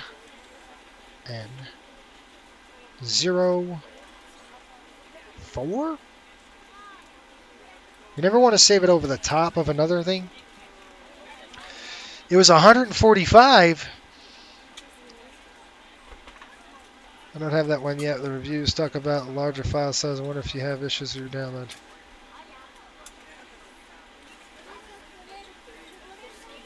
Well, it shouldn't. It's installed. It's the stupidest thing in the world. This thing's installed. All right, folks, stand by. Let's go ahead and have some fun now. Let's take a look at the replay. So what I'm going to do is I'm going to cancel this. I'm going to get rid of end the flight, unsafe takeoff, whatever. It always says that. Anytime you're flying Pac X, it's like, oh yeah, you sucked at takeoff and landing. But it doesn't tell you, you know, it's stupid. All right, I'm going to disconnect that. This way I don't freak anybody out. I do have to, I got my time though saved, so that's good. All right, what we're going to do is this. Go like this. We're going to go to the main menu. We're going to continue. So we're going to go to the main menu first, and once we're at the main menu, I'll show you. We're going to do a replay on the landing. So that was a pretty good landing then. I thought it was like 400 feet a minute. It felt like it. So we're going to go Kilo STL, and what you want to do is start it on the runway end, which is 30 right. I'm just going to keep it there. 30 right, set as departure, whatever. Okay, and then time. I'm just going to put the time to, not that time, the time to like whatever it was, yeah, 12 o'clock. And click fly. Now what happens is the engines are running, so that's cool. So you'll never have to go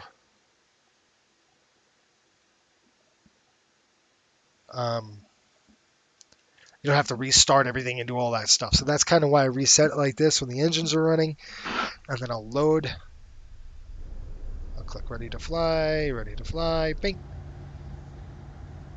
Get rid of this. All right, let's have some fun now.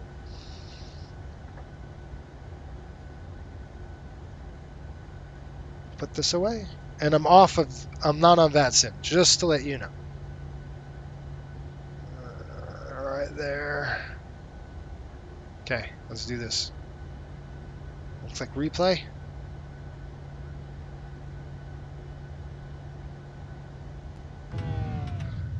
Now, the airplane's setting up.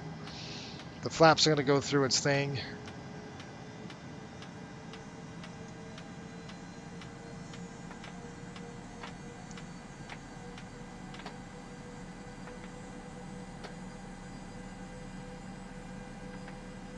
Okay, flat 30. And now let's go watch it.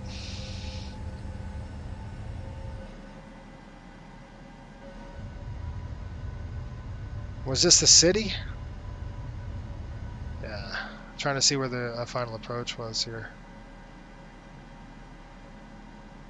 Okay. So let's get you a good view. There we go. How's that?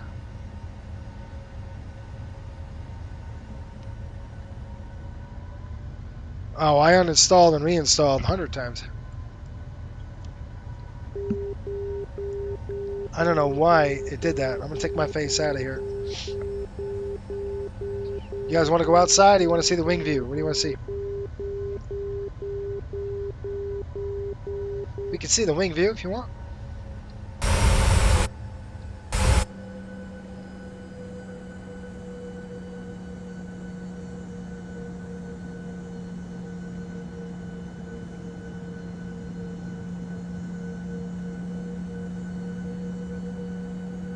Sean, stick around. Maybe we could, after we're done the landing, we could, you can help me out with this thing. I mean, I think it's something with the default.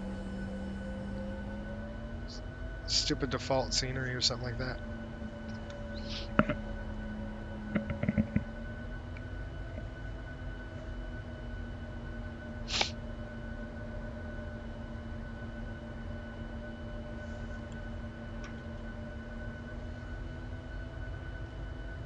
You want this view or an engine?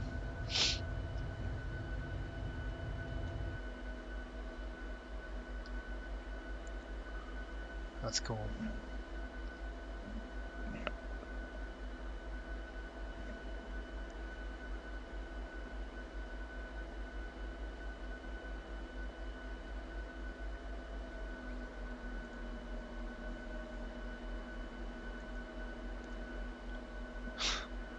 Always does that stupid thing.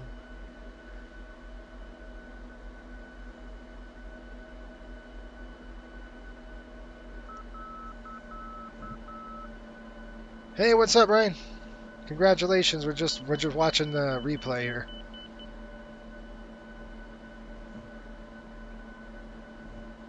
Yeah, this is a cool view. Oh, look at that. It's butter. As the runway goes like this, it slopes all the way down.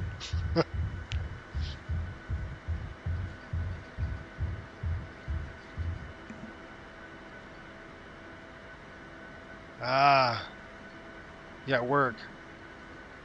Okay, so what we'll do is rewind. All right, let's get another view.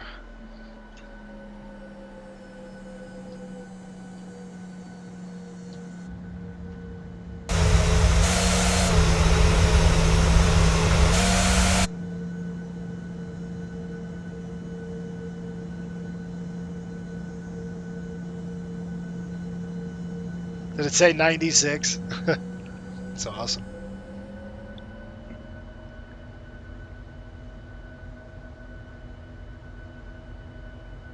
No, it wasn't really originally at 96, I don't think. I think it was a little harder than that. Alright, let's see this thing.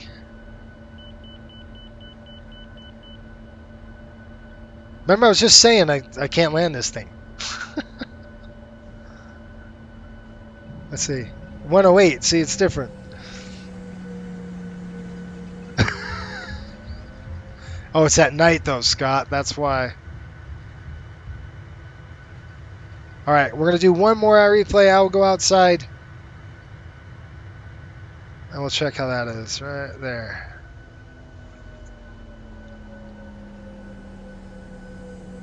All right, let's go outside.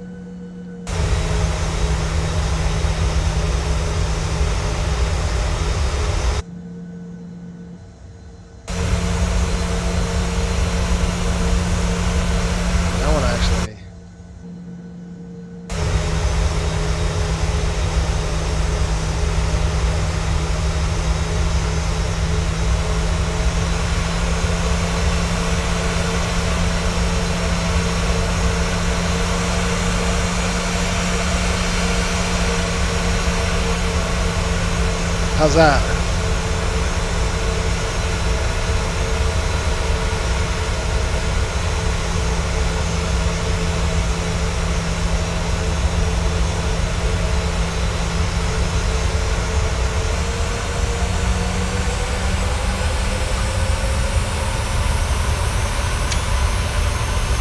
Oh, that's pretty.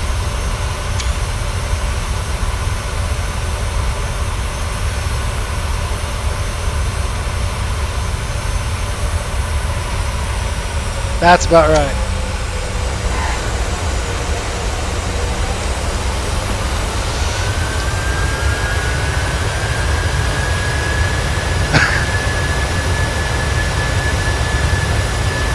See how it runs down?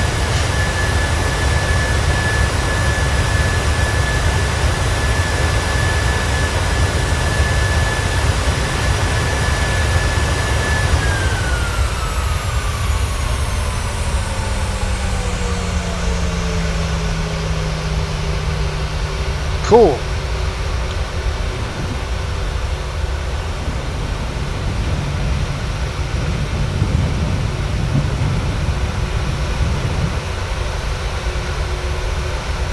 This is the Southwest taxi, folks, right here.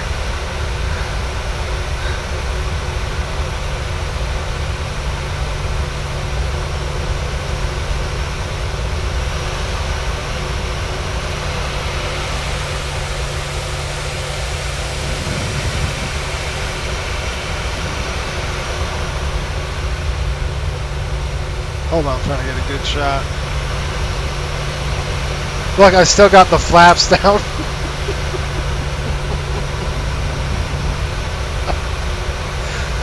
I love it. I wonder if they respond.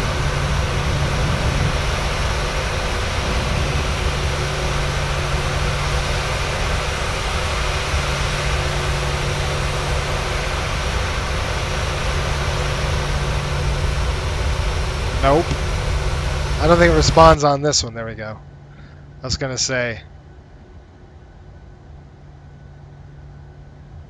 Where's... There we go. Now the flaps are coming up. I love that.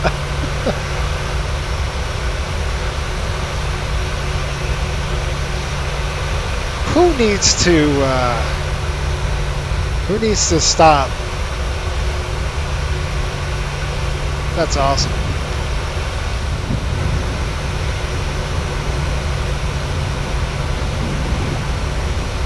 Do you hear it? Just making all sorts of noise.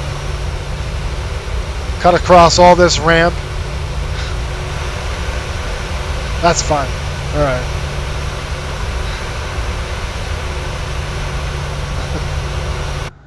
All right. Good times. All right, folks.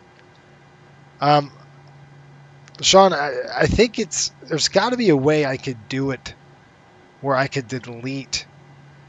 Maybe I could delete the Asobo thing in front of it.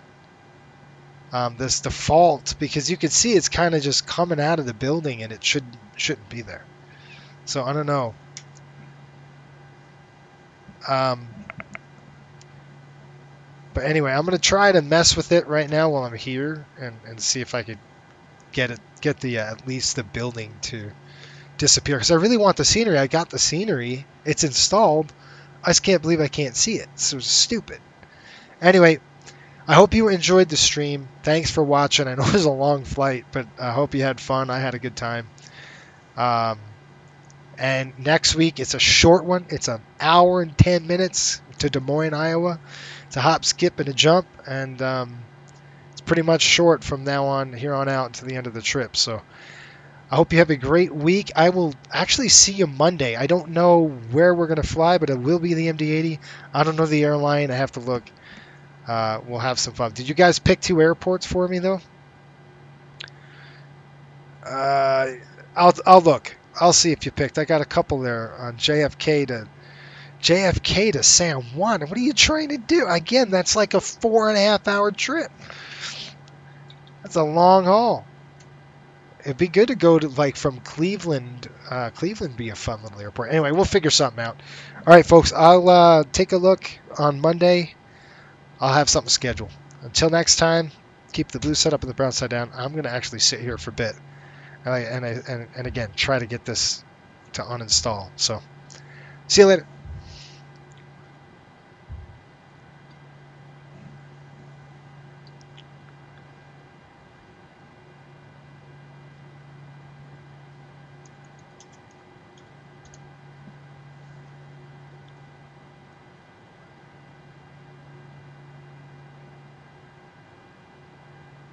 All right.